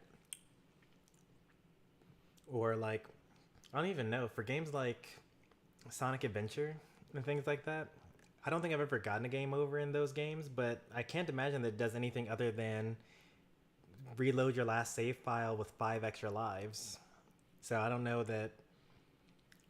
Oh, I know what it probably does. The game over probably... So like, in those games you have checkpoints within the levels. It probably throws you out of the level and that's really it.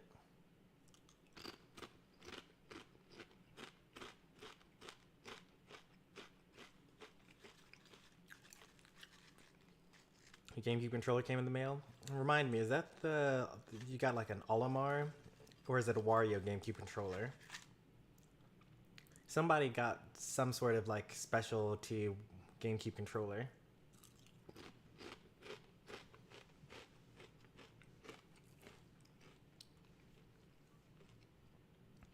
It's also kind of unfortunate that these days people say GameCube controller when they really mean wired Pro controller. Oh man. We're talking about a real GameCube controller. Now that's nice.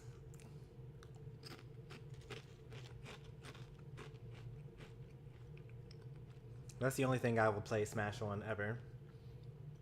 For as long as Super Smash Bros. As a franchise exists, if I'm able to plug in my GameCube controller adapter, I'm only going to play Smash with a GameCube controller.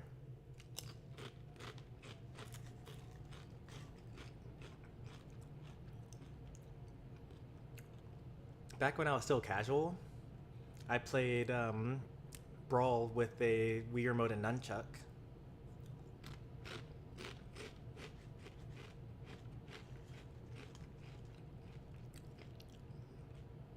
Just because I thought it was nice to be able to like sit really far away from the TV and still play, like, or play underneath a blanket, things like that.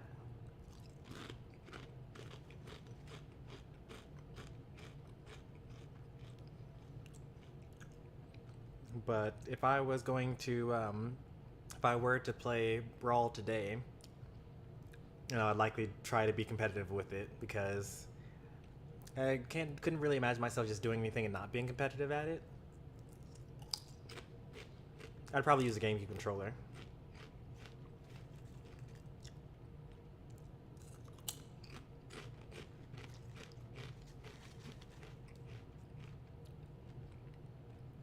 I'm at a point now where, now that I have this Pro controller, I actually bought this Pro controller kind of in the middle of my Xenoblade 2 playthrough. I say the middle, but it was really the very beginning of it. But I plan on using this Pro controller for basically all my Switch games except for Smash, which I'll use a GameCube controller.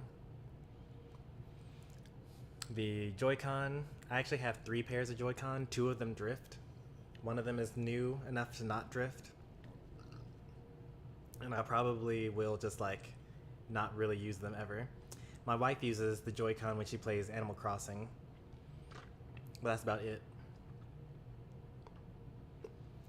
Maybe if they like remade Skyward Sword for the Switch and you had to use the motion controls, that would cause me to use Joy-Con, but that's really the only thing I can think of.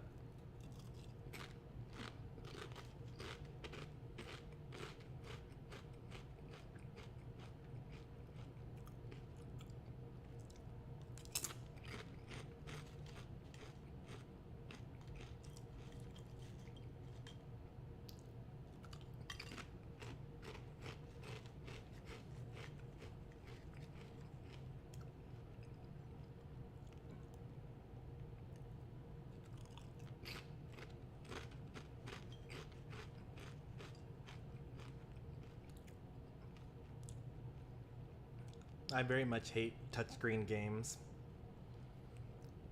because I like my screen to be kind of clean. and touching it in order to play games causes there to be smudges throughout. And within like a year of playing touchscreen games, your console looks terrible.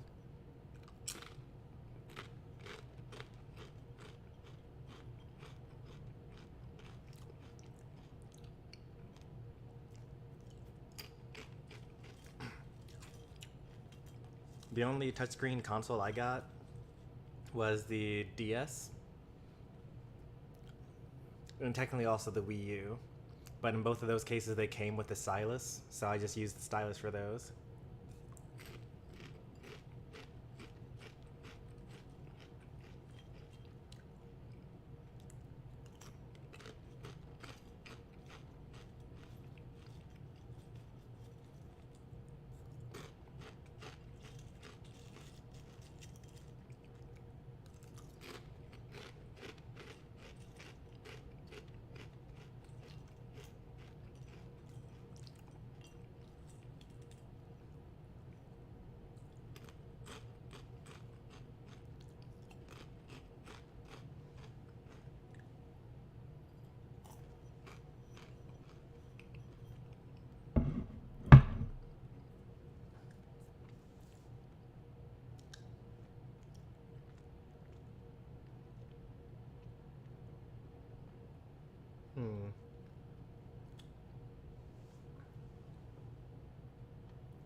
Some good old caffeine.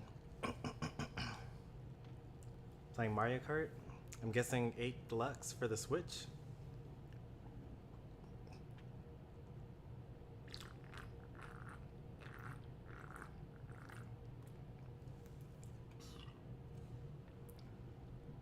I think I have Earthbound on my Wii U or my Wii, something like that.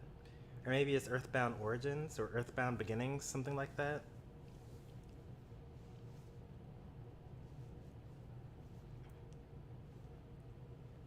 I forget.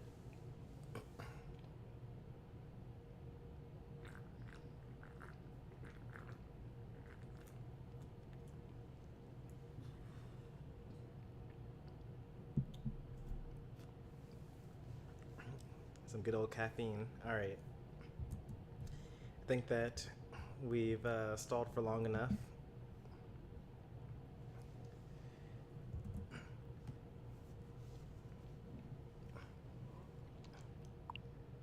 Let's get back to the game.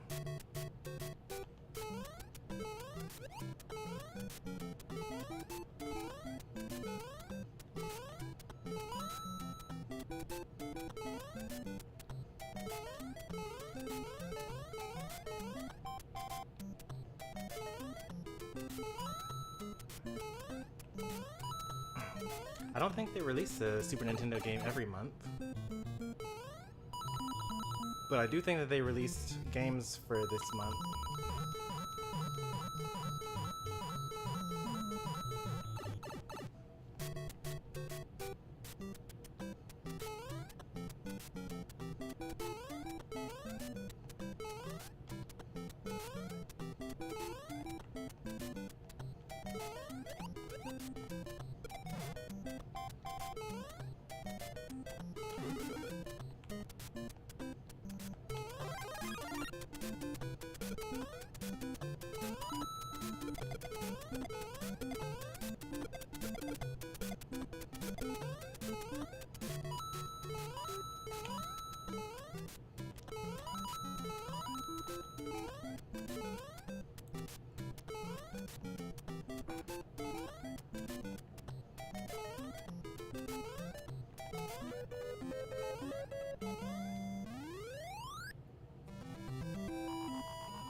If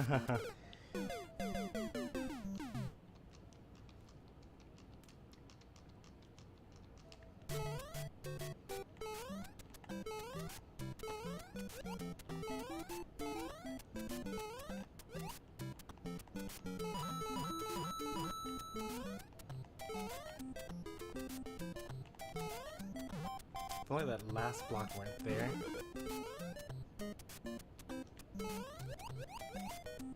Did I go too fast? I think I went too fast and I lost the 1-up.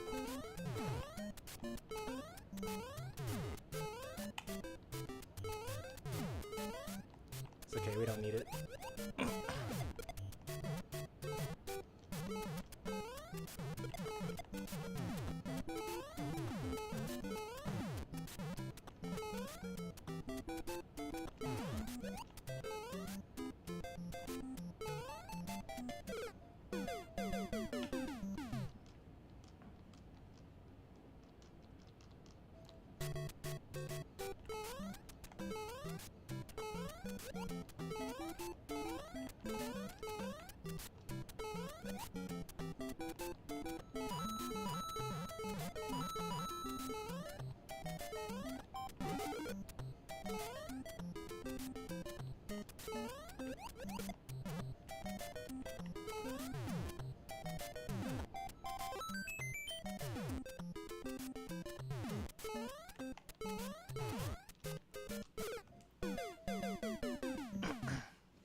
I don't think I like white chocolate very much. I mean, I'll eat it, and it tastes fine, but like it's so acidic, it gives me heart problems afterwards, which is something you'll have to learn about as you get older.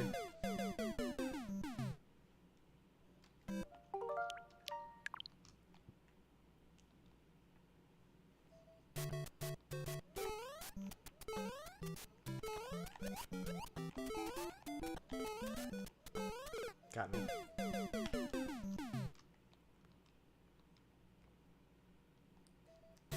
Well played, Lucky 2. This round belongs to you.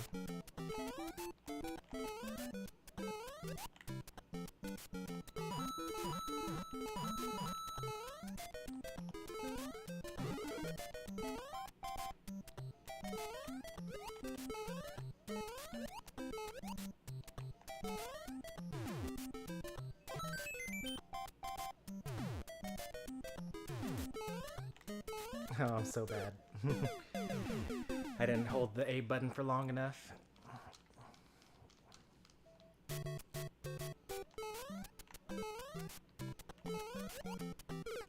Okay, that was just surprising.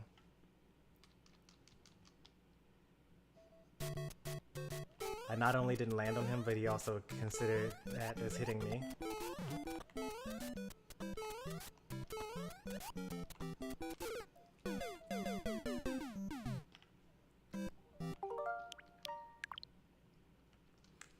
He's throwing spikes at you here, but he's helpful in Mario Kart 64, or not, and Mario Kart and Super Mario 64.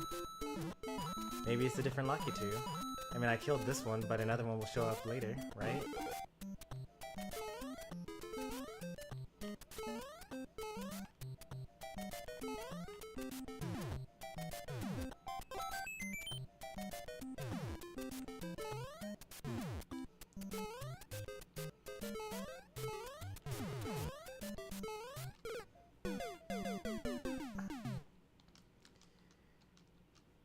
It's okay, we should always end this level with like 4 lives. Because we start with 3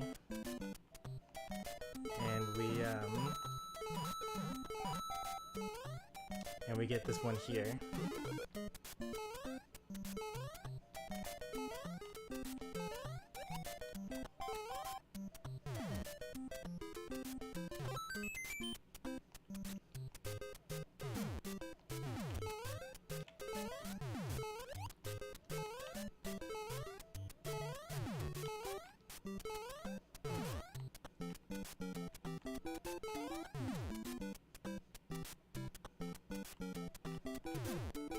That looked like it might be a power up there, but it was not.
Oh, I should have saved at the end of that last one.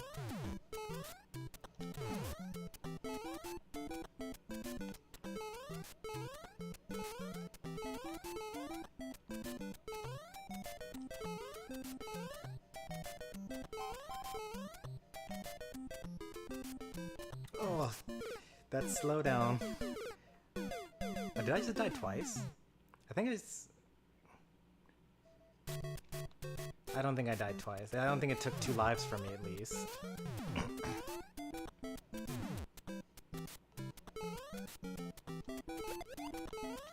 I know that is actually a glitch that can happen in this game. It is possible to die twice in one session.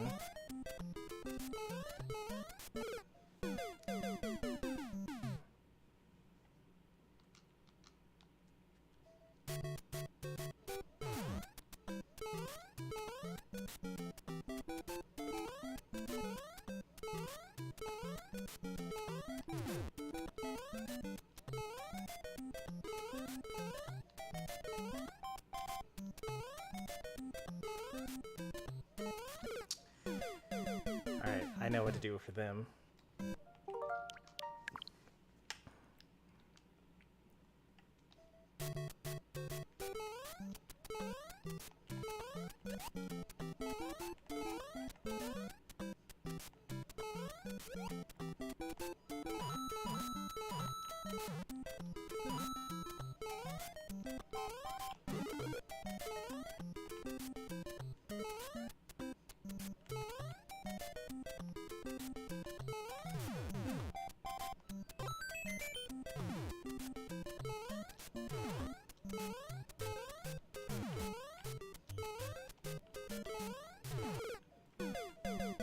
I should have waited.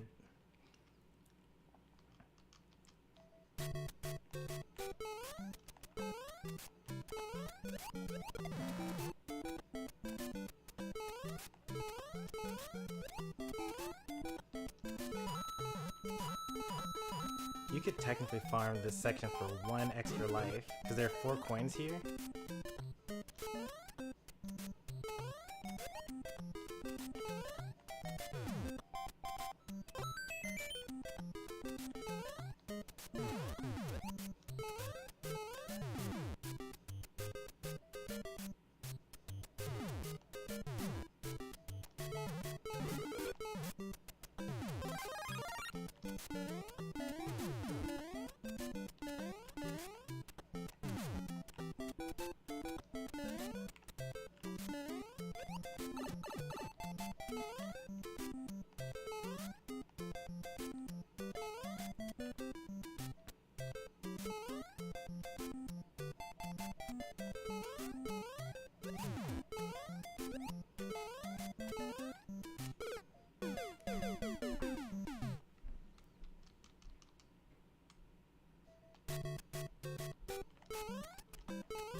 Like, little by little, you can just, like, get an extra life here.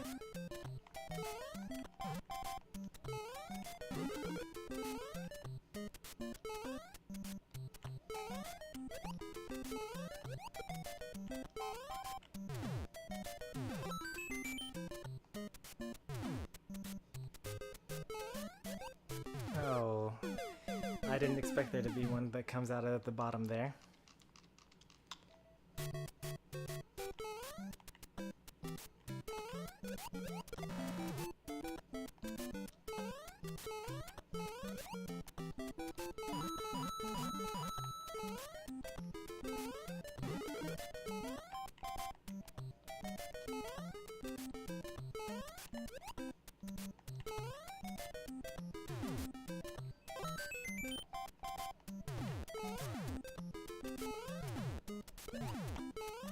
I deserve to die that time.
Nope, I need you.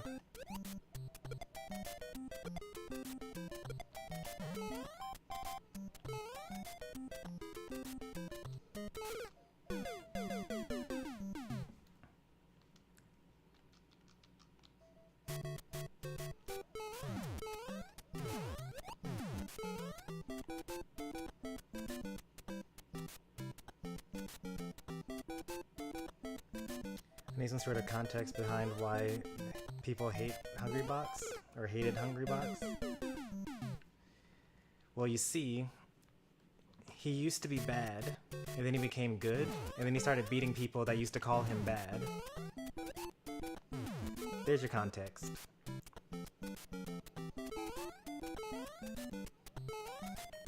It is a little more complicated than that. It's not actually much more complicated than that, though. That's mostly what you kind of need to know about the history of Hungrybox hate. Is that he beat people. Context speedrun. And if I can't speedrun Super Mario Bros., I gotta speedrun something.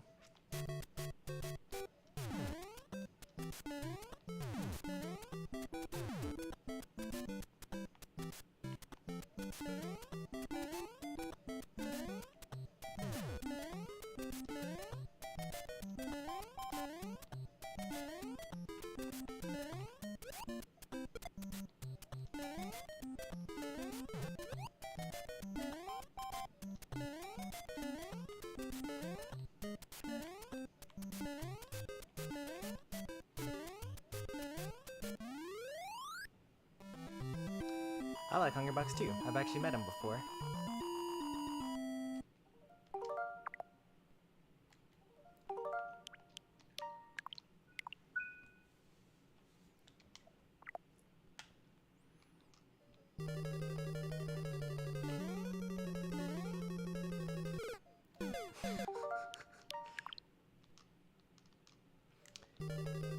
How come I just can't make this jump?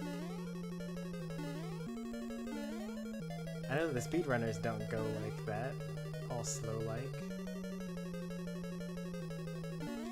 Alright, this we couldn't figure out the last time. Oops.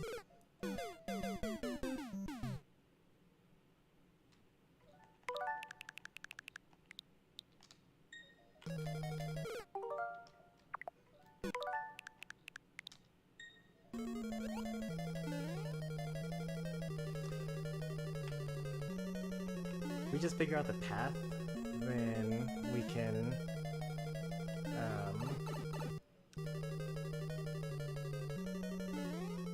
go back and do it in one run.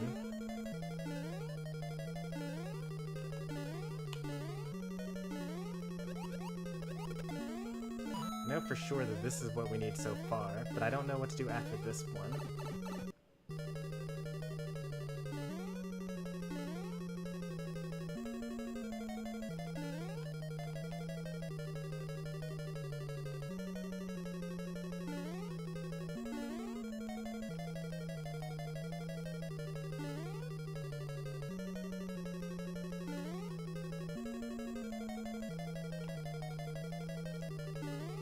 Feels like it's this one, but it's not.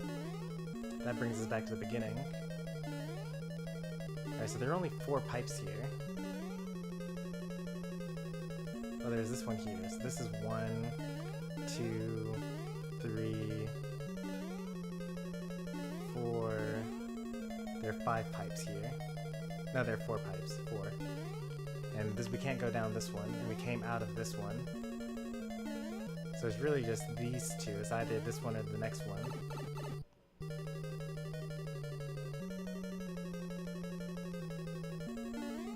But it's not this one, because this brings us back to the beginning. Right? Is this the beginning?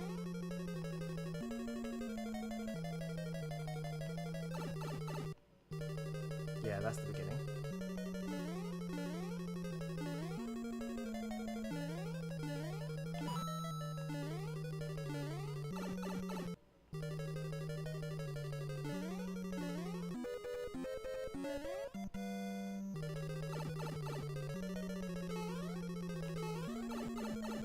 Ah, there we go.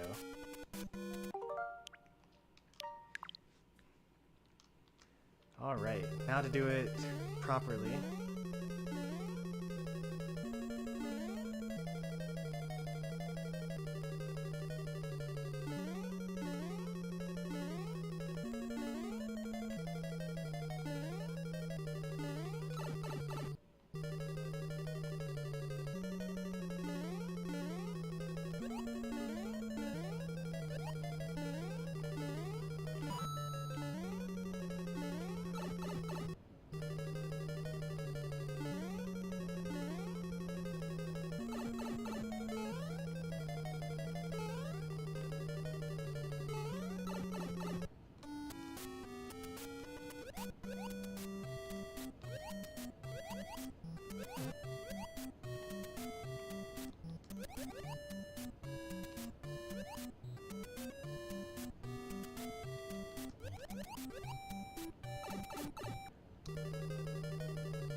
They got me.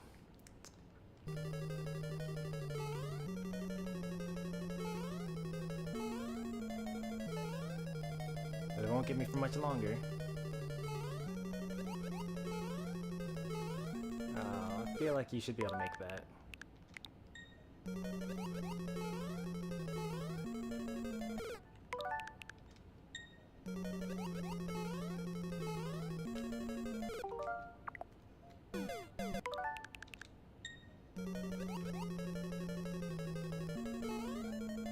Yeah, you can make that. You just need to not be bad, and then you can make it.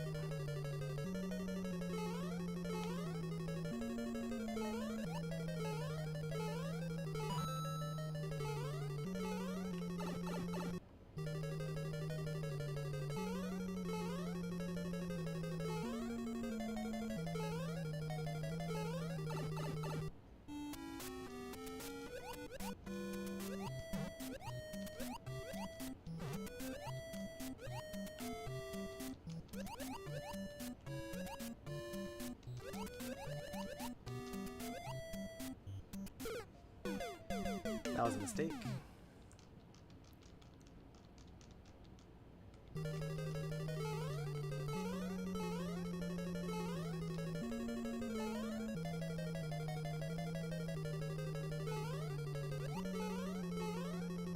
Oh. Guess I'm just bad, and we'll just stick to the moving platforms that's slowly moving, and I'll just go slow about it. Yeah, we're definitely not just taking it slow ever.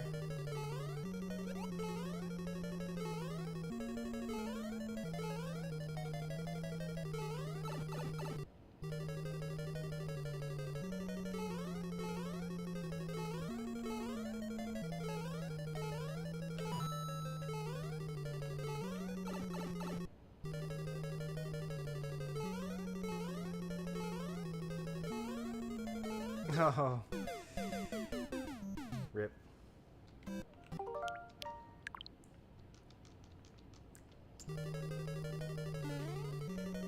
I can spend this time kind of like talking about Hungrybox and the Melee community. But it's not that big of a problem here, and I do know the history. Oops.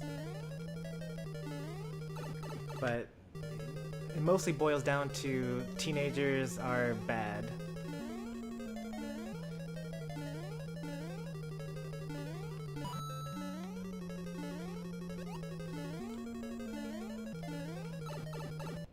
So Hungrybox is like, was some kid that was pretty good at Melee, and Mango was some other kid that was also pretty good at Melee, and Mango, back in like the 2003 era, was like so good with his Jigglypuff that like people were like, oh, Jigglypuff is broken, you won't be able to win with anyone else, you're carried, basically. And so Mango was like, alright, well, I'm so good, I'm going to beat you with Fox and Falco and Mario and things like that, I don't need Jigglypuff.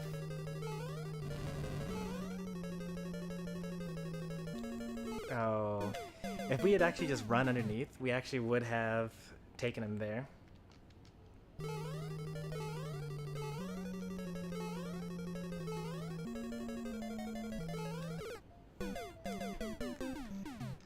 So Mango is the #1 in the world, easily 2003 era-ish. Hungrybox starts playing, I guess maybe 2006, something like that. And he's like not really that good at the time.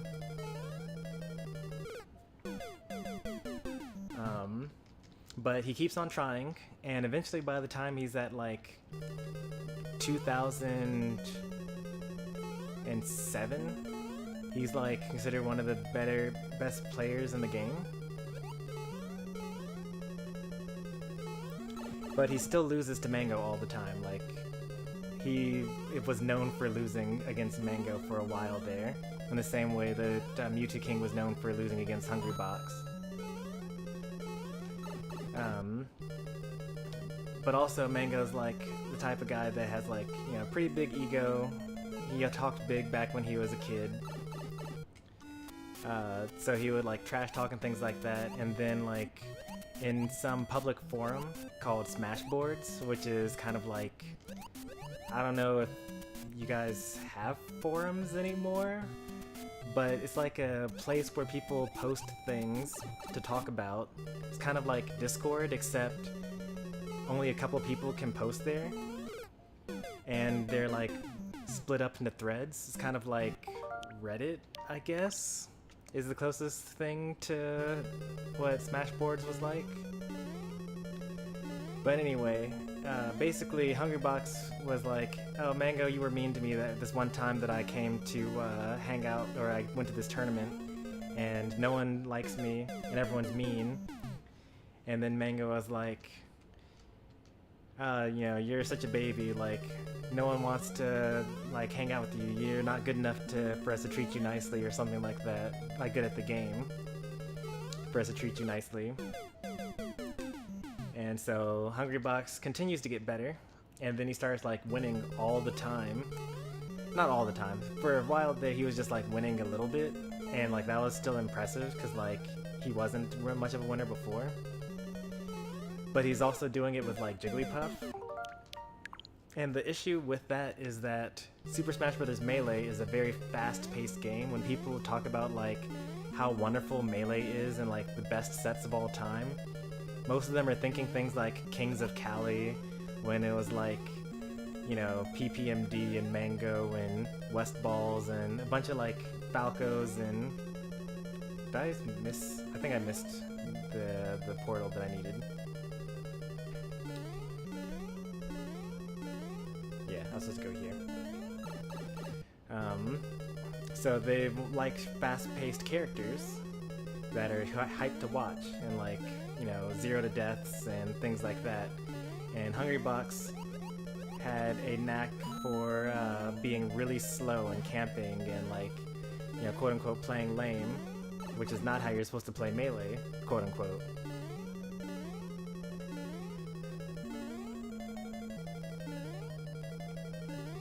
So some of the hate came from that. Some of the hate came from the fact that Mango was like the most popular Melee player to have ever existed, and probably that ever will exist.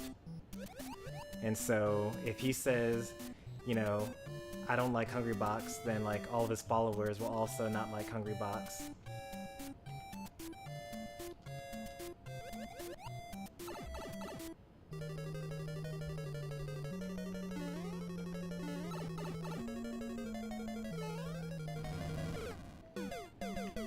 That momentum was too low.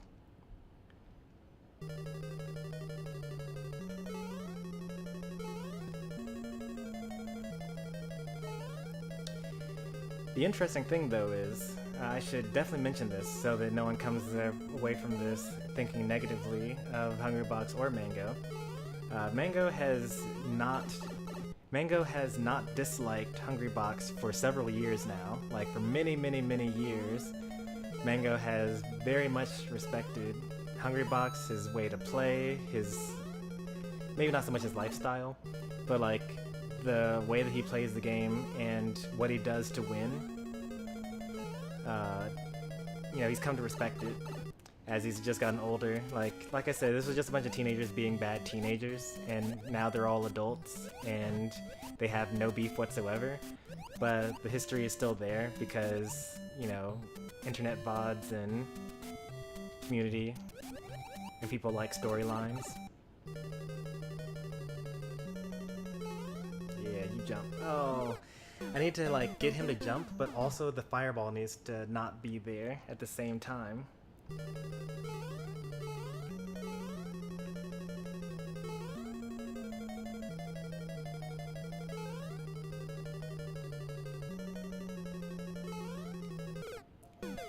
I seem to like have that perfect jump to die so many times.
Oh, almost got him.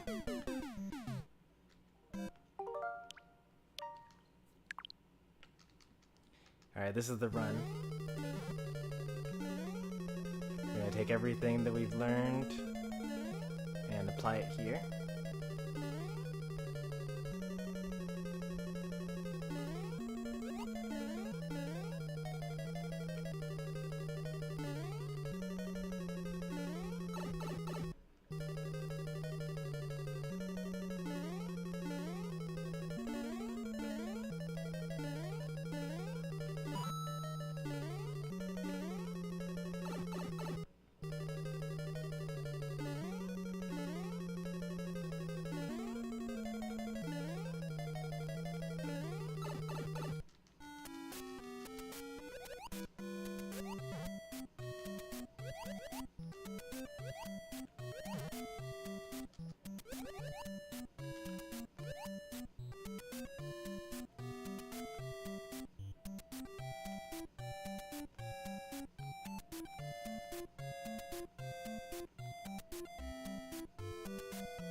I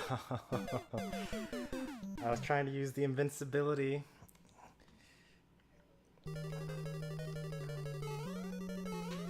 If I had jumped a little earlier, then I would have definitely gone between those hammers.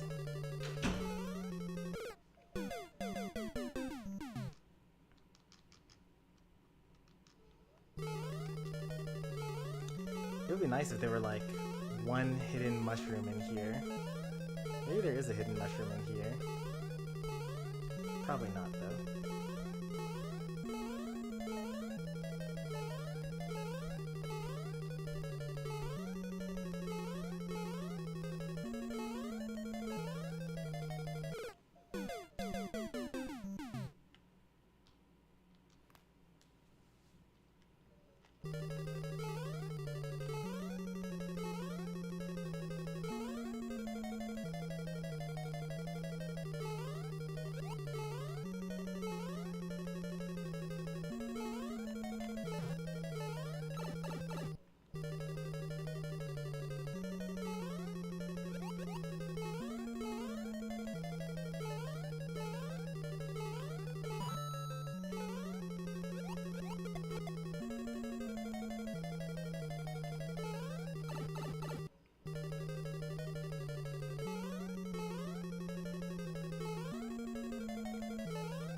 I don't know how we're gonna get through this, but if we like...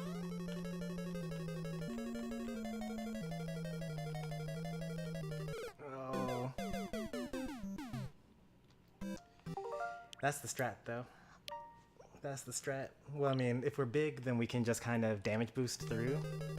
And then maybe even... I mean, if we were to make it past the Hammer Bro with Big Mario, then we could actually damage boost past Bowser. And then that's basically just cheating because, you know, he can only hit us once. It's not like he can body block us.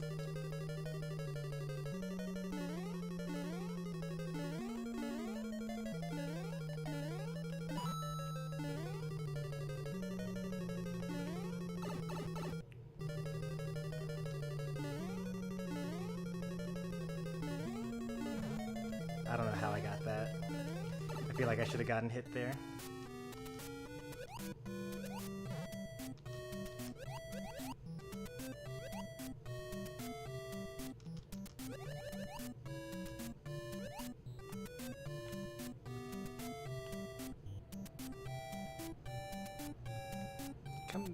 Come the other way. There you go.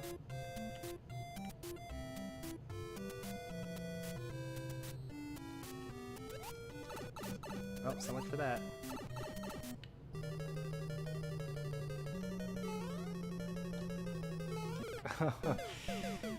The hammers are so random.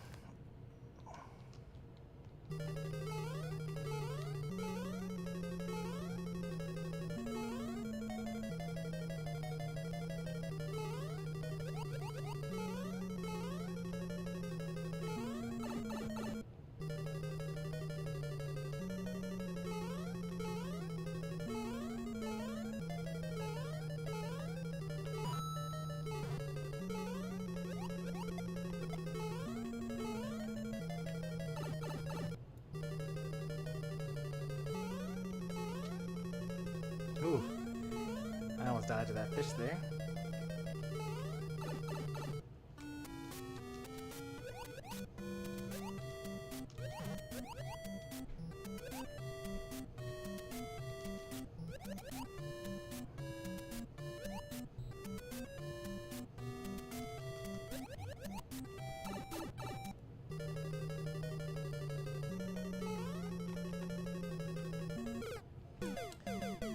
It's like you don't really have enough momentum to just like dash under him when he's jumping.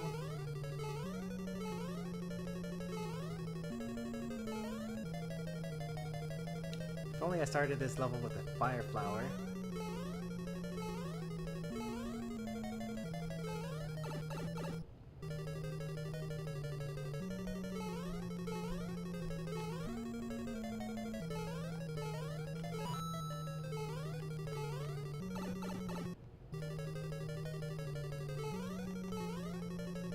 just like throw fireballs at him.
Oh, so close. It would have been very poetic if I had done that on the final life.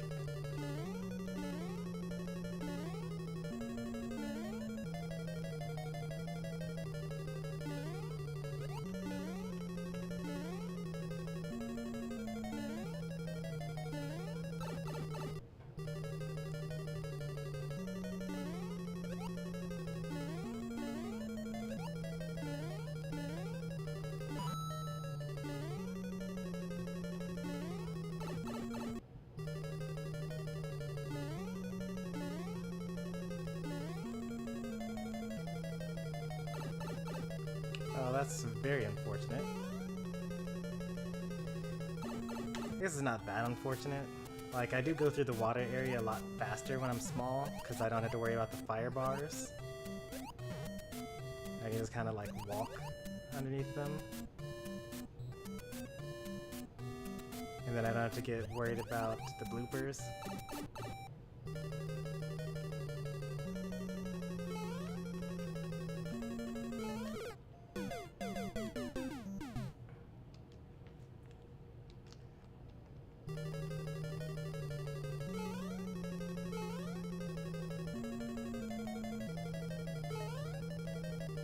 I think the Hammer Bros are honestly there just to make sure you don't get to the final level or get to Bowser with the power-up.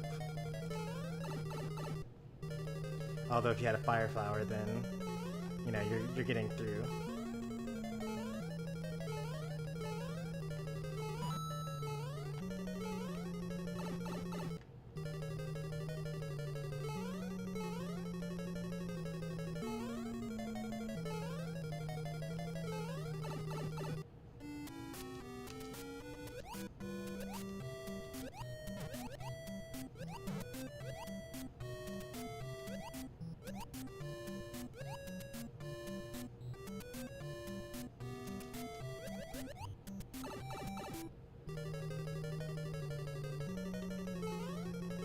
Whoa, that was very lucky. Alright. If he had been jumping forward, then that would have been game. Because I think he's always going to jump when he comes into frame. It's just a matter of whether he'll be jumping forward or backwards.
I'm like over here thinking about how I'm gonna get through the Hammer Bros when the Piranha Plant's like, you need to worry about getting through me first.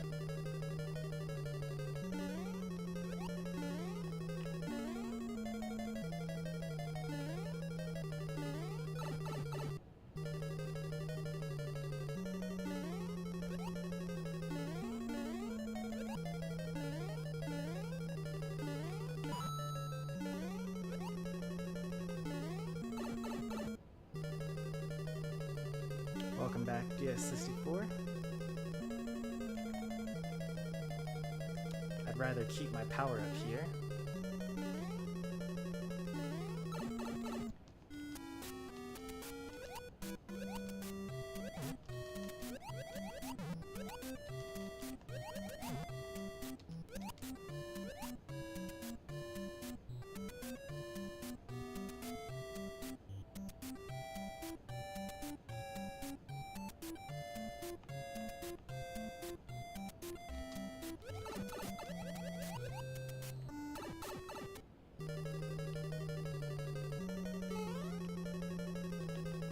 Oh, so close.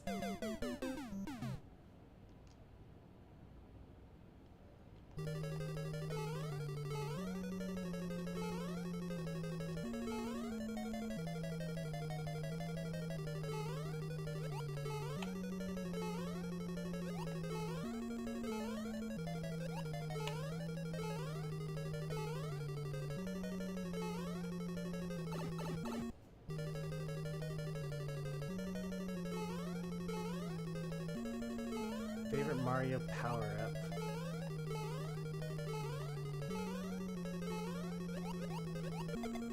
I don't know. The Mario power-ups, to me, like, aren't really all that great. I guess Fire Flower?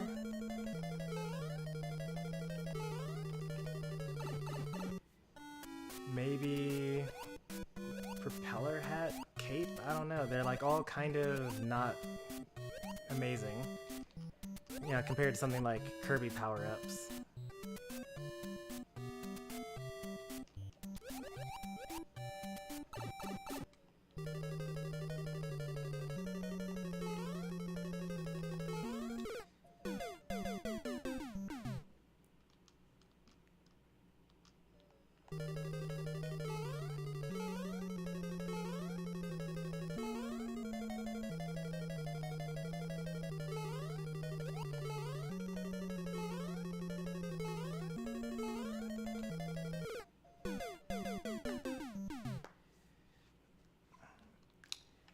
I have not played enough 3D World to say anything about the hammer.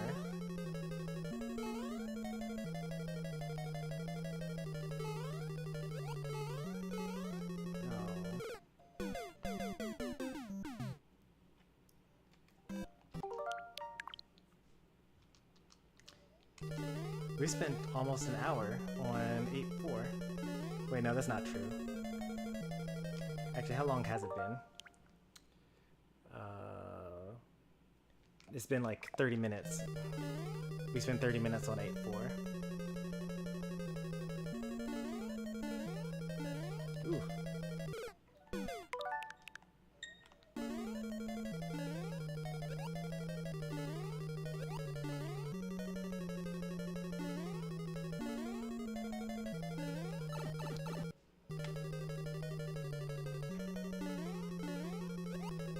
Remember an hour ago, or like an hour and a half ago, when I was like, haha, there's no way we're going to actually spend an extra hour on this game just to get past 8-4, or get past World 8, after we use save states at the beginning of each, what's it called? Each level. And yet, here we are, an hour later.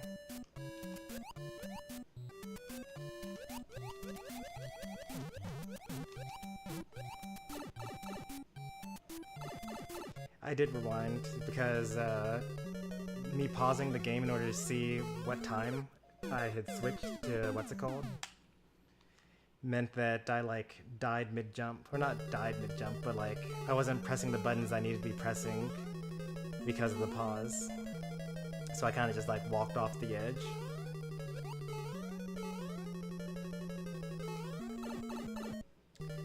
But we won't actually use rewind until the 5-hour mark, and that's when I said on stream earlier that we would start using rewind.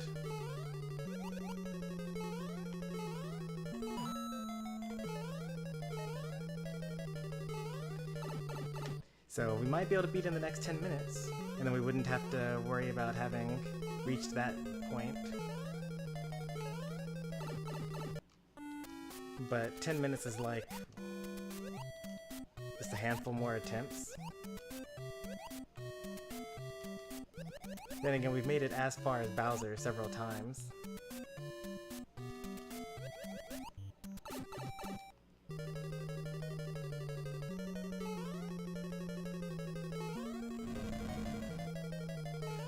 Oh man, I can't believe that.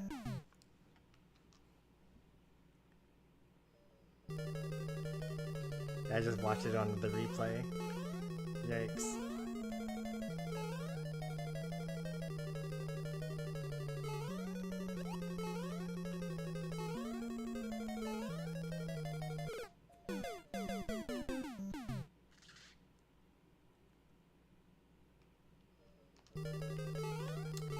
Well, I mean, if this had Smash physics, it would be too easy, actually. Because, like, imagine Mario having a double jump and having the aerial drift that he does from Smash Brothers. Like, if I jump here, and then I'm like, oh, I actually don't want to jump here anymore, like, this is as far as I drift when I, like, hold back after jumping.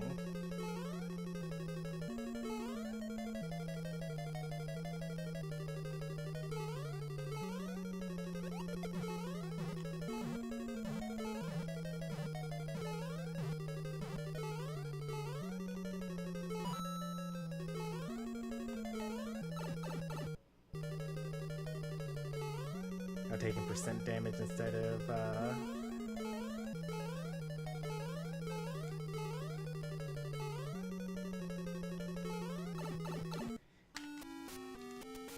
well, so far we don't actually fall into the lava here.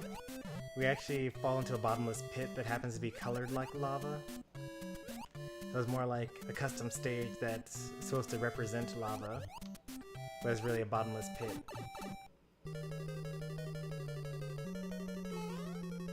I just walked right into that. I really thought he was going to jump because he jumped all the other times.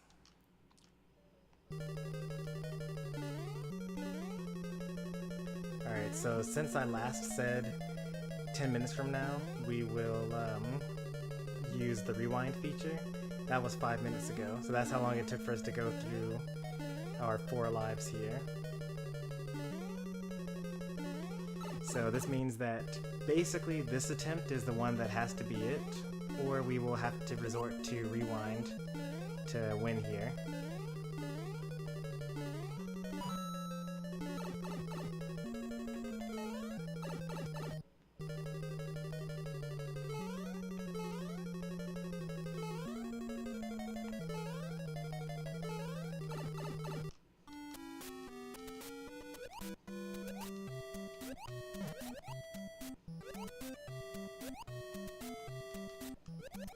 How hilarious would it be if, like, after the stream, I cut this up using, like, the YouTube video editor?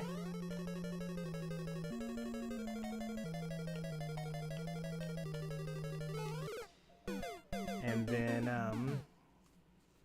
what's it called? And then just, like, made it look like I just went through all of it in one shot. I guess I better make sure that I don't say anything about editing it up on the final run.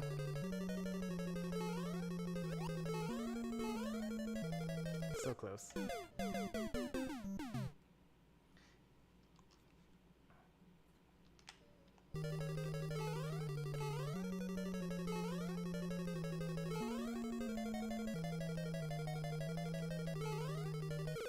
Not even close.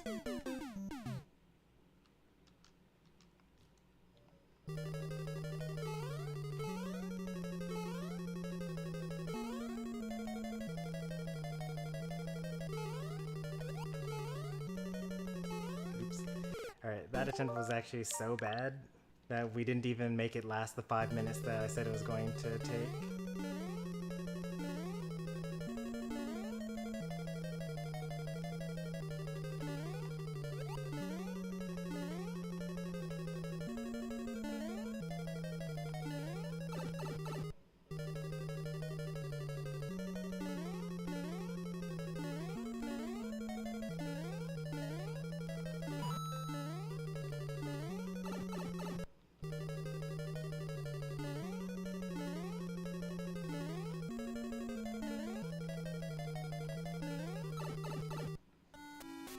Let's see if I can make it through this without taking damage.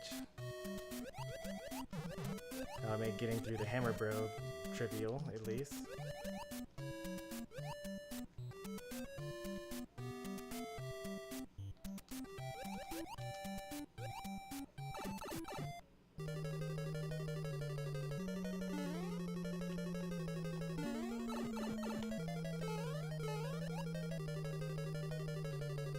Wait for the fireball.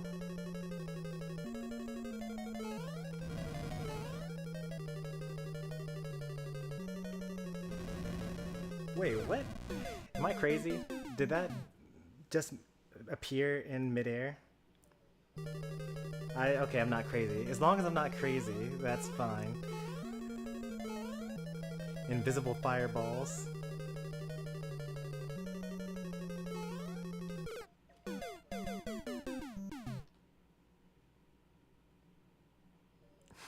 That's unfair.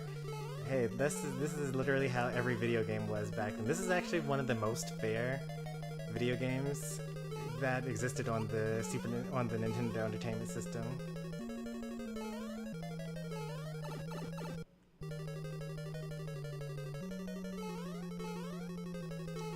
And that should tell you something about how awful games were back then. Smash is super fair. Pretty much every competitive game is going to be fair by definition, because everyone has access to everything. Like, for something to be unfair, like, it would have to be like, you know, Mario Party with a handicap or something like that.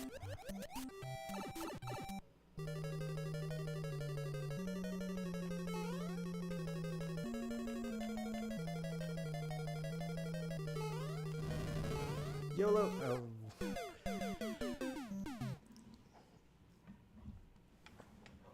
So close. If he had thrown one fewer hammer, then that would be game, actually.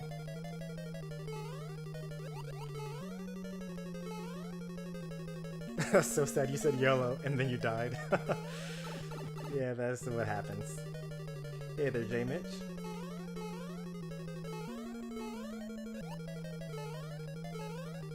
We passed the 5-hour mark. That means that we've unlocked the rewind feature.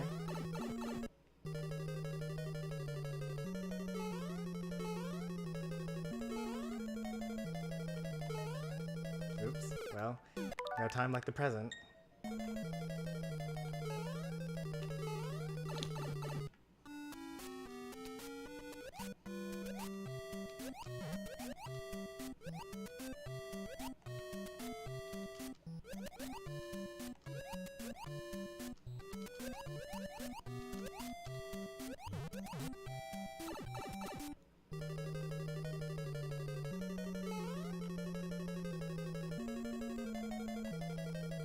Oh, I knew for sure he was going to jump there.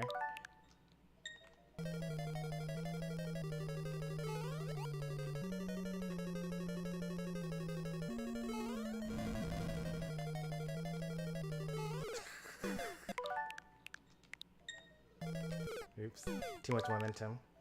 I wonder if I could just, like, go right underneath them at this point, right? No, I couldn't.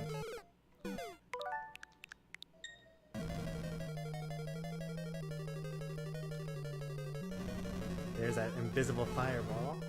But we heard it this time. That one, not so much.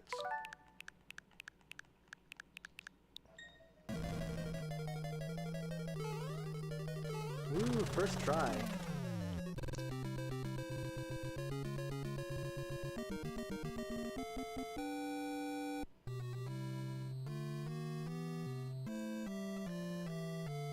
Oh man. My fingers, they just hurt so much.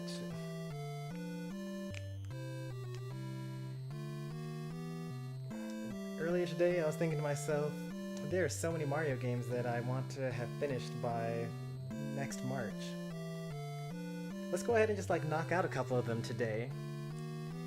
And by a couple of them, I clearly meant we're only going to be able to play one game because we're that bad. It gets harder after this, and then it gets easier from then on. The Lost Levels is a much harder version of this game. And then Super Mario Bros. 2 is much easier. Super Mario Bros. 3 is much easier. Super Mario World is also easier, but there are a lot of secrets in that game. I don't know any of the secrets to Super Mario World, but we'll just kind of like play through it.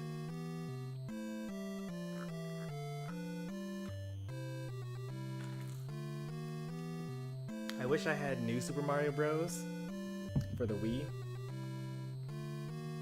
I've had it at one point in time, but I don't currently own it. But I do have New Super Mario Bros. U.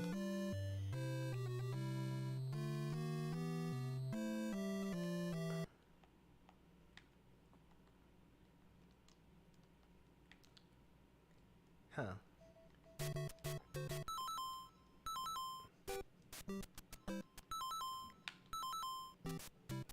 Need to die a little bit. Also interesting that World 1 has this beetle here. What's up with that? That's not supposed to be a beetle. That's supposed to be a Goomba, right? What's going on with the world here?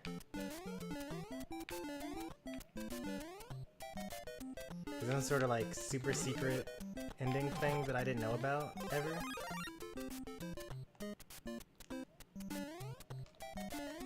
Did she say a new quest? Because I thought she said press B to select a world.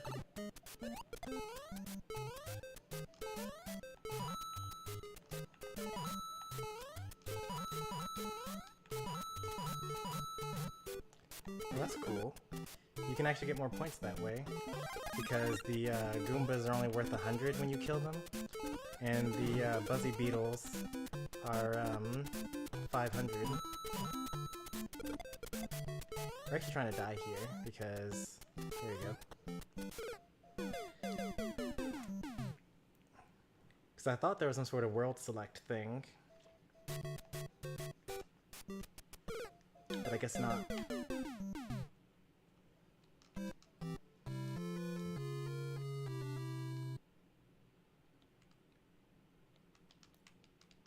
Oh, there it goes. Okay, so you press B and then you see at the top how it's actually changing your world here. That's pretty cool. Guess I'll make a save point here, having beaten the game, I suppose.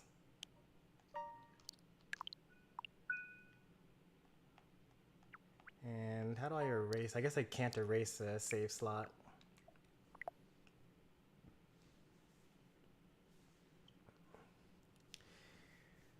Alright, well, that is done. That was way tougher than I could have imagined. And there's so many more NES games to go through. Most of them are a lot easier. Like this one will be harder, but this will be easier, this will be easier, this one will be easier. This one will be much harder as well. I don't know how to play this. This one was so hard we gave up. We were playing Metroid for a while, and we got lost, and everything was super unfair and broken and unbalanced, so we quit Metroid. We're going to buy Metroid Zero Mission and pretend like it's the same game and just play that instead. What are some other games that I would actually play here? Oh, these are the new games this month, by the way. Immortal, or The Immortal, and Scat. Rygar is from a couple of months ago.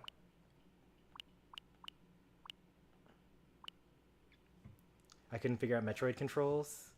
Well, you jump with A and you shoot with B. And that's really about it.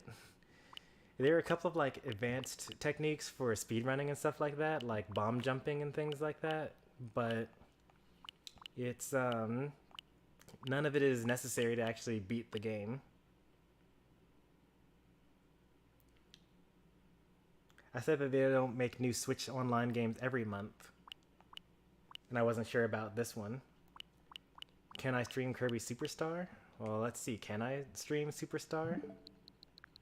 If it's on SNES, then at some point, sure.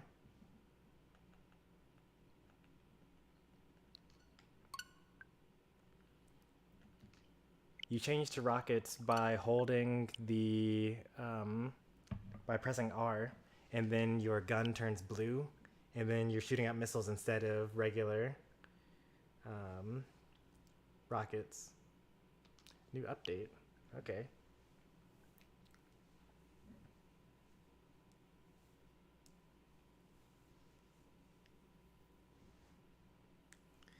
I think if you press X while you're hovering over the game, then it brings up the user guide, which I think is just a scan version of the menu. Let's test that out.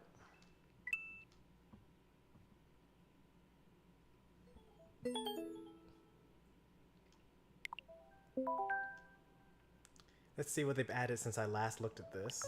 Breath of Fire 2, that's an amazing game. I actually have it on the Wii. I bought it on the Wii because I played it on the Super Nintendo back in the day. Star Fox 2, never played that before. Smash Tennis. Logic Bomb, Operation Logic Bomb, Puyo Puyo, Wild Guns. I almost bought Wild Guns actually. Super Mario All-Stars, Donkey Kong Country 2, Peacekeepers, Mario Picross. Now that's a game. Picross?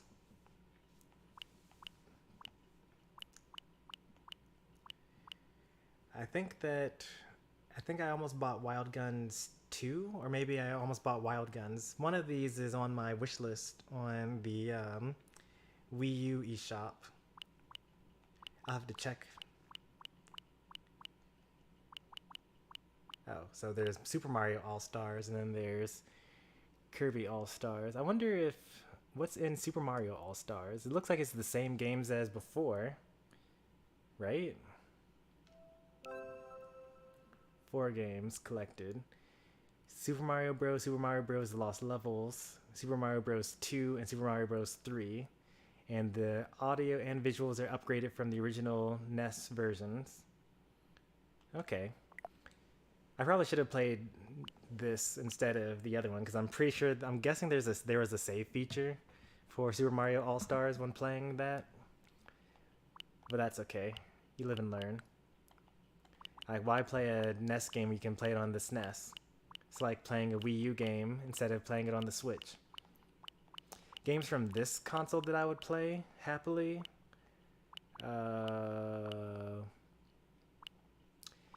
Link to the Past. Super Mario World, Yoshi's Island, Super Metroid. I love that. Super Metroid is like top 5 games of all time for me. I'll play Super Ghouls and Ghosts, but I have no hope of beating that game. Like, I couldn't even beat Super Mario Bros. This game, you get hit twice ever, and you just die and start over at the beginning. And in order to get the true ending, you had to go through the entire game twice. I would play Star Fox, even though I played Zero, which is like the same thing. I would play Dreamland 3. I would play F-Zero for a little bit, but like not too long. I probably would play like I would probably do a stream where I try a whole bunch of these that I have no intention of actually streaming, and just do them all at once, and just like switch when I'm bored of one.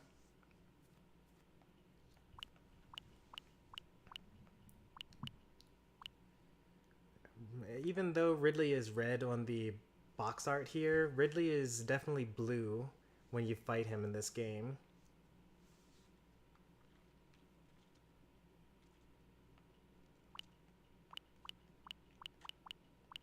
Well, Breath of Fire 2.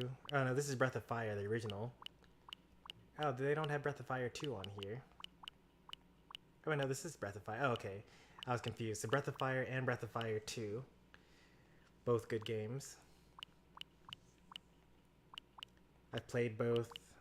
Haven't beaten either. And I could play Kirby Superstar. What is this?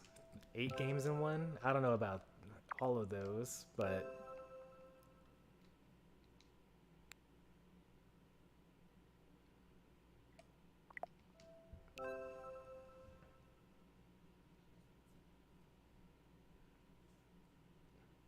Six main games, 2 mini games. Yeah, I mean, each of the Kirby games will be super easy, I suppose.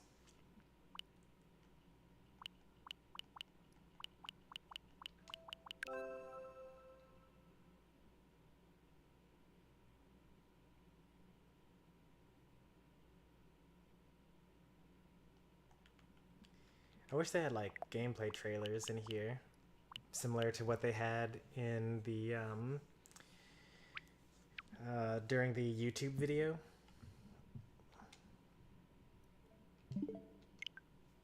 Anyway, that's enough of that. We're going to end the stream here. I'm going to be back in like 10 minutes or less with some Super Smash Brothers. That was a wild ride. Very wild ride. Yeah, I'll be back. I'll see you guys soon. Thanks for watching, and I'll see you later. Bye.